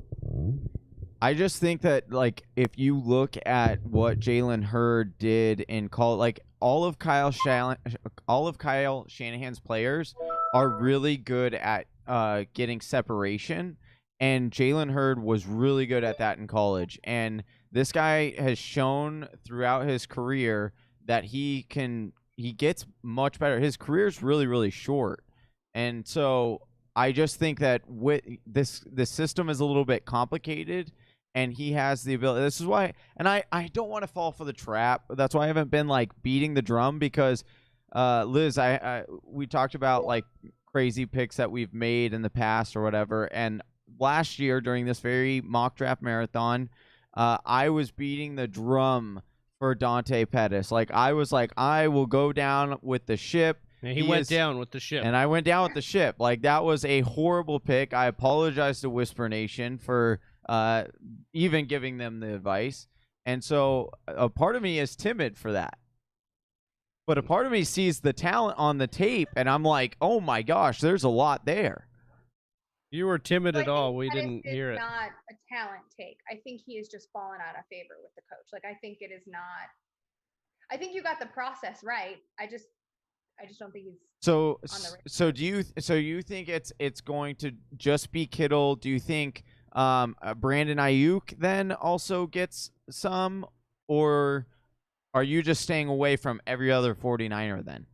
No, I mean, I think it's going to be a lot of everything, and I think we don't have a regular training camp and beat reporters to tell us who's leading, and there's no preseason. And I think Kyle Shanahan is crafty enough that he's just going to roll with whatever works, but there's going to be a lot of questions. So I don't think it's going to be Brandon Ayuk because he's a rookie, and he was pretty raw coming out anyway. Right. So like, I don't see that as a possibility. Hurd was like hurt a lot last year, which is why he didn't see the field. And I think that's why, like, at least he has more familiarity, even if he didn't get the reps because of injury. But I think Kendrick Bourne is actually someone that not enough people are talking about. He has flashed and he's been a great substitute. But I don't think any of these guys are. You can throw darts because it's an offense that you want to be a part of, especially if it's a best ball. But like, I would rather count on the players that I can count on. And then let's say you take Hurd, right? And in the first 4 weeks, Kyle Shanahan, especially in this kind of COVID world, is still experimenting, and you need someone to produce right away in redraft. and nothing's happening, and then you end up cutting him, and then by week 12 he shows up, right? So I want to draft players, especially in a season like this where continuity matters. Yep. That I know can make an immediate impact. And then I will adjust, because guess what? You're going to have to adjust anyway. That's why a waiver wire exists. I am going to be heartbroken if I pick all of my pet players and they don't pop until Thanksgiving. It will have all been not, because then you're forced to wait on a guy. You know, like I've heard some arguments about, when we're talking about draft strategy, about like zero RB this season being particularly interesting because there is so much depth and talent at wide receiver, and because you've got guys like Kareem Hunt, who you brilliantly drafted and is on my upside.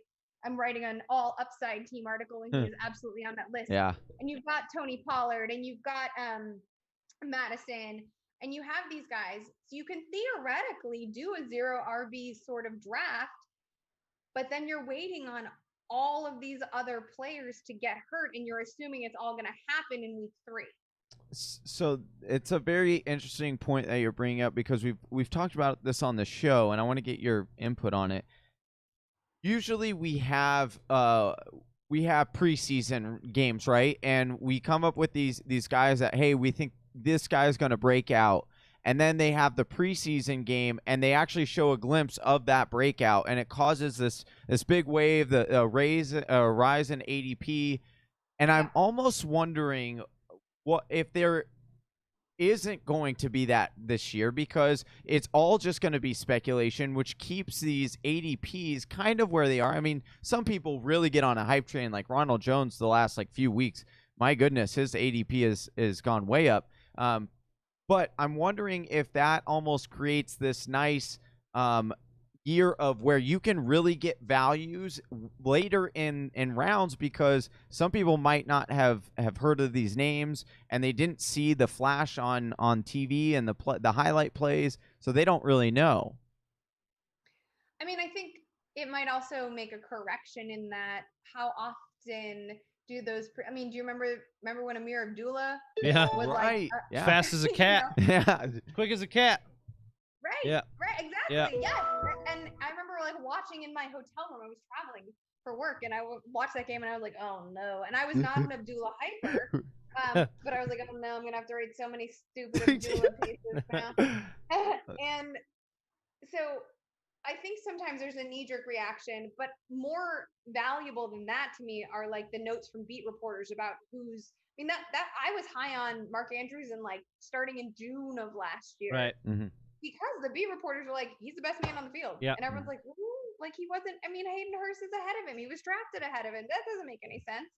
But if you know, over the years of doing this, I've culled a list of beat reporters that I really, really trust. And so I think not having that information puts us at more of a disadvantage than, three or four theoretically important games. Yeah. The dress rehearsal week 3 always being the most important, and like a quarter in, you're like, oh, that's kind of lame. But there are times too, though, that really get you with those games. Like we were just talking on the show a couple weeks ago about the Tyreek Hill bomb from Patrick Mahomes against the Falcons in the preseason, and you're like, oh wait, I've probably been a little too low on Tyreek Hill here, or at least we were in a lot of ways. And then the other one I think about is Alvin Kamara, and the year he broke out, he took a kick return to the house, and you're like, oh wow, this guy is like really special. And so there are times, but I get what you're saying too. Like sometimes I think we just miss it. I think bottom line is I would love some preseason right now. I think it'd be awesome, and I like the hype and puff pieces as much as they can get annoying sometimes. It's stuff to read. Yeah, it's nice to have. I'm just adding to my queue so that I can. Now that we're getting to the bottom. Oh right, that's smart. That's smart. Yeah. So are there players or strategies that you are particularly? Who are some of your like value picks? As far as value, well, I think the wide. Who's your favorite dark horse quarterback? Because we all know who the top 8 guys are. I'm taking a lot of flack on this one just because his opening schedule is so nasty, but I love Daniel Jones, man. I think Daniel Jones, as far as what the Giants are going to want to do on offense and what they're going to have to do because of their defense, The fact that the guy threw as many touchdowns as Tom Brady, more than Aaron Rodgers, more than Kyler Murray last year, was a better fantasy quarterback points per game than those guys. And his weapons are low-key stacked, Liz. Like, he's got Saquon, Sterling Shepard, Evan Ingram, who's a wide receiver in a tight end's body. You've got Golden Tate and Darius Slayton, who we talked about. We gave that jersey away. Like, I just think when you look at it, he's set up. Like, I like to look at some of these late-round guys and go, okay, can they lead the league in passing attempts? And when I look at Daniel Jones, I say, yeah, I think he could get close to it. Is he going to lead it? No, but he could get top 5 with the Giants and the way they're set up this year. But that because their defense is so bad. Yeah, but his opening schedule is pretty bad. They've got the Niners in there, and they've got some other things. But I will say this: like, defense year to year, and then COVID. Like, do we really know if those defenses are all going to be as bad as they were? Or as good as they were last year? We don't really know. But Danny Dimes is my guy. I've been banging the desk on for a lot for my like dark horse quarterback. For me, it's Cam Newton. I think that I think he's going to New England. He knows he's following Tom Brady, but he also has a chip on his shoulder, and he wants to, like, a lot of people turned on him real quick, and like he is when he stays healthy a full 16 weeks. He is a top 5 fantasy quarterback.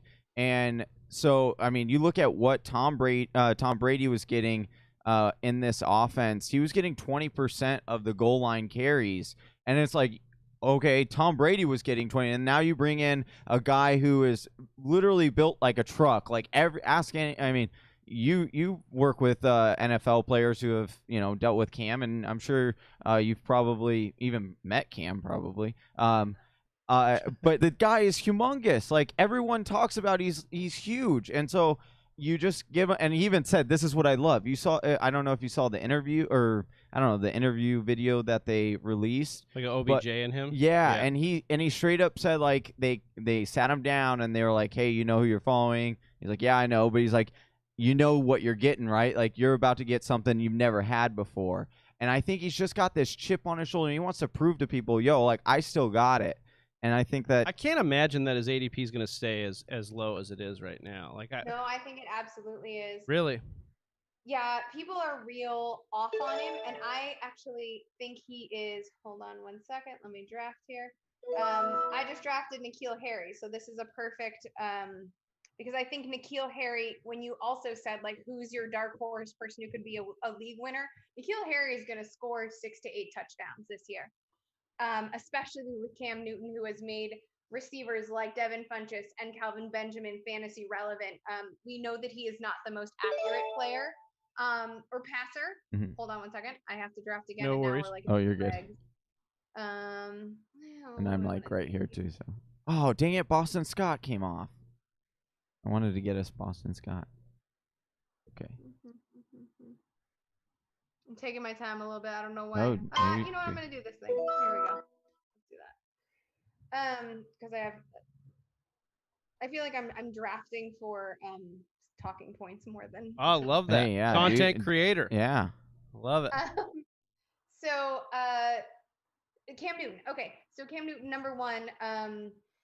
Most career rushing touchdowns of the modern Super Bowl era to his name. I'm sure Lamar is going to be on his heels real quick, right? Yeah. But right now, Cam still got him. So I did this 5-player series, this 5-article series called Rest versus Rust. Ben Roethlisberger was the first player up, who I talked about a little bit earlier. Cam Newton was the second player up, and I worked with this Dr. Alex Weber, who's this orthopedic surgeon. And everyone's real off because they're worried that Cam can't stay healthy, and there's the Lisfranc issue. And when I talked to the doctor, he actually knew the surgeon that performed the procedure on Cam, and the Lisfranc injury is such that, like, the bone is broken, and that the bones are like broken, so then the ligament tears, and they have to, like, there's a lot of little bones in the foot, and they have to the doctor has to realign the bones so that everything stays situated. Lots of times players get a widening, which means the bones fall out of alignment, which then hurts because the ligament is, like, out of whack again. Cam Newton did not have a widening when he came back from his foot injury. It was not a widening. In fact, he was able to, because he hurt himself so early in the season, in the preseason game, ironically, against the Patriots, right? Because he hurt himself so early, The only reason he ended up getting the surgery instead of rehabbing it was so that he could be 100% confident and trust his body, which is what elite athletes need to do. He's had tons of time to condition. He's also got James White, who is not by any means an equal comp to Christian McCaffrey, but over in 2017 and 2018, I believe Cam Newton targeted per game Christian McCaffrey, which is when his efficiency and numbers like stabilized, right? His completion percentage stabilized when he started to have a running back you could check down to 7 times per game. So I think that makes James White interesting, right? And then you've got Nikhil and you've got Julian Edelman, right? This nice, reliable slot guy. He is older, but he's still a beast. And by the way, he put up solid numbers last year with a broken damn shoulder. Fine. Everyone's old, so everyone's assuming they're washed. But Nikhil Harry didn't have time to establish a rapport because he was injured with Tom Brady. He got screamed at. Everybody sees Tom Brady screaming at a rookie. They write a narrative. That's it. Now he can change things. He's still got a first-round draft pedigree. He has the size and ability in contested situations to make Cam accurate. The pieces are there. The coaching staff is there. You mentioned the drive and the will is there. The health is going to be there. He's my QB 11, and he is leading off my all upside team article. QB 11, I ain't scared. Most rushing touchdowns from a quarterback in NFL history, and the Patriots have led in goal-to-go situations over the last 5 years. So, like, all the rushing upside is there as far as rushing touchdowns for Cam in the end zone. So, I mean, you've fire take here from both of you on Cam Newton, I think. And if he does stay down there, that's great value on that ADP. He's just, like, chilling down there. So, Liz, I got to ask you real quick because we're coming on the 14th round. Typically, because we're mock drafting so early, we tell our listeners, don't draft a kicker or defense if you're drafting this early and just take your stabs. Do you want to do that, or do you want to go by the book and draft? Because some listeners are like, oh, no, draft your defense and kicker. That's what you're doing is mocking a whole team. So what do you want to go with? I don't know if our product will allow us not to. Oh. I mean, I'm happy to do another like roster limit. Oh, that's right, because of the bank. Okay, fair enough. Okay, so. Well, that was an easy answer. Yeah. That makes these Gotta next work with two the picks a tools we're lot given. easier. Hey, we are going to be thankful because we got this going for a long time. So the less brain cells we have to use with choosing a kicker and a defense, the better. How many more you guys go until what, like 10 a.m. 8 a.m.? tomorrow. 10 a.m. tomorrow. Yeah, so Pacific. we're about to hit 12 hours. Yeah, you'll take us into the 12th hour, Yeah. halfway through. All right. Now that you sound real thrilled about it. She doesn't have as much faith in us. Yeah, I get it. She was like, "All right, these guys aren't gonna make it all the 24." No, I think you guys are doing great. I think you're doing. I mean, what are you eating or drinking that is legal, obviously, to help get you through the now that we're into the twilight hours. So we've got some Red Bull. I've got some snack nuts over here, macadamia that he has not shared with me. Yeah, these are staying. Yeah, he's just sharing them over there. Mixed nuts. I'm okay. Okay, well, made a big deal for nothing. Macadamia nuts, cashews, all the goods to get you energized. Our awesome team, Chelsea Lee Byers, the woman behind the glass. By the way, Yeah. I watched her on your Instagram stories, your BTS Instagram stories. She was awesome. Oh yeah, she's awesome. She is the rock backbone. star. There's only a show because of her, 100%. And so she and Austin is over here as well, who's helping us. That's their partners and partners in crime, and they brought us some pizza that I've just been eyeballing. It's been off camera now for about a half hour. I've just been eyeballing that, but we'll get a break here in at some point when we transition, and then we'll get that snack down. And then, and who knows what kind of snacks will show up in the late hours. You know, once we get past midnight, who knows where it could go, you know? Yeah. I'm just trying to think, like, what would I want to do? What would I want to eat at 2:00 in the morning, but, like, while working? Yeah. Well, and luckily I've got a pool, so I was been telling people, like, I'm going to jump in that thing for sure at some point. To try and get motivated, but other than that, And the nice thing is that we are very, very fortunate in doing this, and so mock drafting is something that we really love, and and being on with fantasy football people and engaging with the community. So it doesn't feel too much like work. We got these nice recliners that are very, very comfy. So we learned. And we from get to last talk year. about football. Yeah. Like that's the coolest thing. Like that's like bar talk. You go into a bar and talk about it. Like I don't really need to be that coherent to talk about it. Well, I don't know about that. I mean, fair enough. All right, Liz, how do you feel about your team? I don't really like the quarterback situation.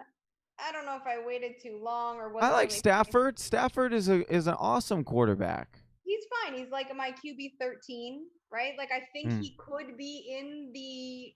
I took him instead of Drew Brees, even though I have Brees ranked higher, just because like I just don't really like Drew Brees. Also, hot take. I'm not one of the few people who's not like, oh my god, he's amazing. I love that. I also just I think the staff is gonna like sling it, and under Bevel, he actually last year before he hurt himself, he ended up with like the second most rushing attempts, and I believe that Bevel, like he really gelled with Bevel as an OC, and obviously coming from Russell Wilson and understanding, even though Stafford is by no means a mobile quarterback, like pushing him to rush a little bit more, pushing him to like extend plays with his legs. I think all of that in another year and this year has a higher ceiling than Drew Brees, and so I decided to. But also like I'm not going to rank Matt Stafford ahead of Drew Brees because there's a known quantity there, and my rankings tend to rank floor ahead of ceiling because everyone's using them. Isn't that funny? Like we had very similar thing. Like we were really high on Matthew Stafford, and then we projected him out, and then it was like, oh, Matthew Stafford's our QB 14, and we're like, oh, but we like the upside. Like the upside is definitely there. But yeah, like you said, like when you just are going from like analytical side, it's like, well, I'm not sure if he quite gets there. Right. So, and then what about the rest of it? Okay, so I have Matt Stafford, and then Tyler Boyd and Michael Gallup is my wide receiver 1 and wide receiver 2. It's. I mean, I would like a little bit more punch there, but I think when I have Kamara and Connor as my running backs 1 and 2, and then Kittle as my tight end, I love the Kittle. Like that's saved me. Yeah, that was nice. And then DeAndre Swift as my flex. And then the bench is what I'm most proud of, because I can imagine a scenario where like David Montgomery, and I've got David Montgomery, Tony Pollard, and Nyheim Hines as the reserves at running back on my bench. I think Pollard has a lot of upside, obviously. If anything happens to Zeke, that's an awesome spot. And I think that Pollard is going to get a little bit more run. He looked really good, and Zeke hasn't been as efficient as he was a couple of years ago. And that's just what happens. It's not that he is an elite or a top 2-3 pick, but and Nyheim Hines, I think, is like a dark horse PPR favorite, because as much as we're all talking about Jonathan Taylor, and I understand why, Philip Rivers has targeted his running back position 26% of the time when he's been a starting quarterback. And so I think Hines is going to get more play because of the quarterback change. So I don't mind that. I can see a world in which I flex him sometimes. And then the receivers, Deontay Johnson, Christian Kirk, N'Keal Harry, to me, those are all 3 wonderful upside receivers. And I can imagine a scenario where, like, if Gallup doesn't break out, if Gallup does have some issues, if Tyler Boyd is too flat, Christian Kirk and Deontay Johnson being a 1 and a 2, it doesn't, like, I can see that as a possible range of outcomes. Yeah. Yeah, I'm big on Deontay Johnson this year. I think Deontay Johnson, we've just seen it when Ben's healthy, what they can do in this offense for 2 wide receivers. And Deontay Johnson, it was just a very special wide receiver last year as a rookie, and people don't really realize that. And James Washington hasn't put it together, and I think, the narrative street with him not producing with Mason Rudolph under center because of the college connection hurt him in terms of the narrative, but also he showed up on the COVID list. So, like, that's more, again, these are just more reps and more exposure that these players aren't getting to begin with. Yeah. Yeah, 100%. Last thing, Liz, before we let you go, we've been asking every single person that has come on. You made it through the mock draft marathon with us. How was it? Was it all that bad? No, it wasn't bad at all. This was totally fun. I mean, listen, I'm not going anyplace. Well, It was totally fun. Yeah, we appreciate you coming on here. You've been an inspiration to us in the industry. We watch your work with with big attention. We love what you do, and we appreciate you coming on here. Well, Really. thank you. And I have to say, you said you had a pool. I do not have a pool. Humble It brag. gets hotter in the part of LA where I live, so I may be hitting you up to say, like, excuse me, me and my 3-year-old need to borrow your Yeah, pool. come on over anytime. You're more than welcome, Liz. Yeah. Thank you. All right. Appreciate Thank you you, so Liz. much, Thank Liz. you. Have a good night. All right. Have a good one. Bye-bye, guys. Bye. All right. So we are now in hour 12. Oh, Yeah. no, not yet. Are we? No, No, yeah, we need yeah. another- Well, 30 more. No, we are about to be in hour 12. Look, I was told there wasn't going to be math here. Well, I mean, time is a math a little bit. So Rock Lee, Yeah. look, I know you didn't get to draft with us. I I'm just have sorry. to say it, dude. I'm sorry you didn't get to draft with us, but trust me, dude, we're doing 12 more. So there's plenty of opportunity for you to draft again with us. You've been drafting with us all day. Yeah. We appreciate you. We love you, man. Thanks for getting us those subs. And I'm trying to get you that jersey, man. So all you got to do is DM me on Instagram or Twitter to get that jersey. If you deny it one more time in the chat, I'm going to have to give it to somebody else. Oh. So I appreciate you, but you got to DM us on Instagram or Twitter. All right, we're going to welcome in the Fantasy Football Couch. He is joining in right now, so we'll get him rocking and rolling What here. up, man? Okay. Are you awesome to hop on? Good to hop. Okay, no worries. Oh, okay. No worries. Okay, no worries. Yeah. Brain, Fantasy Couch, can you hear us? Yeah, All right, what's going on, brother? and just ready to roll. Dude, you don't do very many videos without your hat on. You're like me. You don't do a lot of videos without the hat on. Someone just said that I have the hat on only 37% of the time. Wow, that's pretty technical. So, They- yeah, just my most recent ones. I change it up. I get bored, but no, I rock the hair most of the time. All right, all right. I gotta respect that beard too. Yeah, the beard's no Yeah. joke. All right, so we're doing a 12-team PPR 2QB. You go by the Fantasy Football Couch, the Fantasy Couch. Can you tell people where they can find you? We've got your link in the description. Maybe talk a little bit about the brand and where they can find you. What link you got? Well, we got Twitter in the description, and then we also have you as like one of our brother channels that you can or partner channels that you can click on our page to the right. The YouTube? Yeah. Yeah. Yeah, bro. Right. YouTube is where my best content is at, but anything Fantasy Couch, you guys can find me. I'm pretty much on everything. You were one of the check me original, out. like the OGs on YouTube. It was like you and BDGE were like the two that I saw first on YouTube. Yeah, I mean, I've been on there for very, very, very long, and it's almost embarrassing, but it's a good story. Started out not doing so well, and like the last 4 years, been really ramping it up, and just like right when we were about to throw in the towel and give up, we just kept going, and that's exactly the same time where things started ramping up. So hey, we're here. Hey, now. dude, that's I love that story, man. Yeah, dude, we quote Yeah. LeBron. He has a story about when they lost in the finals, in Miami and against Dallas, and there were like a lot of people were saying, "Oh, was that like the worst part in your career?" And he was like, "Well, it was the lowest, but it ended up being the best time in my career because it launched me into winning my next championships. We went back to back." So he's like, the greatest part of your career comes right after you think you're gonna fail. So, congrats, man! Like, you're killing it. You put out great content. Go over and follow him. We got his brother channel on our thing. So if you have any questions on how to get it, just go to our channel base and you'll see it just to the right there. But you ready to get into this mock draft, man?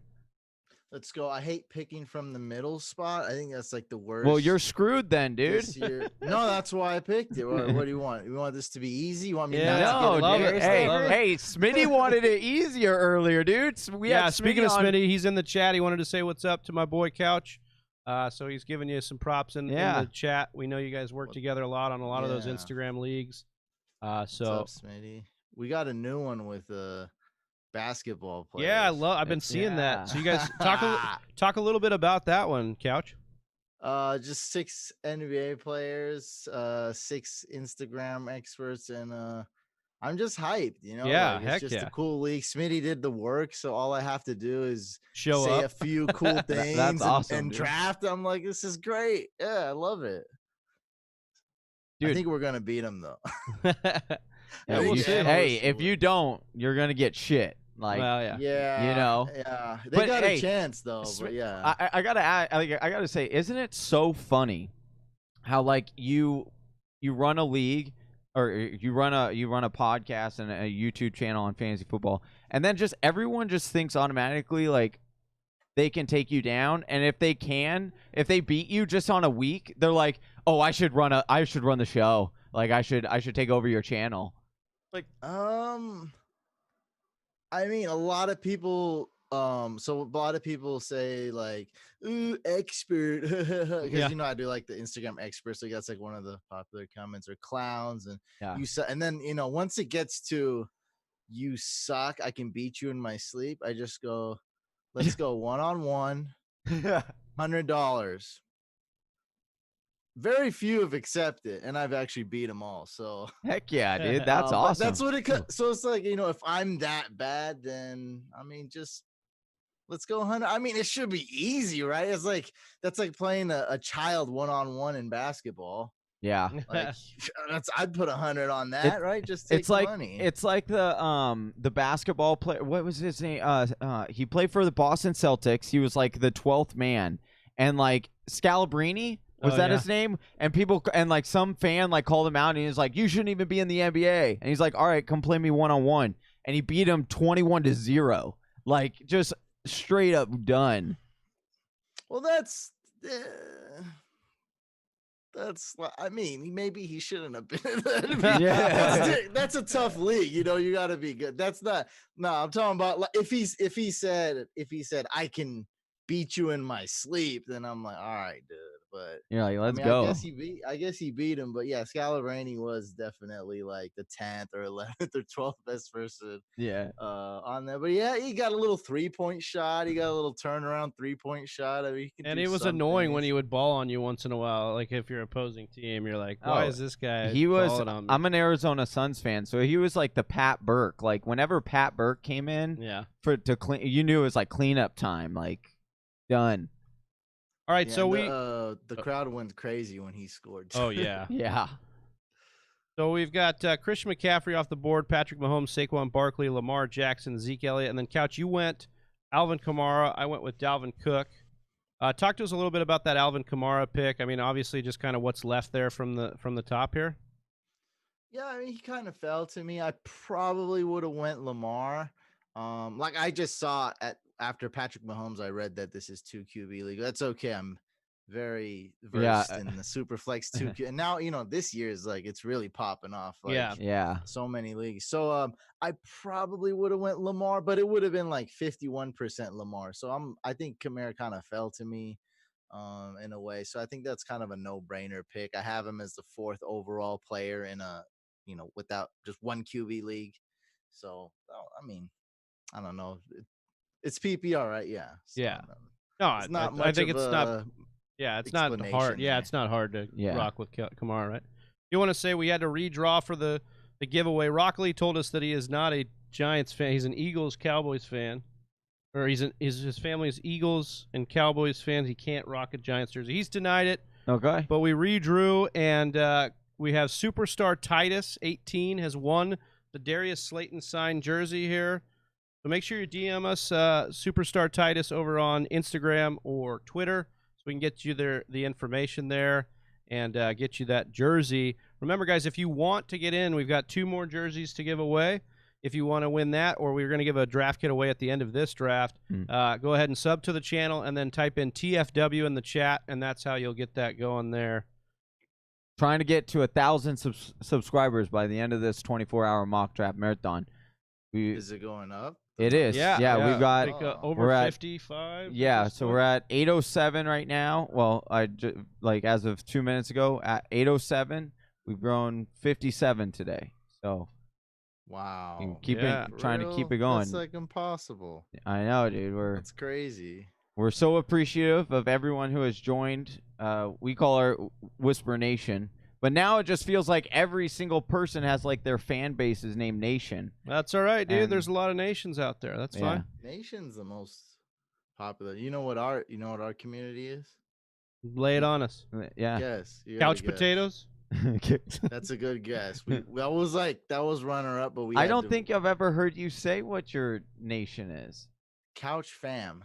as in Couch fam. family. Oh, Okay. yeah, yeah, I yeah. actually like have that. heard that because Yeah, I've heard you you're right. intro videos. Yeah, that, what up, yeah. Couch Fam? That's Yeah. right. Yeah. So the couch, like we're all the family. You know? So let me ask you, how did you? I love your tag name. How did you come up with that? Where did that all come about? How did you, decide to venture onto YouTube? Fantasy Couch. Yeah. Yeah. So I worked at. Man, I got long. How about if I just talk fast? So I went to college as a business. Dude, we have major. 50 minutes, so I Yeah, think you're you're all good. right. Yeah, but I like. Let me do it all within 5 minutes. That's Okay. great. That's still long, but not too long. All right. So I went to college as a business major, did it, thought that was a thing to do. Wasn't quite my thing. I've always been into video, multimedia, graphics, photography. So I switched it up to digital video. Boom, a spot opened up in the school newspaper at my university. They're like, you should do it. You should do it. I was like, sounds kind of weak. I was like, all right, I'll do it. I took over, and that's when still newspapers were relevant, like print media was relevant, but Right. it was just starting to kind of shift more online. And since I love film, that's my thing. I'm a digital video guy. I took over the online part of the newspaper. We started doing a bunch of videos, and one of my buddies named Mike, I was like, look, like they don't know what they're doing. Like I have full reins. Like we should just start like a fantasy show. It'd be cool. Yeah. So we started a fantasy show for the newspaper. It was cool. And that's back then there was about 2.5 fantasy YouTubers. Yeah. So it was really easy to get like 1,000. Like it was like no competition. Yeah. Yeah. So we did that, graduated. We're like, we can keep this going. So that show was called Fantasy Fix. And then we decided to start Fantasy Couch. We had, we ranked it just like you rank your top 10 running backs. We ranked our top 10 names. For some stupid reason, number 1 or number 2 was fantasygear.com. And thanks to that idiot who still owns it and hasn't put anything up there for 19 years. Oh man. my gosh. What does it do? Total idiot trying to sell like these weird, probably fetish gear on there. Nice. Thank God. Because what are you going to do with fantasy gear? I don't know why we thought it was good. So thank God that guy kept that and didn't allow us to buy it. And we got a much better name, Fantasy Couch. Yeah, heck yeah. Because it still sounds like an adult entertainment site a little bit, but fun. It's good. Fantasy Couch. It's awesome. You watch sports on the couch. Yeah, exactly. Fantasy Gear would have sounded A little weird. gross. Yeah. Way Little weird. Yeah. Like not funny weird, like Fantasy Couch. It would have been like, what are you guys doing? Well, and like, I think as it becomes more mainstream, because like we have the same issue with the Fantasy Whisperers. Like when we first started, people were like, Fantasy Whisperers, what? Like sounds like a late night talk show. And I'm like, no, it's actually about fantasy football, you know? Couch, you sniped me. I was looking at Kenny G. I don't blame almost you, man. thought about taking him, but then I was like, I would really shoot myself in the foot if I took I didn't take any running backs to the first. I feel like Kenny G's got a strong immune system. Just my opinion. I'm not a medical doctor. I'm not a lawyer. I'm not a financial advisor. Just my personal opinion. This is just for entertainment purposes, anyway. Yeah, exactly. I just feel like he's got good immune system. That's I feel like he's strong mentally, physically. Well, he's inside and out. definitely Babytron in that respect. That dude's a specimen and a half. So yeah, I mean, look, I think you can go one of two ways with these guys and their immune system. Either they're super athletes and one small thing is going to throw the whole thing off. He says in Parks and Rec, his body is a microchip. Yeah, dude. Or it's the pee on top of the mattress. Yeah. What? What's that? What's that the fairy P? tale? What do you- What do you Yeah, mean what's the a P what's on a top? princess that with the P is like on the very bottom mattress, right? What's and the she, point we're trying to make? We're talking about the microchips, right? No, we're just like, saying like would you feel the very like we were talking about they are in the best shape of their lives, right? Like does the slight variance of something coming like really affect them or not? And so Yeah. it was I'm sorry, it was a long P on the top of them. I've never. there even is heard a that. fairy there is a fairy tale book that it is where it's like a princess and the Pea. That's it. sounds right? like fantasygear.com. Yeah, dude. So Hey, We were trying to that'll stay away sound from like that. That'll sound like a normal story. That sounds gross. So we're that sounds gross. We're asking everybody, Couch, who they got as their like late round league winners. Some of their dark horses to win some leagues this year. You want to kind of share with the listeners who's some guys you've been coming away with and some of these late round guys? Of course, as we're in round 4. Yeah, well, I in this mean, mock draft, I mean, look, Well, I have as gonna wait Smitty, a few rounds, as but- Smitty said, dude, we're hey, not you said you here didn't to- want it easy. Yeah. So. yeah, I'll give you everyone that I'm gonna mock draft. So far my team's looking good. Let's ruin that. No, okay, no. All right, we'll wait on No, on it's that one. okay. I'm just very competitive. We can go because we're gonna probably forget, right? Realistically. No, Well, probably maybe. not. Everyone's Johnny. gonna be No, happy. actually, no. We'll wait on it. If you wanna, if that's cool, we respect that. Then No, let's I can say it now. well- I'm like He's already mentally there. 84% joking. Yeah. Well, He's in. I don't know, dude. All right. Let's hear him. Yeah. All right, I'm let's telling go. you, I'm 84%, so I can All say it now. Okay. Let me get my early sleeper. He's pick. basically saying that there's no way in hell that Big Travi's going to take his early sleeper pick. So that's bold. That's a bold This is strategy, full Cotton. PPR, correct? I will say that Smitty tried pulling the same stuff on us, and I just I sniped a couple of his players. Oh, we got Stepmom Lauren still in the chat. Look at her rocking. It's like 1 a.m. where she's at. Oh my goodness, 1:30. Mm-hmm. Still on that Tito's, I imagine. Of course. Oh, we're in the Couch's head right now. Look at him. He's focused. He wants to nail this pick. Folks, what is he going to do? I see the bead of sweat dripping down his brow right now as he makes this. Drew Brees? That is a bold strategy, Cotton. What's wrong with that?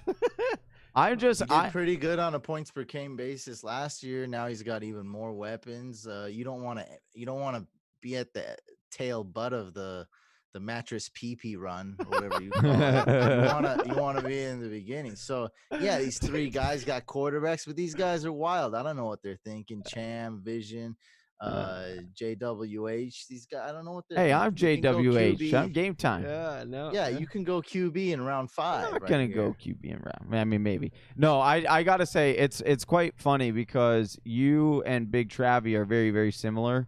I am the overreaction kind of host on the show, and Travis is the smooth guy who just is like, "Yo, calm down."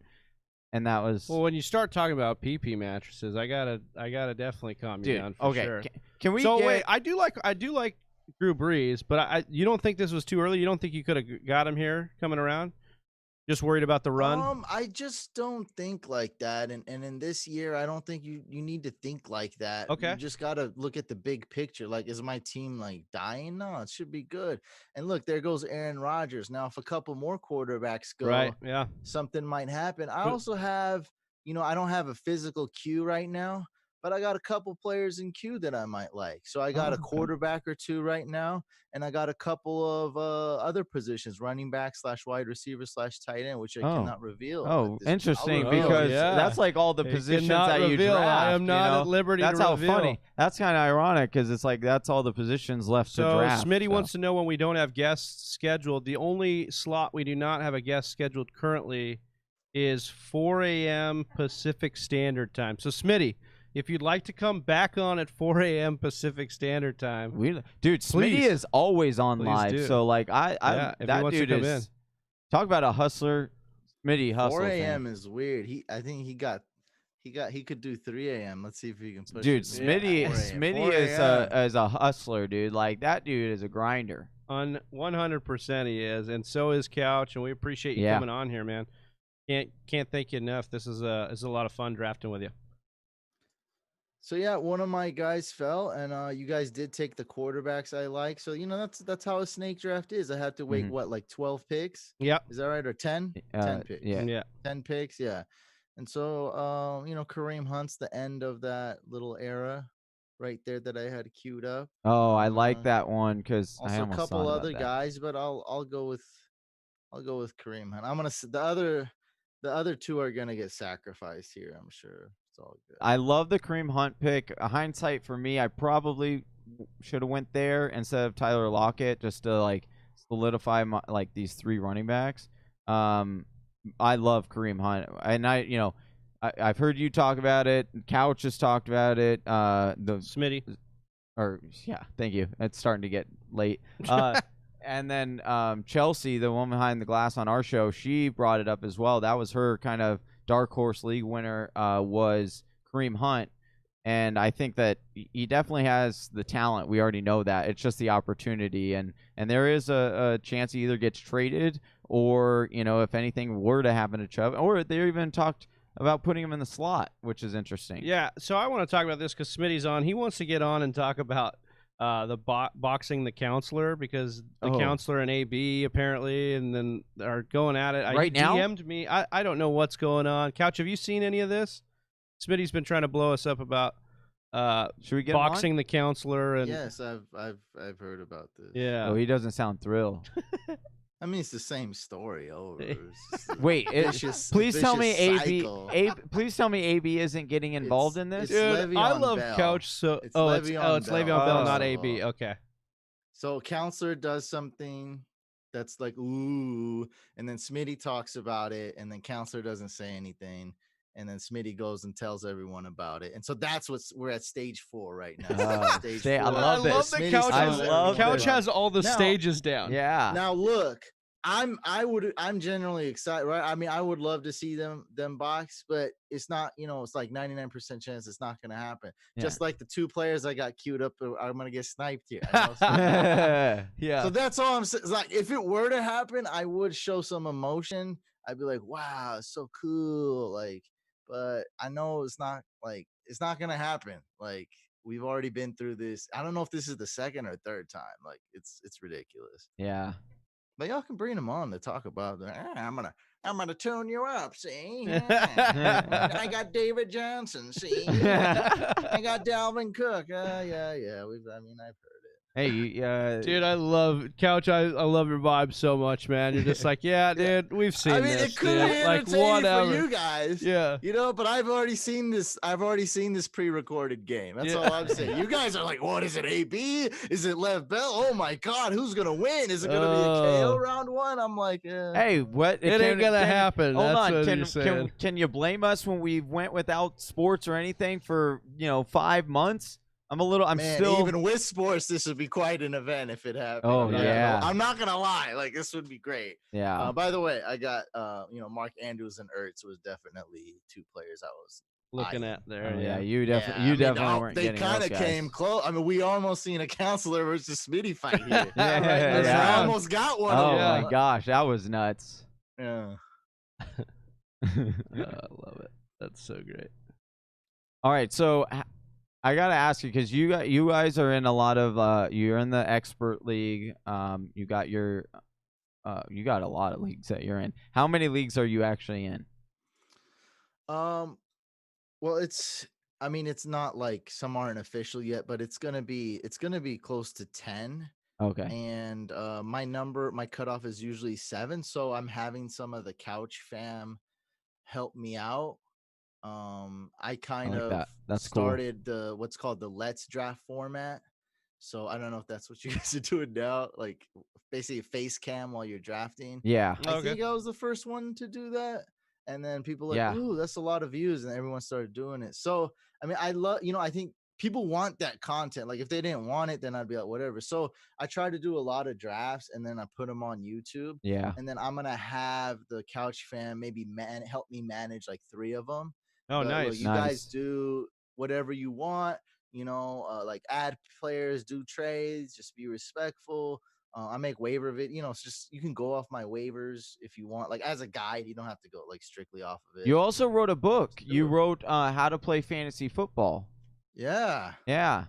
There you go. Look at Heyo. that. Yeah, on Amazon. Like I said, dude, I've been following you for a while. have You that- actually were. Do we have that link or? No, I don't, unfortunately. All right, we'll get just- that link up. We'll get it up. That's Yeah, all we'll because what Who I'm gonna reads do. books anyways, right? Just go to You my can do YouTube. audiobooks. You got it on yeah. audiobooks? Yeah, I need to do. I Yeah. haven't done it. Dang, I need Hey, to do an we'll- audiobook. Well, come on next year and you can read for 24 hours. the Yeah, book. exactly. And- Yeah, there you go. Oh, God. Hey, And content. we'll hey, just clip that content, out. and then content. there's your audiobook. Yeah, there you go. Yeah. I have been following you for quite a while, and yeah, just wanted to make sure we plug that. We will be clipping these all out in the hour chunks, and then we'll retag you, and I'll make sure that I put the link to that book in the Oh, you description. don't got it, man. It's all. Dude, it's all we are good. here to promote. This is all about the community, the fantasy football community, like getting our names in front of people because, listen, there's a lot of people that need advice.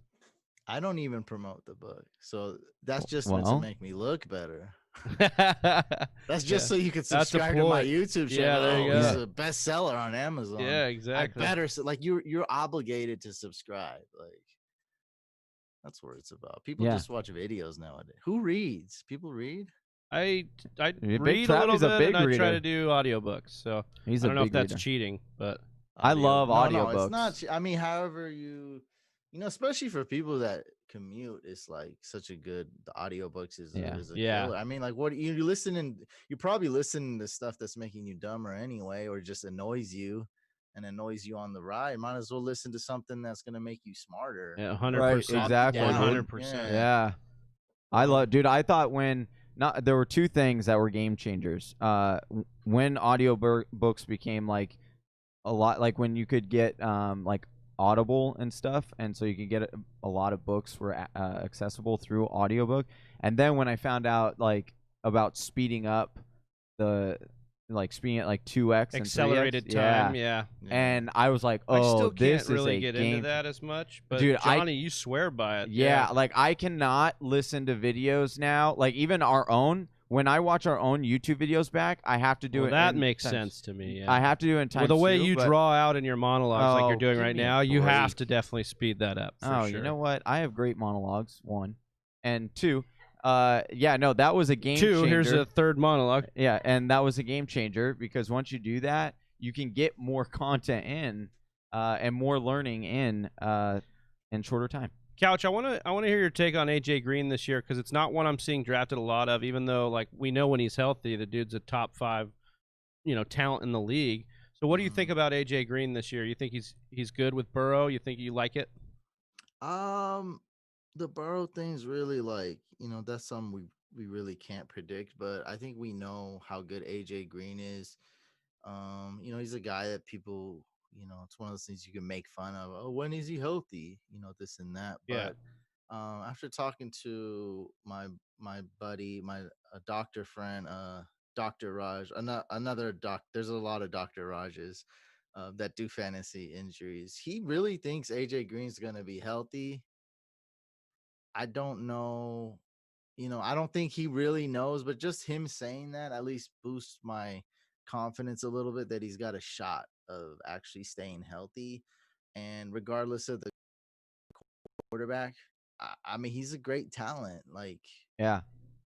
I think in a year like this where everything's kind of going to crap, these injuries like Gurley and AJ Green actually are less significant, Yeah. because so let's say AJ Green has a 60% chance getting hurt, but now everyone's chances are increased by like 33%.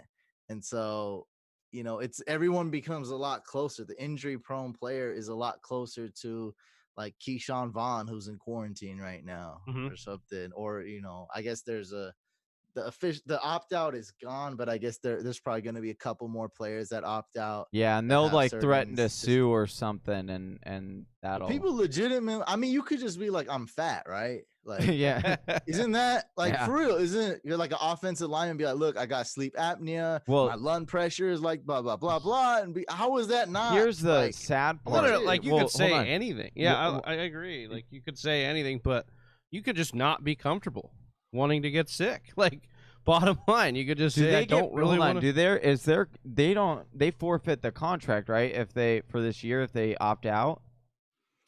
I don't. I the Tony second Dungy the, just I did just something. found out what the first opt out was. Like I Uh-huh. just found out that it was actually more of a loan, for lack of a better word. Actually, a loan. The Oh, that's 150,000 is a trash. loan. Yeah. I just found that out 2 That's days super ago. trash. The second opt out, I think you need. I mean, don't even quote. Like, I think you need a doctor's note. I don't know. That's all. That's Wow, like dude. that's where my knowledge is. I think you need some sort of doctor's note. Because like But here's the this- thing is like, unfortunately, what the side that we're not really thinking about, a lot of these people, and you can talk to ex NFL players that like a lot of these players can't afford to not play because they have like 10 families they're taking care of. So that's the sad thing is like some of these people, you know, we might actually have more opt outs, you know, if Maybe not 10 families, but like 10 members in their family. I mean some of these that they have dude, to have take you care seen of. family Ballers? members. Have you seen Ballers? Okay, 10 families. Yeah. dude, have you There seen we go. Ballers? Dude, like the what's his name? Ricky supported like 10 families. A lot of these guys are my peers, by the way. Some of them, Oh. NBA players and NFL players, and I want to Oh, say really? 10 families. Yeah, I mean, I had Joe Mixon on my YouTube channel. a Oh, couple years awesome, ago. man. Dude, that's Yeah, dope. few NBA players. That's why I like. I don't get why is Joe Mixon being drafted so early. So early? Yeah, I like him, but I mean, like, why can't I get a bargain on him? I feel Because everyone dude, should hate be him. you able- have yeah, you should no, be able you to. have us over here shouting it out. So I'm sorry that we bring a massive weight with our, you know, 810 I don't know if it's just- subscribers. yeah, I don't know if it's Hey, just you, but hey, hey, wow, dude, you knocked me down on the one. no, it's I'm just kidding. No, No. I'm not. But I mean, it's just kind of weird that I seen him fall to round 2 once in my life this year. Like, Yeah. like how is that? How is Well, that possible? especially because last year, right? He like, well, it's got to be the recency bias. We bring it up before, but it's got to be the recency bias, right? Because most people would say, oh yeah, because he began the year on, he was trash. He already was going in the second round last year. And so you would think that, yeah, it would cause that to fall because you see that with like some of these other players, even though they were productive, like, you know, say what you will. You know, David Johnson, I think, is a good running back that will give opportunity. But you know what I'm saying? Like, it's weird how sometimes we're so finicky with some players and just forgive them for others. Yeah, I don't know. I didn't understand that at all. I love Oh, that makes to be two of us. honest. Yeah, that makes two Okay. of us. I mean, you said like dudes are sometimes they get slept on, sometimes they don't. I'm like, what? Yeah, okay. That's what I'm still trying to figure that out. I feel like he's the type of guy people should hate. Like, look, there actually is a ton of Mixon haters, but it's maybe only like 60%, and that's never enough to push him off, you know, out of top 10, top 11. You know what I mean? Just numbers wise. I mean, someone's gonna pull the trigger at 7, 8, 9, 10. Like it always is, and I just don't like Clyde Edwards-Helaire. He goes here, he goes there. Miles Right. Sanders, he goes here, he goes there. Yeah. Mixon, 9th overall, done. Yeah, Like, what? always. Where did he go here? He fell so much here. Like this is like that. I never see that. Well, you He had a chance to fell- take him in the second right there. But you So, took Jacobs. It's But I think close that's the right between one. Josh Jacobs a little safer, Mixon a little bit higher upside. So I have Josh Jacobs ranked one spot higher than Mixon, but it's not like I can switch. Like if we did 10 of these, I would go Mixon. Right.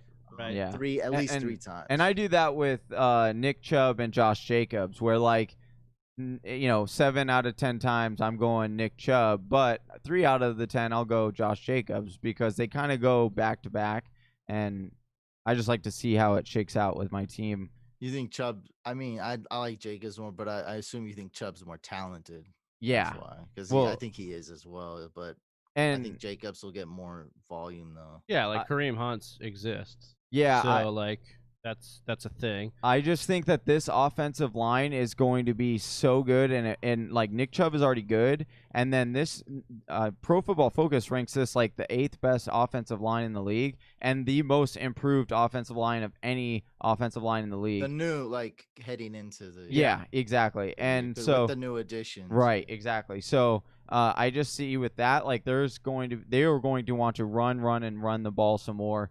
And so I just think that Nick Chubb is going to get a lot of volume still, even though Kareem Hunt is still there. Like, Nick Chubb is going to be beast in that offense. Yeah, no, he is. I think we all know that. I think we all know Stefanski. Yeah, is the hottest thing right now when it comes to fantasy running backs. Kind of sounds like Cleveland's poised to just do a bunch of damage, just like they were last year.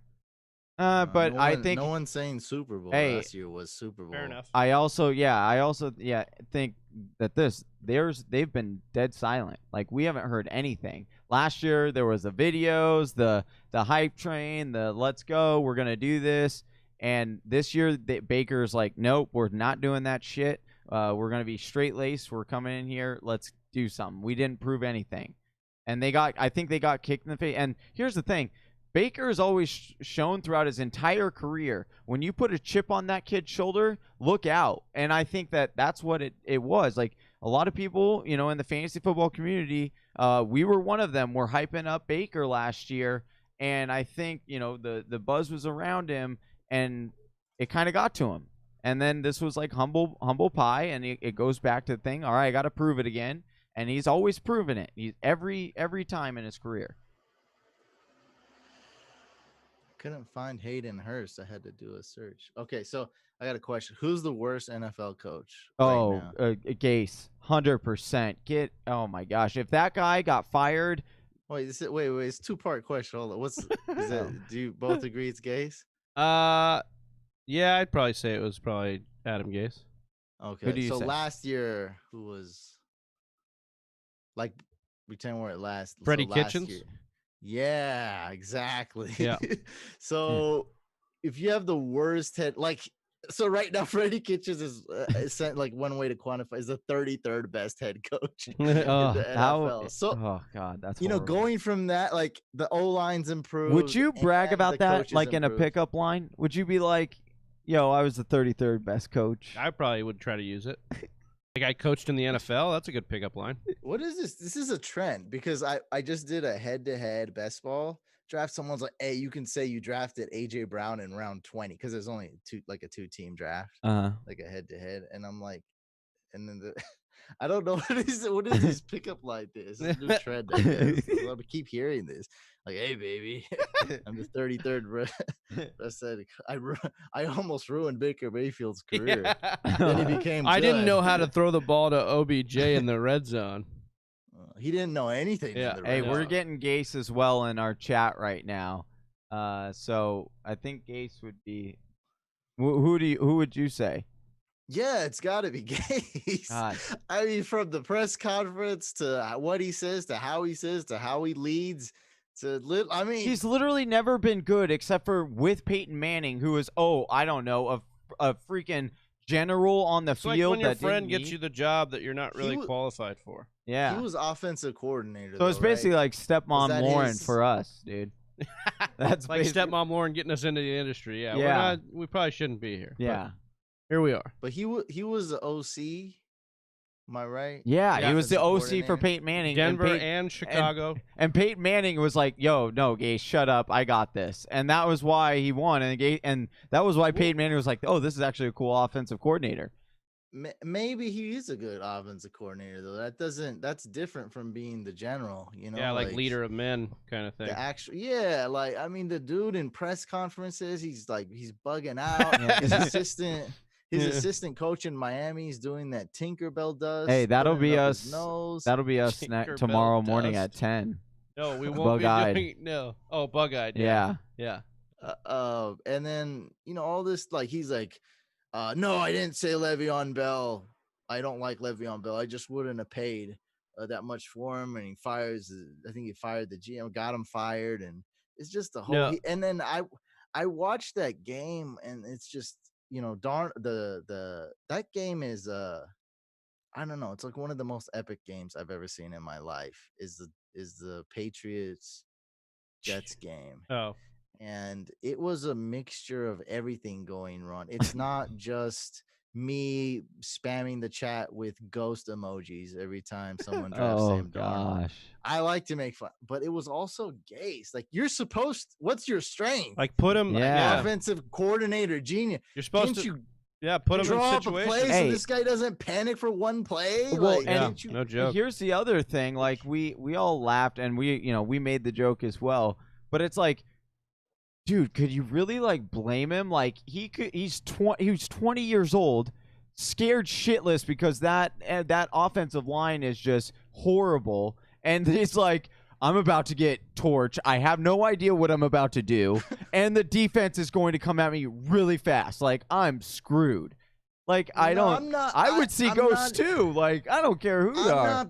I'm not taking the blame off Darnold. I think Darnold is mostly to blame, but I'm also putting a lot of blame on Gase, who could have at least calmed the Right. game. I mean, everything went from the PA from the PR agent doing the sound thing. Everything went wrong that Right. game. Yeah. And Gase is a big part of not drawing some kind of hot route. I don't know. I'm not the offensive genius. Maybe call like a quick little route against one-on-one man coverage. Like, can't you do that? No, you got to go run these routes. Go ghosts. Like what? I was like, it was such a weird game. Everything went wrong, Dude. from throwing to Stephon Gilmore to throwing lobs. Like it was. It reminded me of Mike McCoy when he was the Arizona Cardinals offensive coordinator, and all he did was run David Johnson up the middle. Even though all the analytics said, "Hey, you run David Johnson out to the side and let him, find the hole." That's what makes sense. And he's like, "Nope, I'm just gonna run him up the middle every time because it's gonna work one of these times.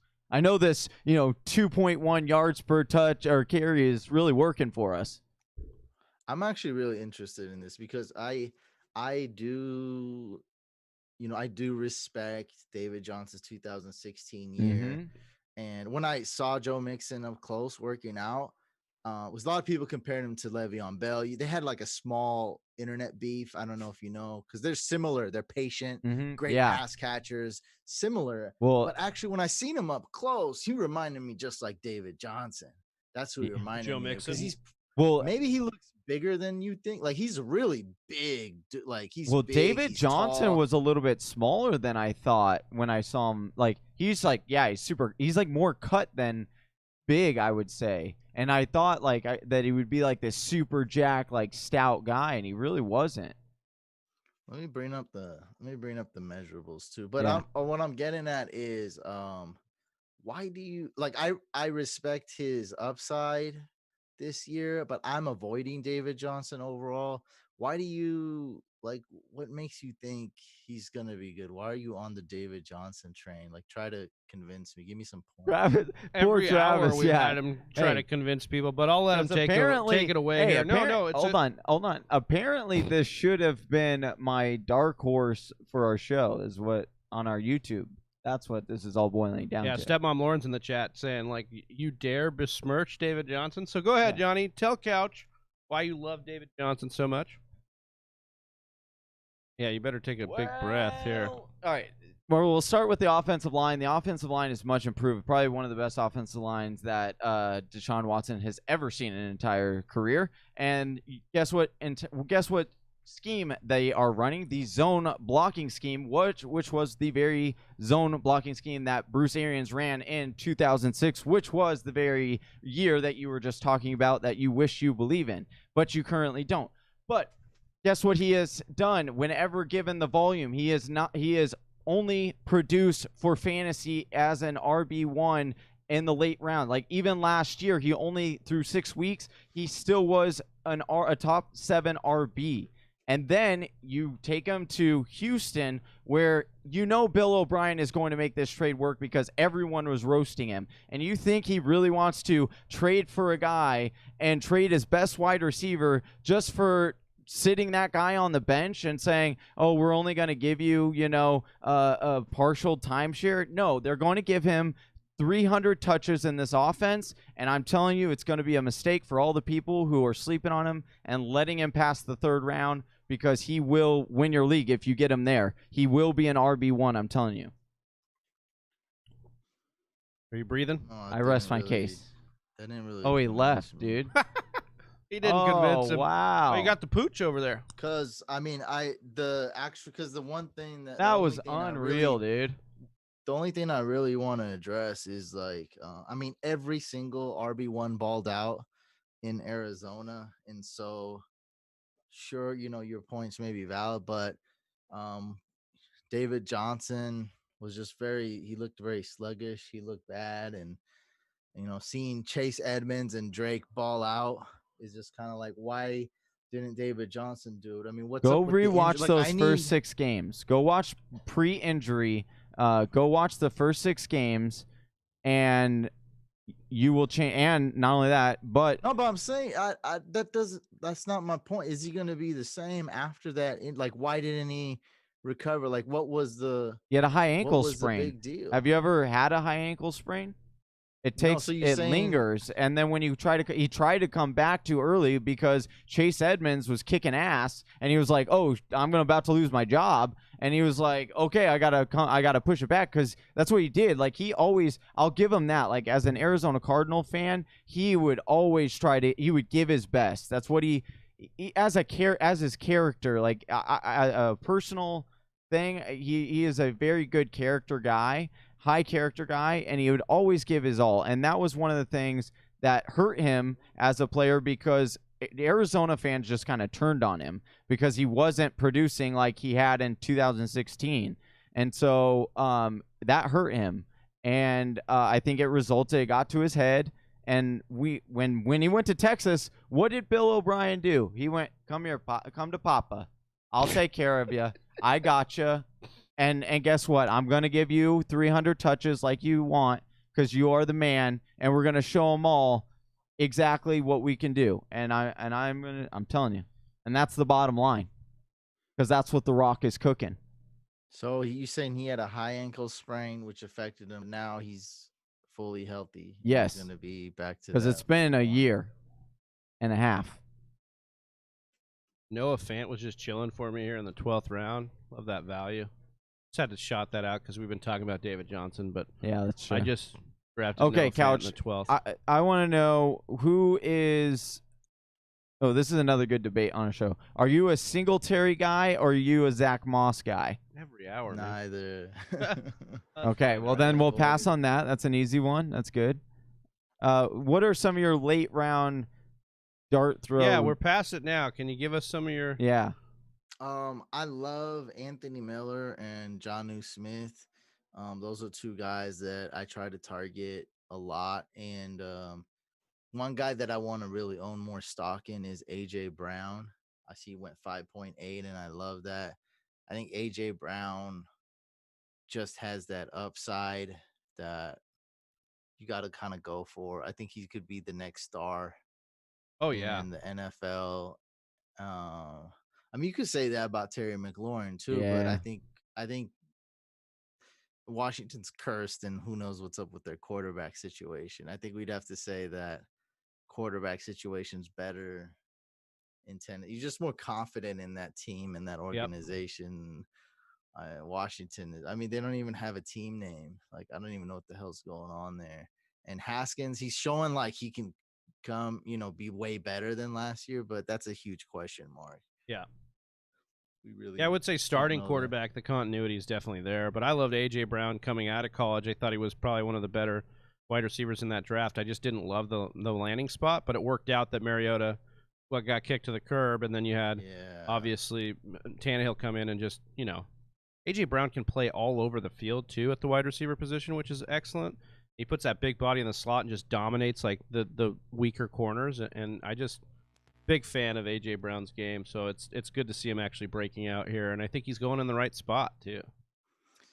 Yeah, I like a couple running. So I didn't know this is gonna end at 13. So like AJ Dillon, I found out like he's a little bit underrated. Like I don't get why people think he's that bad when I watch his film. I mean, he's okay to me. He's not great, but he's okay. And I think the Packers drafted him early for a reason. Even though, like, honestly, the quarterback, like, I entered like these mock draft contests, and I predicted the Packers to draft a quarterback in round 1, and it Wow. was a like, I knew it was a crazy pick, but you got to put like some little bit of crazy stuff in there to win those. And I won them. That's the only year like I did really good in those. But anyway, the second pick was the one that shocked me when they went with AJ Dillon. I didn't see that coming at all. And I think the coach knows what he's doing. I think I don't know. I'm trying to not like he might be dumb in one way, in one regard, like as far as like what direction they're going, and but I don't think he's dumb when it comes to knowing how to use his running backs and knowing which running backs he wants. So I think AJ Dillon's a good value, and if you're an Aaron Jones truther, you can get him as a handcuff for free.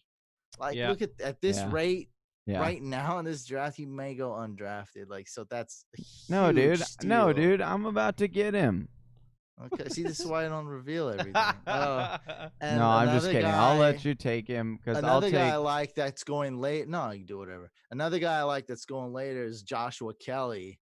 That's like one of that's like my sexy sleeper right there, because not much competition. Only competition there is really Justin Jackson, and I think he can easily become the RB2. Also, Austin Eckler. This is one of Washington is one team, and the Chargers. That's coincidence. They're both cursed teams too. I think they're gonna both run a lot of 2 running back sets, and I don't even want to use that term because the game's changing. So, like, it used to be wildcat and stuff. Now it's like, I mean, you can put a running back in the slot like Kareem Hunt or Antonio Gibson, or there's going to be some creative things, and I think we can see Eckler and Joshua Kelly on the field at the same time. That's almost like 2 Ecklers. I think that would be really cool. I think we could see Joshua Kelly do some things, because I think Justin Jackson's going to be the RB3 sooner than later. So, Couch, I wanted to say, one, you scared the crap out of me, dude, about DeAndre Swift going to Detroit, because I watched your video and I thought you had a great take that I never thought about. And you had mentioned, like, they have never had a good running back since, well, the one season with Reggie Bush, and then all the way to Barry Sanders. No, I had Reggie Bush that year. I lost. Don't worry. No, I did too. He slipped in the ice. He slipped in the snow. Yeah, that was that weekend was the weekend with Josh McCown going for 55 fantasy points against the Bears, and I lose in the playoffs. No big deal. That's a good memory. Yeah, he's got it. No all. big deal. Josh and McCown. then my arch rival to top it off is the one that ends up winning the championship, even though I would have beat him the next week. It's trash. Anyway, so my second and last question for you, because I appreciate you mock drafting here. A big fan of yours. Are you standing up right now, or are you recording with sitting in a chair? I'm standing up. I only stand. I have one of those desks that go up and down. Oh, that's nice. dope. I invested in my YouTube setup, and Nice. I got this is a SLR here. Yeah, you see Whoa. his it's a real. I'm manual focusing, and that's then dope as hell.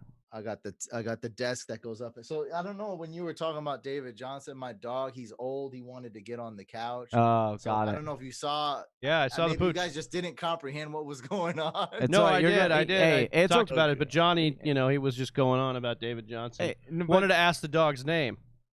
Oh, that's Monte. Monte. Named after Monte Ellis, Oh, basketball nice. player. All right. Last year he convinced me to draft. He calls him Monte Gomery, David Montgomery. That didn't work out, did it? All right, Now he's going at a better price. So even if we get similar production, I like Montgomery's price this year. That's dope. So, Couch, real quick, you're a basketball fan? So I'm a geek in this. I'm gonna reveal how geeky I am. Do you collect basketball cards then? No, I don't. Oh, dude, you got to get in on that game, dude. I'm telling you right now. No, I know it's. I mean, I know it's awesome, but I just don't have time. Like, I have so much going on, and I actually just stopped watching basketball. Invest in your buddies, the ones that you know. That's what you do. How do I do that? You just buy the rookie card. Like Michael Porter Jr., I bought a bunch of his. I bought 31 of his rookie cards, and now those rookie cards are going for like $100 a piece. No, it's just not for me. You know, like I've done a lot of hustles and stuff, and Yeah. you know, Hey, I'm I just feel in you. this in a position where I gotta like narrow it down and focus. Like my inbox is just going berserk. My phone's going berserk. Everything, you know, there's just not enough hours in the day, and that's definitely not one of the things like I'm interested in. But I'm For sure. not saying it's whack. Like I know it's dope, and then you know you can make some money, and if you like that's like you guys obviously love memorabilia. Yeah. All this stuff behind me is free, so That's dope, dude. Well, hey, I won that. Some YouTuber was like, "Hey man, how do you run a contest? Like, how do you run a giveaway?" And then I won his giveaway. that's sick, I won dude. that Nice. Fournette. That just I means don't he even didn't like know. Fournette. That means that he didn't know how to do it, and so he gave it to you. That's what that means. No, I'm No, just he kidding. had a Keenan Allen jersey from Oh. college signed and a Fournette, and I was like, "Well, the jersey's cool," but I was like, "I don't want to go through the trouble of hating. You know, like you, I don't want to hang that stuff. Like that's too much trouble. Yeah. You know, I have to get the frame and hang it. So I was like, how many people entered the Keenan Allen? He's like, oh, like 23. I was like, how many people entered the photo? Like, he's like 3. I was like, all right, Nice. let me enter the photo. Oh, and then yeah. it was like 6 people, and I won it. And then someone made it. The championship belt is the one you actually use for your league, right? Like your league of record. Yeah, we got a few of them, but yeah, That's sick. Look at that one. But yeah, someone made it. Like, everything's here is free. That's the thing. That's free. That's free. that. That's nice. That's dope. Except the hats. I bought the hats. But yeah, someone made this too. This is free. Oh, what is this? A 3D print? Oh, that's sick. That's pretty cool. That's in your video, right? Yeah, it's back. It's back right back here. Yeah. I mean, it's like kind of in the video. Yeah. Wait, but we didn't. What about DeAndre Swift? I feel like we need to finish that. We have do we have 3 minutes? Yeah, we got it.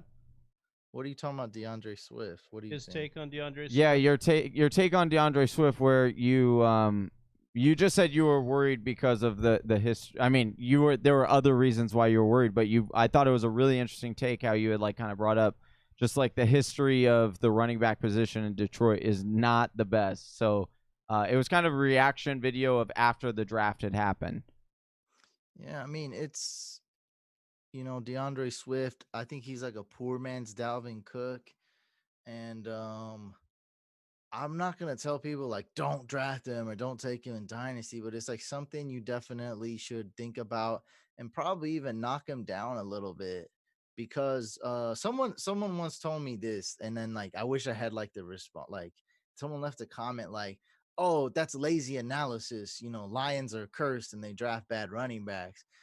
And then like months later, it popped into my head. But nobody comes to me when I say, "Hey, the Steelers draft immaculate wide receivers all the time. They know what the hell they're doing." Like they hit on everything, right? From Hines Ward to AB to Emmanuel Sanders. Like it's Antonio, insane. Mike Wallace's best years were in Pittsburgh. Yeah, Santonio Holmes. Yeah, AB. And what they draft, I mean, they draft, but yeah, they also do well. But I mean, Emmanuel Sanders, I think, did better on the Broncos.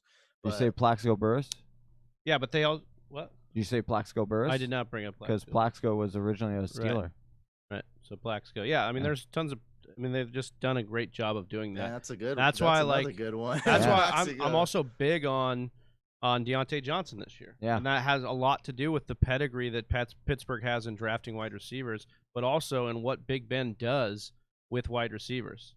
Yeah, it's everything. I mean, I actually traded Deontay Johnson for Claypool in Dynasty. I know it's definitely a risky move, but I feel like Deontay Johnson's not going to be the next star in the NFL, and I feel like Claypool has that upside to be that. Yeah, so it's a risk, but it's like I mean, you can always. I feel like you can find a wide receiver, but you can't find the next. The next Mike Evans, the next Galladay, the next Brandon Marshall. Like that's what I think Claypool could be. And so like that's why I got him. But yeah, man, Steelers always good running backs. Lions always suck with running backs.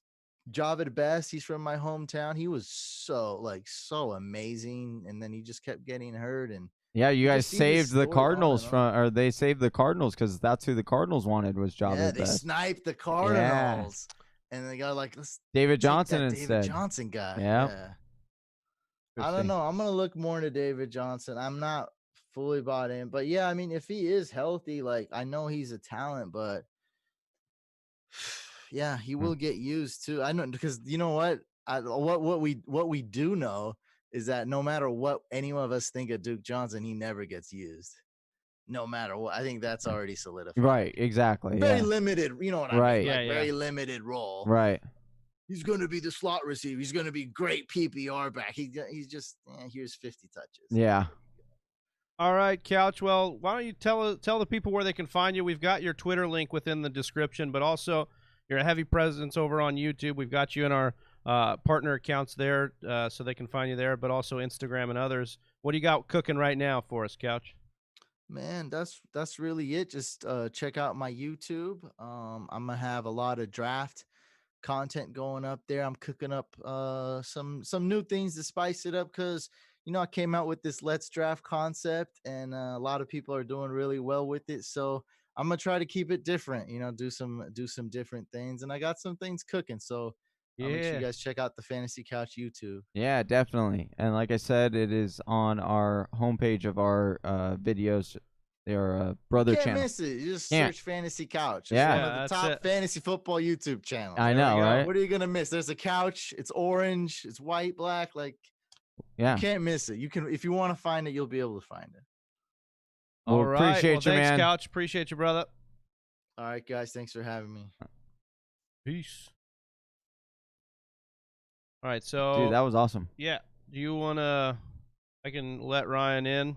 Mm-hmm. Do you wanna break, or Austin's gonna hop in for one of us here? You can take a break. Okay. I'm feeling good. I'm feeling You're great. feeling great. Yeah. So let me get Ryan I'm in like first. jacked, dude. I'm like jacked on Mountain Dew right now. Whisper Nation, we appreciate you. We're gonna get I feel Ryan in like- on the chat here. I feel like jumping all over you like a spider monkey, dude. I'm glad I'm breaking then. Yeah, I'll good. tell you that much. Good. Ryan, welcome in, brother. Can you hear us? If you can hear me, I can hear you. All right. Look Oh, at that dude, look at that. stash, dude. That's what you're gonna miss, dude. Rocking look it, at man. that. I know. I'm Yep. sad to go. I'm gonna take a break. We're gonna Well, bring sucks to be you. Austin in. But why don't you get us started by telling Whisper Nation and the people listening in the chat where they can find you and what you're doing. You're with Club FFL. Is that correct? Yeah. My name is Ryan Weiss. I am. You can find me on Twitter at the Fantasy 5. 5 is spelled out FIVE. Writer with the Fantasy Footballers. Been there for about 4 years, and then just this past summer, Josh and Joe over at Club Fantasy asked me to come on and be the third host with their show. That's awesome. So just very busy with fantasy football anywhere I can get in.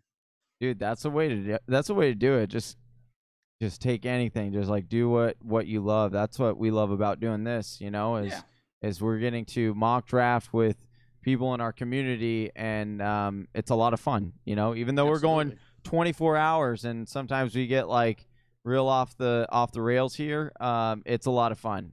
Well, I've been with you the last 4 or 5. And I really apologize enjoy what then. you guys are doing. Oh, stop it. Well, thank you for tuning in. We really appreciate it. We are glad to have you. We're just waiting on Austin to jump in here, and then we will begin this draft. Sounds good. Literally jumps. Dude, you're about to these like recliner things are nice. They'll get you trapped in here, man. They'll Yeah. pull you in and won't let you go. I see why you guys haven't moved your asses Yeah. in 13 hours. Yeah. I'm gonna be here. It's gonna be a 25-hour marathon now going after. Hey, some why kind of stop space. there? What's going on, Ryan?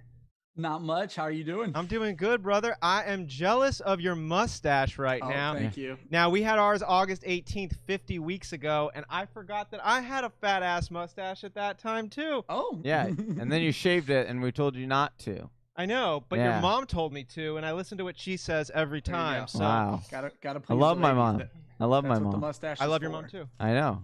All right, are we ready? This is an 8-team PPR. Yes. Listen, the whole thought process behind this was I figured it would be about 12 hours, 13 hours in. And so I was like, you know what? Let's get an 8-team, just make it super stacked and just have fun with it because my Exactly. mind is probably going to be gone by this time. And guess what? Like, I planned ahead, and I was pretty right. All right. And everyone's gonna leave with a monster. So Yeah, exactly. All right, let's begin this draft. Where am I at? Where am I drafting, Johnny? Dude, Chris. Oh yeah, right there. Ask Travis. He's got that whole setup there.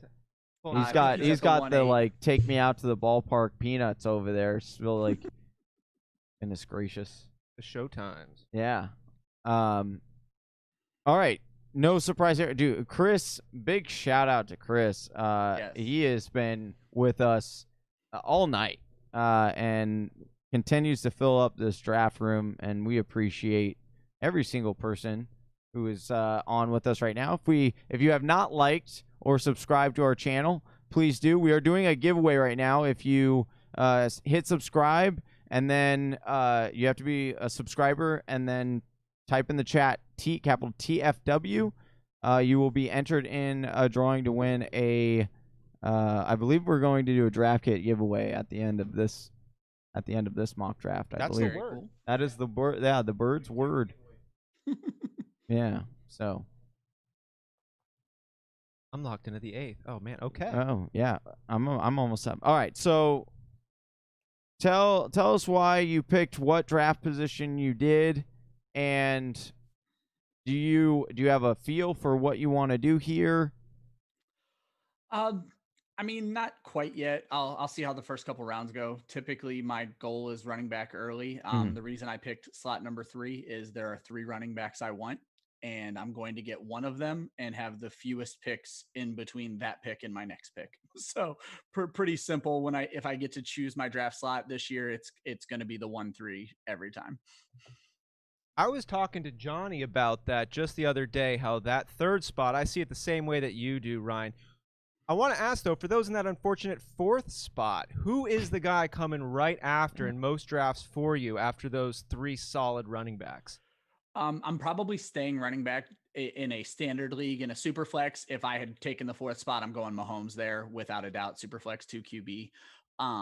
But in a standard draft, I teeter between Alvin Kamara and Dalvin Cook so much. Cook was so good last year, and Kamara, I don't want to say he was so bad, but he was such a disappointment from the year before. And I had a lot invested in Kamara, so I'm like going through that broken heart syndrome. But I'm probably still leaning Kamara, especially in PPR leagues. I like that in the PPR league format, especially. It's one of those extra.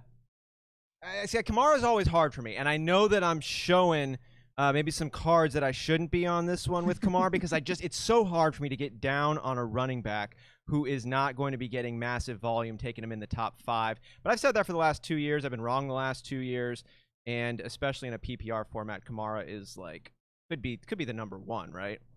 Yeah, and I mean the big thing about that is they have all the stats out there that a target is worth 2 times what a carry is. A catch is worth like 3 times what a carry is in PPR leagues.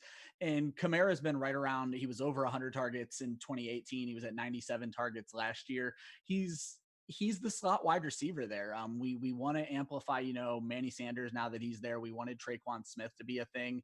It's Alvin Kamara. It's Michael Thomas, and then it's Alvin Kamara. And I know Michael Thomas plays the slot, but if you give what I'm getting here on Kamara out of the backfield, he's the second volume in that offense, and you're getting wide receiver numbers plus maybe not the high volume running back numbers, but you're getting high volume wide receiver numbers plus medium value running back numbers, and that's just a lot of value. Yeah, and you listen to beat writers for New Orleans and coaches, right? Mm-hmm. And they were saying all offseason, like, people don't realize what Kamara went through to get on the field last year. Like, this dude was in pain, and he still battled through and played through the pain. And he had a down season, but he was still a very productive running back not certainly for where you drafted him, but we've seen the ceiling, and he's so good. I want to say one thing about Kamara too, because we know the analytics on Kamara. We know the numbers and how impressive those are. But the thing that I don't hear too much when we're dissecting Alvin Kamara is the type of human being that, at least that the impression I've been made on him. This is the dude who's going into his pre-draft interviews with his septum pierced, being advised to take out the nose ring, man. And he's like, look, if they don't want to take me because of my nose ring, someone else will. When he had his comments that came out around Drew Brees and he stood behind those strongly, I'm like, this is a guy who stands by his conviction. He's not somebody who gets pushed around left or right. He sees what's ahead of him and he hits that pylon literally and metaphorically. And Alvin Kamara to me is just one of those special human beings that I would be comfortable having him on my team no matter what. Because just like you said, Johnny, you get an injury that goes down and he's still going to perform at a very high level. He's not going to be whining, trying to get off or whatever it is. He is going to bring it whatever he's got every single game. And the other aspect of it is, like we always say, he's not gonna get the full volume of a workhorse running back. And the thing is like he doesn't need that. And then if he were to get it, like, oh, okay, you're talking about an amazing RB1. Yeah, exactly. Yeah, exactly. That is it. If you took Latavius Murray out of the equation, people would say, okay, do you really take Kamara or do you take, say, it would still be CMC, but it'd be a lot closer, right? So I just think that, and we didn't even bring this up, it's a contract year for Alvin Kamara, and I just like players in contract years because I believe in the theory that they want to prove that they should get a bigger contract, and so they are a little bit more motivated. And is there any data to back that up? I'm down with the theory. And I like it too. I can only say personally, if I know that, hey, if a raise is on the line for this project, I'm gonna work a little bit harder because I'm like, okay, I want to get that raise. If they're like, oh, this is just because of fun, like, we'd like you to take a look at this, like, it's like, oh, well, I'm gonna put this on the back burner. It's whatever. What do you think, Ryan? I apologize. I completely thrown off. We're talking here, about we're talking about contracts, contract year players. I just was gonna say, with Chris Molina taking both tight ends, that really threw me off. That's a genius idea. Evan Silva contract. I'm all about contract year players. The fact of the matter is this: every guy in the NFL knows he's playing on a limited lifespan, and so the next contract could always be your last contract. So when they go into that year motivated. And the other thing is, everybody else on the team knows that guy's playing for a contract. And if you hear player after player, the one thing they don't want to do is they don't want to mess with another player's money. Like, that's a quote that I feel like we hear once a year where someone tries to get someone to comment on another player's contract situation. And they said, nope, we don't talk about each other's money. Like, that's not what we're here for. And so I feel like your offensive line knows you're on a contract year. Your quarterback knows you're on a contract year. Hopefully Drew Brees still wants to get Kamara paid. I think all that's water under the bridge. But Michael Thomas wants to get Kamara paid. These guys want to get Kamara paid, and they know he deserves it. I mean, this kid was, I think, a 3rd round pick coming out of Tennessee, and it's. Oh, sorry to cut you off, but I mean, in case in point was the Pat Mahomes deal, right? Like, he did that such a long deal, and people, criticized him for it, but he said, look, hey, I want players around me I need good players around me, and they need money to do that. And so, like, I want other players to get paid well, and that was the first thing he did after he made his contract is I forget the lineman's name that was came to this contract extension for Kansas City right after. But he called him up. The very first thing he called him up and said, hey, I did this deal so you can sign too. Let's do this. And that got the deal done. I like that take. And Ryan, I hadn't heard it broken down the way that you did. We hear it normally about it's your money, your contract year. You want to show out to make it happen. But the point that you just brought to the table, I think, is a very good one. And that is, you've got teammates who are got your back, who want to see you on their team. Like, you don't think that Drew Brees wants to make sure Michael Thomas or Alvin Kamara stay around for him, or the linemen that are protecting Patrick Mahomes' ass? Like, of course they do. So to have those guys to know, hey, if I look at him and get him 2 more extra targets a game, that's going to equate to X amount of more yards and Y amount more touchdowns potentially, which is going to keep him happy, get him that contract he deserves, and keep this good show rolling for hopefully, the full extent of that next contract. So I think that's really good. And Ryan, on that one, you're talking about some of these kind of special players and people who are in unique situations. And I was wondering if you had a dark horse league winner that you've got your eyes on right now, kind of in the middle rounds or so, not necessarily or either way, who's your dark horse league winner right now? Anyone come to mind? He's been mentioned a ton tonight. I wrote an article about him way back in April, I think it was. I am all aboard the Terry McLaurin hype train. With Geis having his situation, they're gonna have to throw a ball a ton. One thing that like I said, I've been listening to the show for a little while, and everybody is talking up McLaurin, but one thing that never really gets brought up is the Redskins threw the ball, I think it was third or fourth least in the entire NFL last year, and the Panthers threw the ball right around 600 times. They threw the ball almost 150 more times than the Redskins threw the ball. The Redskins ran the least plays in the NFL, I think, last year. With Ron Rivera there, the Redskins are going to throw, or the Washington football team is going to throw the ball a ton more than what they threw it last year. And they're going to have to. They're not a great team. Their defense is going to start to gel as you see the season progress. But early on, the defense is going to need some time to form itself. They're going to throw the ball a lot. They brought in Antonio Gibson, but he could be a wide receiver just as much. It's still going to lead to a lot of throwing of the ball. And then it didn't really play out in Pittsburgh last year, but Haskins and McLaurin have that built-in college rapport to where this abbreviated offseason isn't going to hurt them. And I wouldn't be surprised if we heard stories that they've been working together a lot this offseason. And even if Haskins performs the same level he did last year, or God forbid regresses, they take him out. Kyle Allen comes in, and you mentioned the word more a lot. They're going to be throwing more than they did last time. The Panthers threw more than the Redskins did last year. And the Washington football team now has Ron Rivera, who was the head coach of DJ Moore, who Kyle Allen also threw to DJ Moore. And so we can see more coming from Terry McLaurin, who Ron Rivera has compared to DJ Moore. And coming into the second season, it's looking well, really and then nice. I like to point out, even if you want to go deeper than that, you got Alex Smith, who is coming off of his injury, who they're saying looks really good.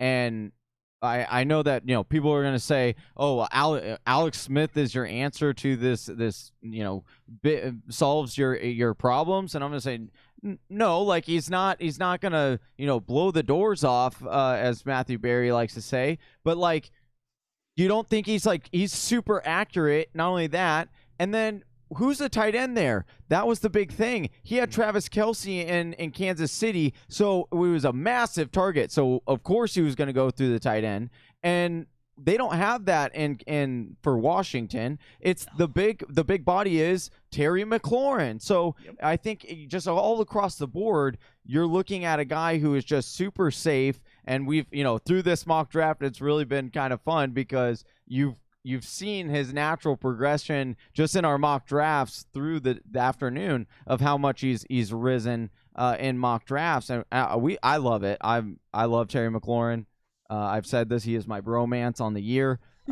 So I'm all aboard it. I love it. And I know that Johnny is, because he's been all off season trying to make me trade offers in our dynasty league for Terry McLaurin, and he was doing this back when his ADP was still in like the double-digit rounds. There you go. Dude, you know how scary it got? Like I'm contemplating, like, late at night, because this is what I do when I think about my fantasy team. Like, Devontae Adams is on my team, and I know that Austin is a huge Devontae Adams fan. Drafted him here also. Drafted him here. And so I have thought many times of just being like, you know what? I love Scary Terry so much that I will forgo my dynasty team this year. Well, I have a stack wide receiver core, so it would be okay. But you would love my core for my wide receivers.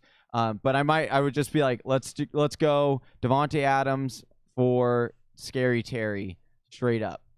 Like, I know it's such a stupid move, and like, it sounds really stupid, but like, I am a huge fan and huge believer in Scary Terry. And I also, like I said, my other wide receivers for my dynasty team are AJ Brown, DJ Moore, and DJ Chark. And I also have CeeDee Lamb on my bench, as well as ooh. You want to trade me Devontae Adams for Terry McLaurin on air? Ooh.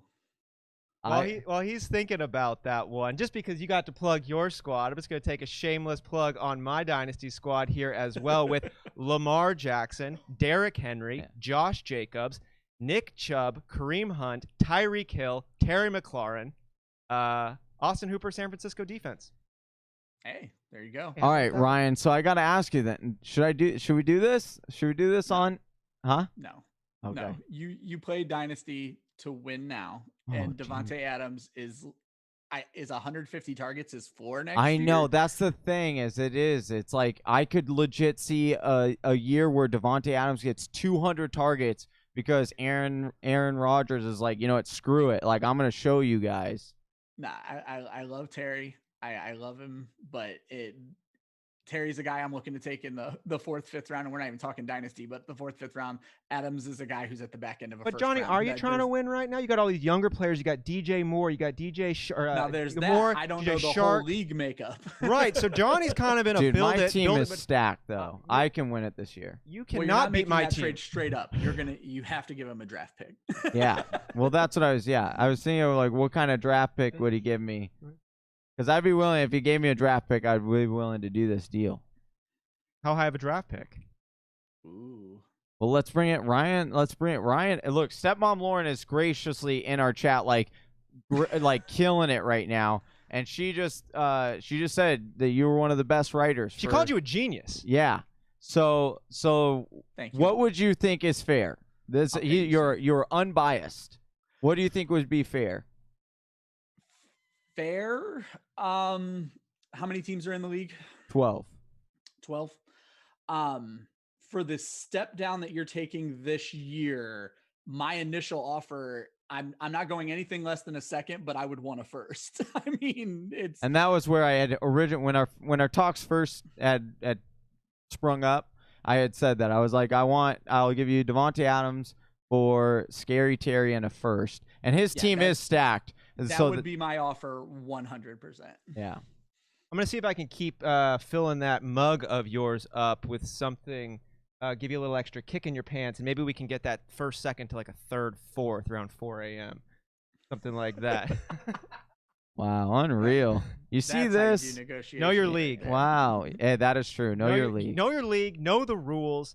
Any other draft preparation pieces, Ryan, that you would advise Whisper Nation right now? Of some of those little things, like know what kind of rules your league has. Sometimes they've got weird ones like lost points for sacks or incompletions or whatever, or missed field goals or minuses or interceptions, pick sixes or extras, things like that. What are some of the extra things you'd advise members coming into their draft time right now in their real leagues to make sure you're brushed up on that's helped you out?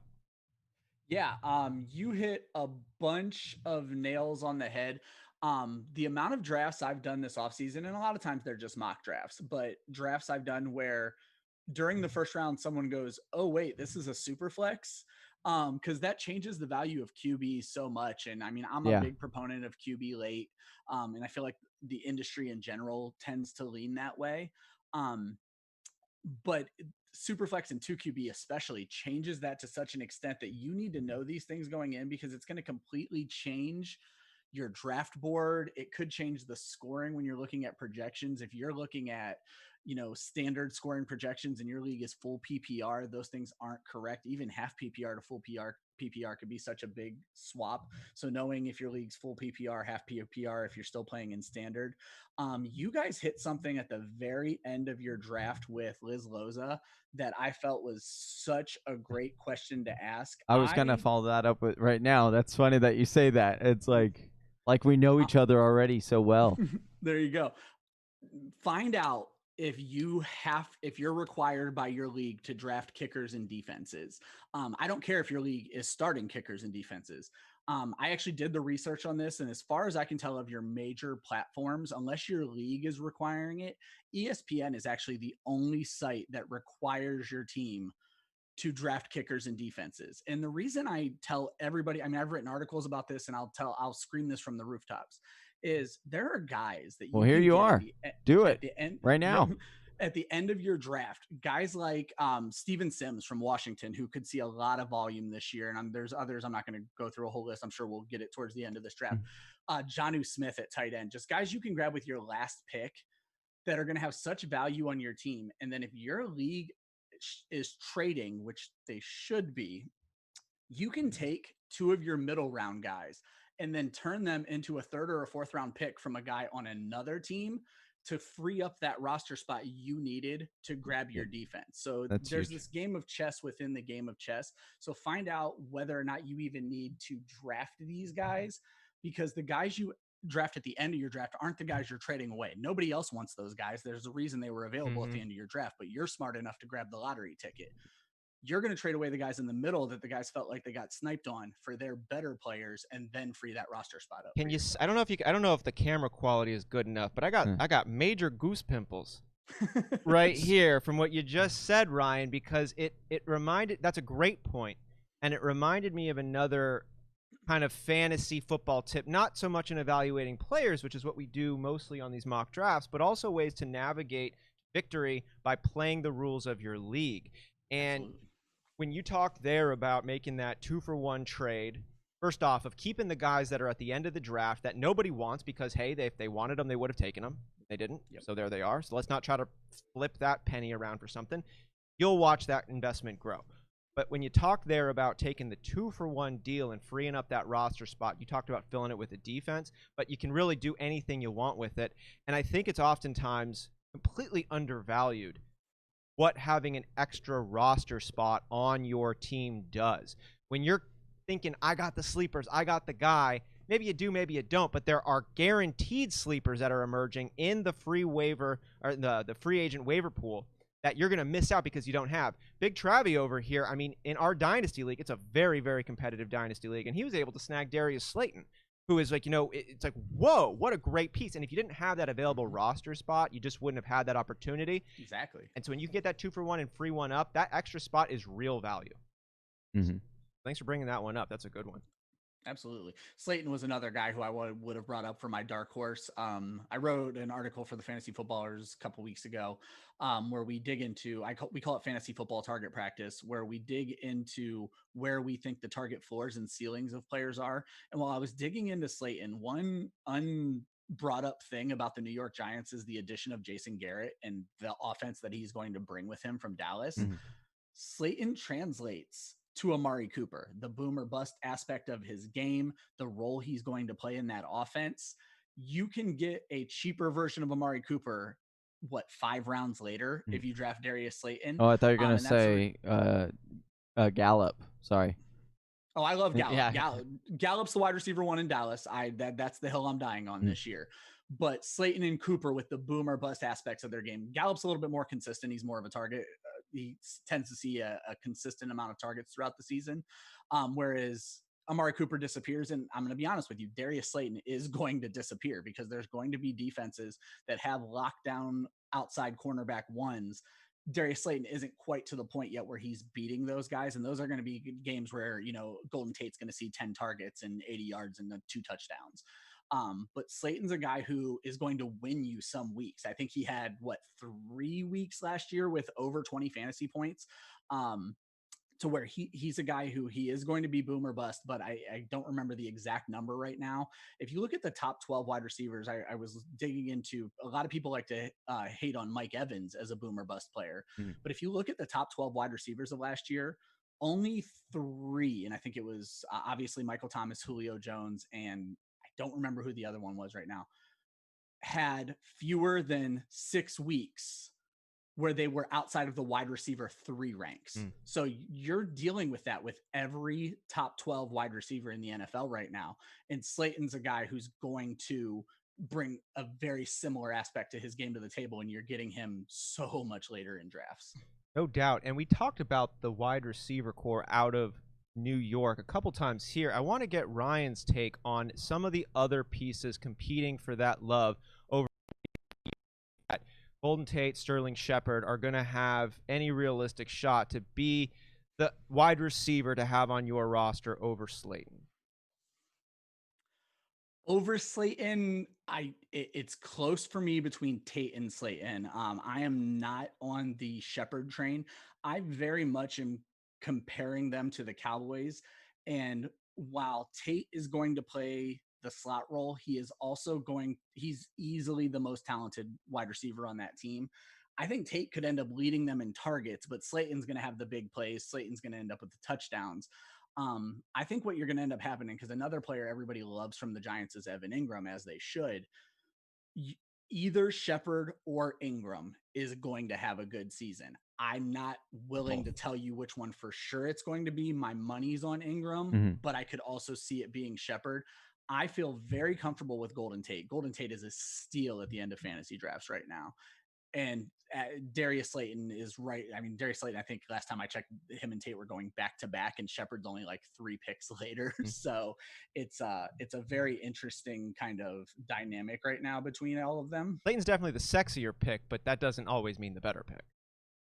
No, not at all. Especially not consistency is very important. That's one of the things that Jason Moore brings up all the time is you want safety, and Golden Tate is going to be the safer pick. Now, Sterling Shepard last year, I think, averaged over 8 targets a game in the 10 games he played as well. So I again, a lot of that, in my opinion, though, is that Ingram was hurt. So I could see Ingram coming in and stealing those targets away, because Ingram was also averaging over 8 targets a game in the games that he played. Slayton's definitely the sexier picks.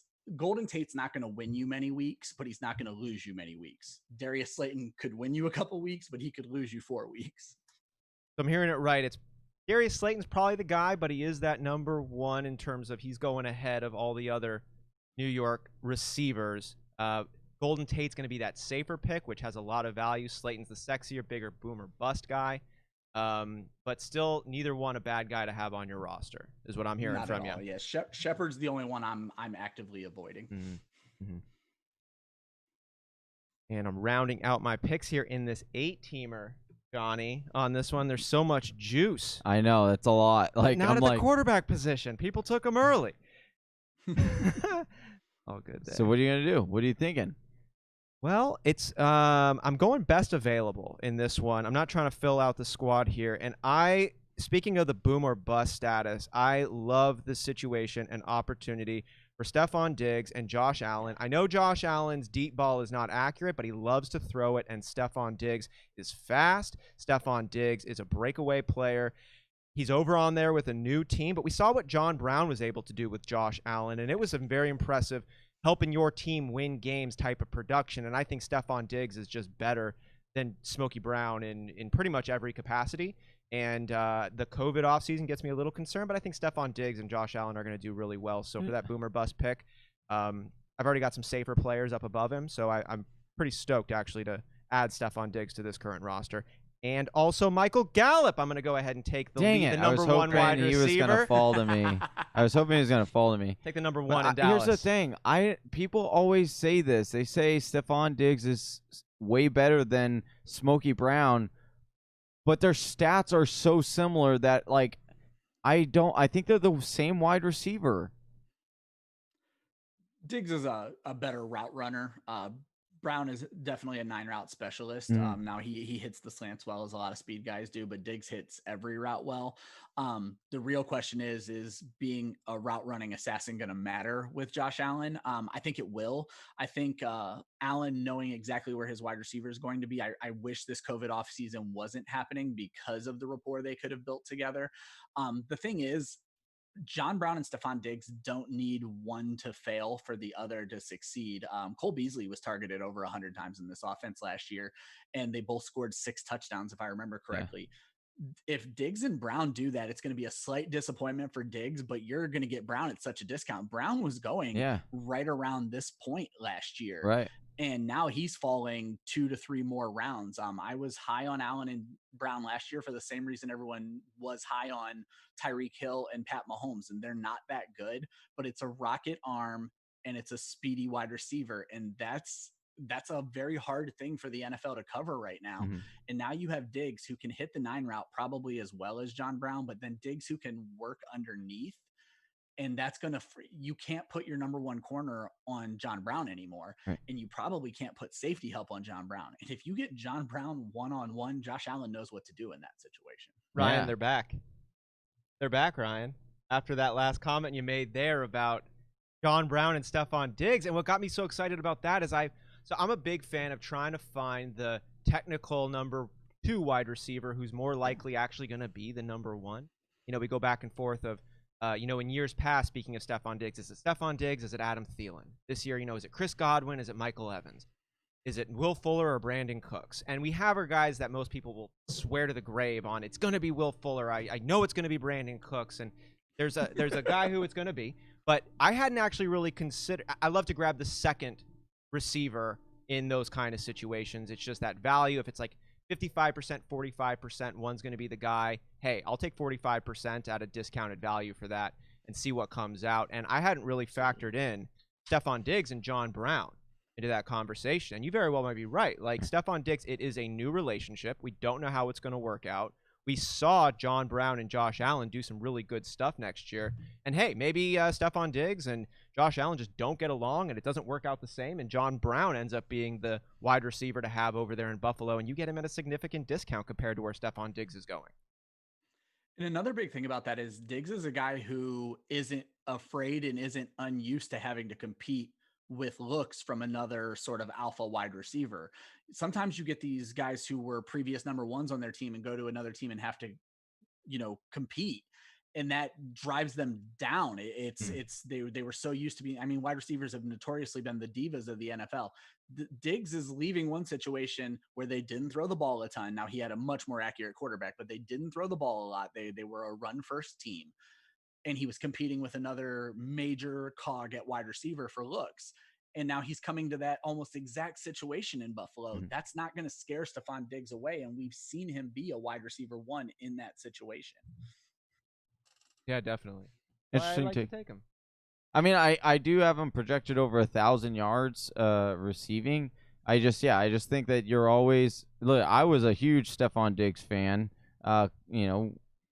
His rookie year and things like that. I picked him up off the waiver and it was fun.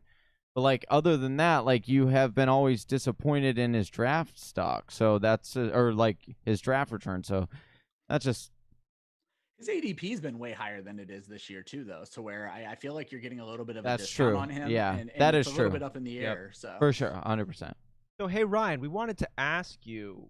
You're dropping some really great knowledge bombs on us over here. And where did this love of fantasy start for you? Where did you get started? What was the catalyst that not only got you just into casual fantasy football, but then took you to the level that you're currently at and the trajectory that you're on?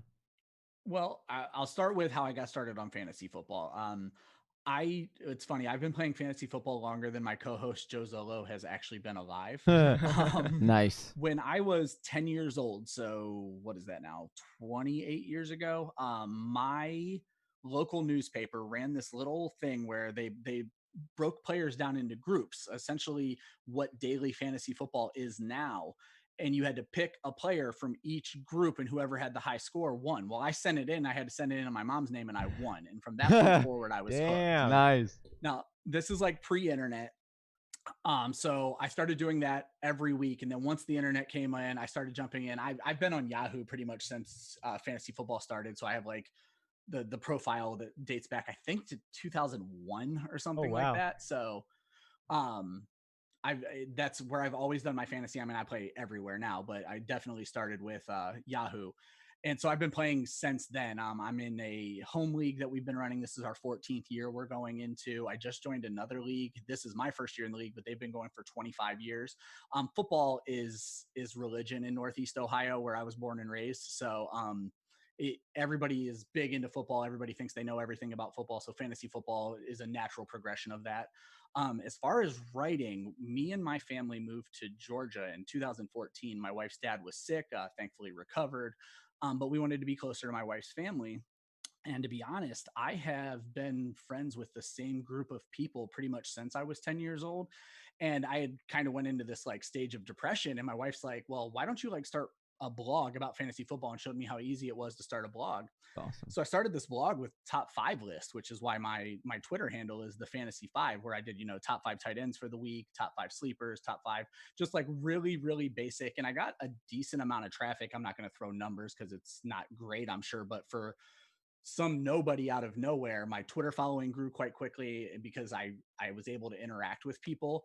And I was also lucky enough to be one of the earlier followers of the fantasy footballers before they had even hit 10,000 followers on Facebook. And they put out a thing that said, "Hey, we're looking for writers." And I said, "Hey, I do this blog. Would you guys be interested in bringing me in?" And Jason responded to me and said, "We like your work. It's not going to be top 5 lists, but we're going to ask for more like in-depth articles." And I said, "Yeah, I'd absolutely love to do it." So after talking with Jason Moore, I came on as one of the first 10 writers for the Fantasy Footballers website. And that's what I've been doing ever since then. I kind of gave my blog up to focus my time with the ballers. There's just so much better exposure there. And then I'll be honest, I was very nervous to jump on podcasts or anything like that. I don't know why, because all I do is talk. But the guys over at Club Fantasy, we had gotten into a bit of a small Twitter argument over, I was very down on Mark Ingram last year. I was clearly wrong, but I was very down on Mark Ingram last year. And we have learned it happens to the best of us. All right. Yeah. And Robert so Woods, Mark Ingram. Yeah. Get it. And so they invited me on, and then I've done the show with them a couple of times. They asked me to co-host, and here we are. That's awesome, dude. That's an amazing breakdown. And I really appreciate you, being a little vulnerable there, sharing some of the ups and downs and how not just fantasy football, but the relationships that you have around fantasy football, using the situation you're in to then create content that takes you out of a hole or just, bring some joy into your life with it, and looking at fantasy football from more of this holistic perspective and seeing all of the opportunities it has to bring joy into your life. And that's such a motivating factor for us and our league, our league record, Toltem as we call it. And, like we say, we came for the game, but we came back for the people. Yeah. And, the bond that we have. And that's really what it's all about. And, man, that was such a great answer. Brian, thank you for sharing that with us here on our No problem. mock draft marathon, 24 hours of live mock drafting. And as we're coming to the end of this last round here, wanted to get your thoughts on this wild idea. We're rolling out second year, the mock draft marathon, 24 hours here. What are your thoughts on this effort we're trying to pull off? I love it. I love every bit of it. I can't talk up mock drafting enough. So I know you guys do the mock draft Mondays, and just the more you mock, I heard my co-host telling you that I think Josh said this was his second mock of the year, and Joe wasn't far behind him. I mock probably 2 times a day. The second I find out what my draft slot is in any league, I'll go to Fantasy Pros and do a mock draft, or jump on a sleeper and do a mock draft. You're a mockaholic with us. I am a mockaholic, absolutely. Welcome to the club. The first step is admitting we have a problem. So there is no problem. Though. But seeing ADP live versus reading numbers is so important. And you guys mentioned be water, be liquid in the draft, let it come to you. So when you asked if I had a plan other than getting a running back in the first 2 rounds, I had no plan coming into this draft because the draft is going to tell me what to do. But what you guys are doing here, bringing attention to mocks and then really interacting with other analysts and, more importantly, fans, and letting them see why analysts mock and what we do in mocks. I mean, Liz Loza said it so good, where she has her built-in abundant RB strategy, but being someone who writes about tight ends, she felt like she needed to take tight ends early, and then George Kittle fell to her in the draft, and she practiced what she preached. I'm high on Mark Andrews this year, and I missed him by a couple of picks this Sorry, draft. I had to do that to you. No problem at all. I just realized I did take Darren Waller. I said, did I even take a tight end? Because I was going to add Jonnu Smith later in the draft. Ooh, love him as well. Love Jonnu Smith. But last year, I went into every draft knowing I was taking Travis Kelce or George Kittle in the second round, the positional advantage that they offered. But I mocked that, no joke, probably 100 times, because I wanted to know where in a draft it was going to work, where it might not work. Because if I ended up with the 1-1, I'm likely not getting Kittle in the second round or Kelce in the second round. And then how are you going to pivot? So like the same exact thing this year, I'm expecting to have to take Mark Andrews in the 4th round of many drafts. if I don't get him in that 4th round, what am I going to do? And in a PPR draft, if I can get Darren Waller in the 10th round, I'm going to do that. If I don't, I'm okay with it because nobody's drafting Jonnu Smith, and they're missing out great because he is the wide receiver 2 on that team. I totally agree. And here's the other thing that I will also say on mock drafting, like, nothing is worse than coming away from your draft and being like, I hate my team. And so in order to do that and not do that, I should say, you mock draft a lot and you do different versions. So it's like muscle memory. So that when certain things happen, because you can never predict exactly how your draft is going to go. But then what happens, you end up being like, okay, this happened. And so because of that, I kind of know what chain reaction this will have because I've seen it before. And it really helps you plan out the rest of your draft. And you're just so much more prepared. It's kind of like when you're on a podcast show, right? Like you have your outline of your show and you fill in all your notes. And then by the time you get to the show, it's like, oh, I don't even need my notes because you've read them and written them so many exactly. times. It reminds me of my favorite Dwight D. Eisenhower quote, plans are worthless, but planning is everything. Yeah, that's genius. Yeah. And my favorite Mike Tyson quote, everybody has a plan. You get punched in the face. Yeah, exactly. Yeah. Yeah. All right. Well, we have some extra time here. So we have found that we have the draft kit giveaway. Oh, we got to draw one. Yeah, we got to do draw that. That's the big name, right? So we're going to hold on. We're going to go. Is it okay if we do this one? We got a big draft. What do we get? Draft kit giveaway? Draft kit giveaway. It's in the chat. All right. Hold on a second. We're pulling it up here. And it is my favorite username of all time, the Cat's Pajamas. Only because I love to say it. The Cat's Pajamas is winning. Johnny, what are they winning right now? They get access. They get a mock draft. They get a. Now you can tell it's getting late here. They get a draft kit. So Cat's Pajamas, DM us and we will give you a code. You get the draft kit, the Fantasy Whisperers draft kit, completely free, a $15 value. Absolutely free. It's really great. And I'm not just saying that because we run the show. But yeah, Ryan, I got it. Our Whisper Nation loves it every Monday night. They always ask for it, and if we don't give it to them, they get upset. And since we have some extra time here, and that's draft grades. If you wouldn't mind just doing a rundown of the draft grades for each member here, our Whisper Nation would greatly appreciate it. We're getting hit up for it, man. They want to hear what you have to say. Perfect. Well, I'm going to start with Chris Molina. So I was he threw me completely off my equilibrium with the 2 tight ends. He's sewn up his flex position. I am notoriously a Melvin Gordon hater this year. But he might not have to play him because he has Christian McCaffrey and Lev Bell, and I don't hate Lev Bell. Robert Woods, great PPR option, but then you have AJ Brown, who's boomer bust, AJ Green, who's boomer bust, Brandon Cooks, who's boomer bust, and CeeDee Lamb, who's unproven. He grabbed 2 great quarterbacks to end that draft, Daniel Jones and Jared Goff. He's going to have a lot of top end talent. It's just, you're going to see a lot of boomer bust weeks. I'd probably give Chris a B plus. I'm going to grade a little harsher. Yeah, here do it. It's an 8-team league. I love so it. Everyone's going to have really good teams. And so I'd give Chris a B. David over at Fantasy Go. I was a little shocked he did not take Ezekiel Elliott with the 2nd pick. I really thought when he got the 2nd pick, I've done a ton of drafts with David. I really thought he would take Eazy-E and I would get Saquon.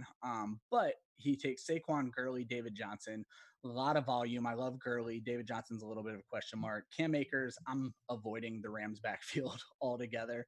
And then he gets Marlon Mack at the end, which you guys brought up an excellent point, and I don't remember which pod it was now, that I completely agree that the Colts are likely to run Marlon Mack into the ground this year and protect Jonathan Taylor. I end up taking Jonathan Taylor in this draft. Dude, I'm just saying, I want to have you on my show a lot more because I love this. I love your arguments. The way you lay it out is beautiful. I'm just going to tell you that. You are very gifted at this. He is, isn't he? Yeah. Keep laying it out, brother. The one thing, I don't know if David didn't realize it's Superflex. Oh, shit, I didn't realize it was Superflex. Yeah. Wow. Always read your league rules, everyone. But it's okay. Austin stepped in last second. But with just Drew Brees there, and actually I feel better about giving Chris a B. Oh, he does have the other flex spot, but never mind. So David didn't get a second quarterback. Obviously, he'll be able to grab one off of waivers, but just for that reason, I'm going to give him a B- in the draft. I'll skip myself. It's an obvious A+. But anyway, love it. I think it's Rowan who grabbed Lamar Jackson in the first round. Typically, as I mentioned, I'm quarterback late. I actually do have Lamar Jackson, and I believe we didn't specify. I think we're technically considering this a 4-point touchdown league. Yeah. Because it wasn't specified. Right. Lamar Jackson is a better fantasy quarterback than Patrick Mahomes in a 4-point touchdown league. Great because of point. The rushing upside that he brings to the table. So that's a great pick there. I must say, Ryan, we have been on the air for oh goodness gracious, I can't 13 hours. And you are the very first person in this entire mock draft, including us, that has brought up that point, because that is a huge point to be brought up. The difference, and we have done this intentionally. I mean, intentionally, unintentionally, I'll say that.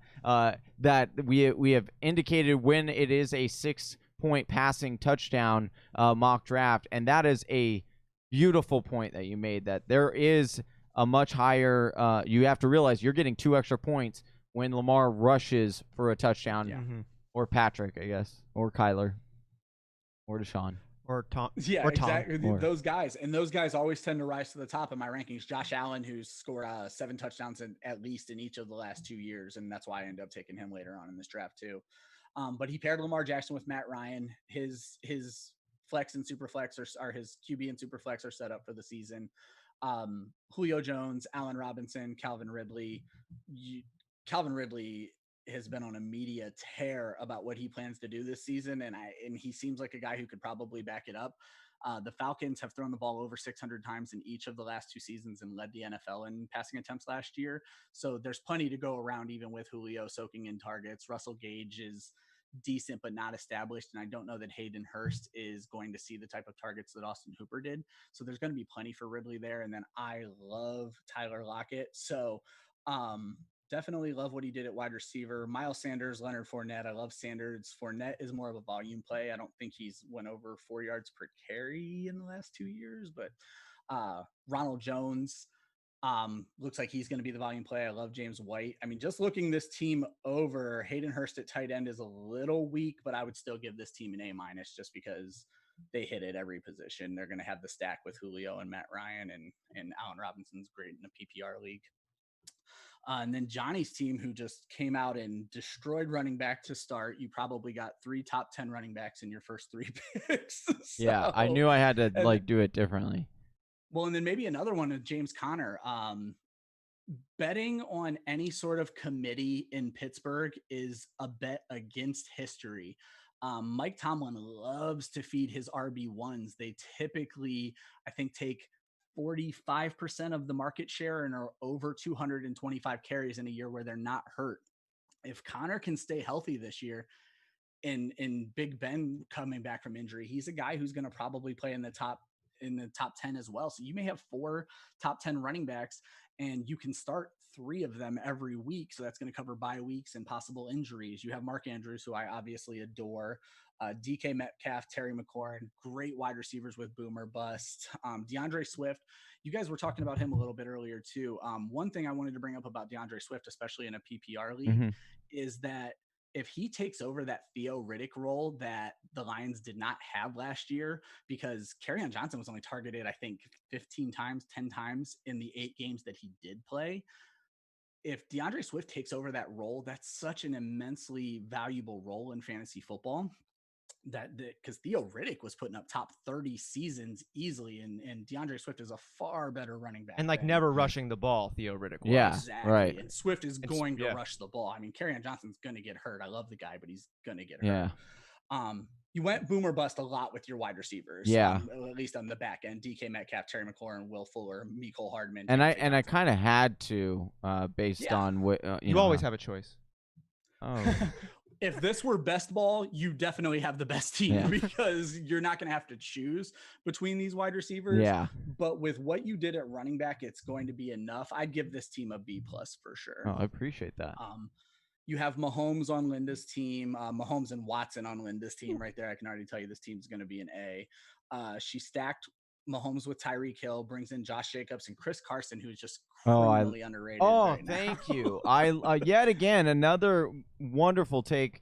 I absolutely love him, and honestly, it's what's really funny about the Chris Carson take is I was not really high on him until and Austin could tell you this because I'm a Rashad Penny believer, but I was not a believer in that, and then. We gave you shit about that all season. Yeah. You came into the draft going so hard, and I took Chris Carson 6 picks after you took Rashad Penny. Yeah. You took Rashad Penny 5 or 6 picks ahead of I did, and then you touted it so damn hard, and the league ate your ass like a fucking chopped salad all season on that one. But that's not what I was bringing up. Sorry. What I was bringing up. Wow, dude. What I was bringing up was the fact that for this year. It was the draft kit when we did our projections. I was kind of fading Chris Carson, and then it was our stats and our projection that we put in our draft kit where it showed and it had Chris Carson. We have a Chris Carson as a top 10 running back, and I was like, oh, okay, I need to look at Chris Carson again because again, we don't just make our viewpoints based off of one thing. We encourage people to use multiple sources. That's why we love bringing on even the community, different fantasy analysts, and spreading the word about all of our content because we've all got great things to say and great nuggets, and we all think differently, and so it's great to. One, it's nice when, Ryan keeps agreeing with a lot of my takes, which is always comforting. And then he says it so beautifully that I'm like, this is amazing. But also, like I said, we want to get your voice out as well. So Nuggets over tenders. I can't believe we're even going to have this debate right now. We're not going to have this debate right now. Ryan is wrapping out the end of his rankings here. With the I'll next just speed up. I know. we got other 6 guests minutes. coming We're on. good. We're good. Yeah, as I You're say, killing it. Linda gets an A+. Wide receiver Juju, Cooper Kupp, Cortland Sutton, Jarvis Landry, who is a PPR monster and actually got out targeted OBJ last year. Marvin Jones, another hugely underrated guy, especially with Stafford playing full time. Nasty. Linda grabbed Blake Jarwin, which is, I know Linda's a huge Blake Jarwin fan. I love Blake Jarwin. I'm starting to grow to love CeeDee Lamb more, which naturally hurts Blake Jarwin, but I still think Blake Jarwin's an 80 to 90 target tight end, which in fantasy tight end is going to translate to top 10. But then she backed it up with Jasicki, who with Albert Wilson and Alan Hearns both opting out, Jasicki is now Preston Williams is probably still going to be the second targeted player on that team, but Jasicki is going to be an easy third behind Devontae Parker. So she put together just a monster team. Who already plays the vast majority in the slot. I'm sorry to keep cutting you off, Ryan. No, I apologize. This is what you do. It's your show. You're Not Mom brought up a very good point in chat, in the sleeper chat, by the way. I didn't see it. That anybody who didn't draft a second quarterback, it's going to be a waiver wire run to see who can get Aaron Rodgers because he wasn't even drafted.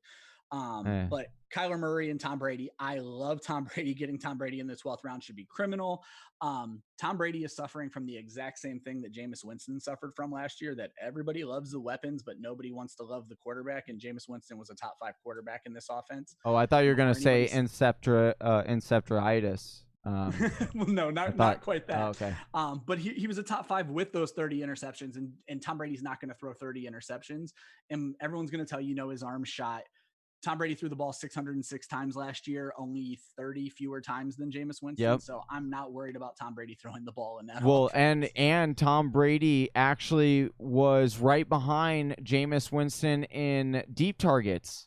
Yeah, I saw that. So, which was blew my mind. I was like, oh my goodness. So I do believe it's just the only thing that's scaring me off of Tom Brady, and that is that with Peyton Manning.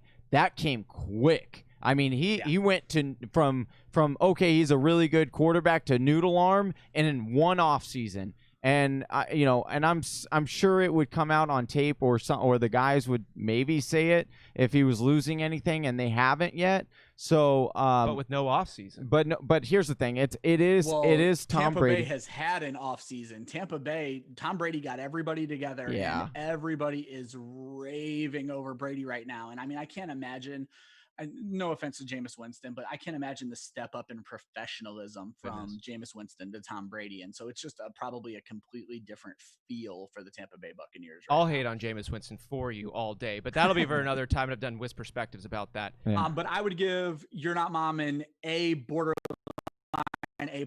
It's a great team they put together. Chris Godwin and Michael Thomas are both top 4 wide receivers. I love Dalvin Cook. Great stat about Aaron Jones. Aaron Jones is going off the board as an RB13 right now. If you took away 13 of the touchdowns he scored last season, he would have still been the RB13. Oh, wow. So even if you're projecting regression for him, Aaron Jones is a value no matter where you grab him. Mm-hmm. And then Austin put together a great team.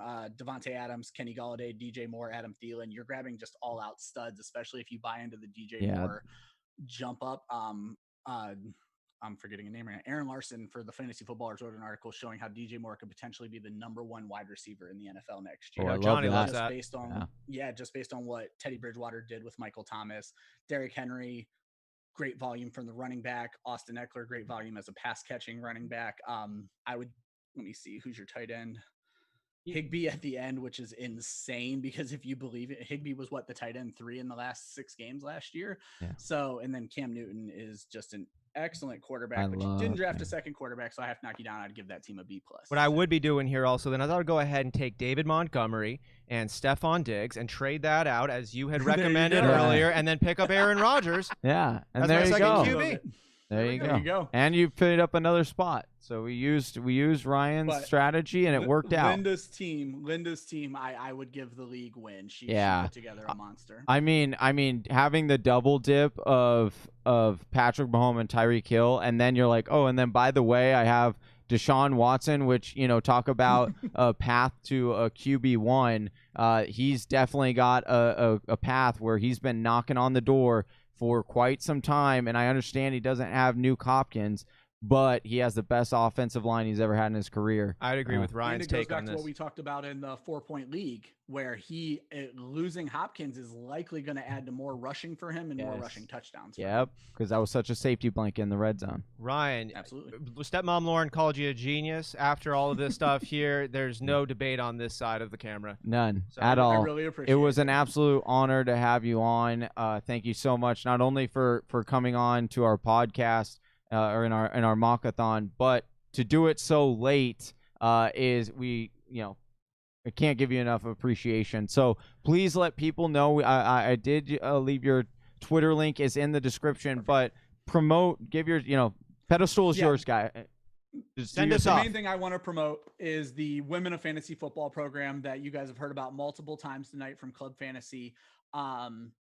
We have put together, we are giving control of our show over to Stepmom Lauren and Leap of Faith, Fantasy Football Leap of Faith. Lauren and Faith are going to host the show. We're just going to be there. I said, I'm just going to twist my mustache the entire show and listen to all these absolute genius ladies school us on fantasy football. I want to bring it up one more time. Listening to Liz Loza was like listening to a master class of fantasy football. And you can tell I'm typically looking things up on my computer real quick. She wasn't looking anything up. This was all off the top of the head, and she is amazing. But we put together this show where we are going to have Liz Loza, the Ball Blast Girls, and many other names, too many that I wouldn't insult if I didn't. Brandon, Marion Lee, just a ton of great fantasy football names. They're going to be there to tell you how they got their start in the industry, how you can get your start in the industry. And to go along with that, we have a raffle going on. If you go to our page, clubfantasyffl.com, the very first thing is to get into our raffle.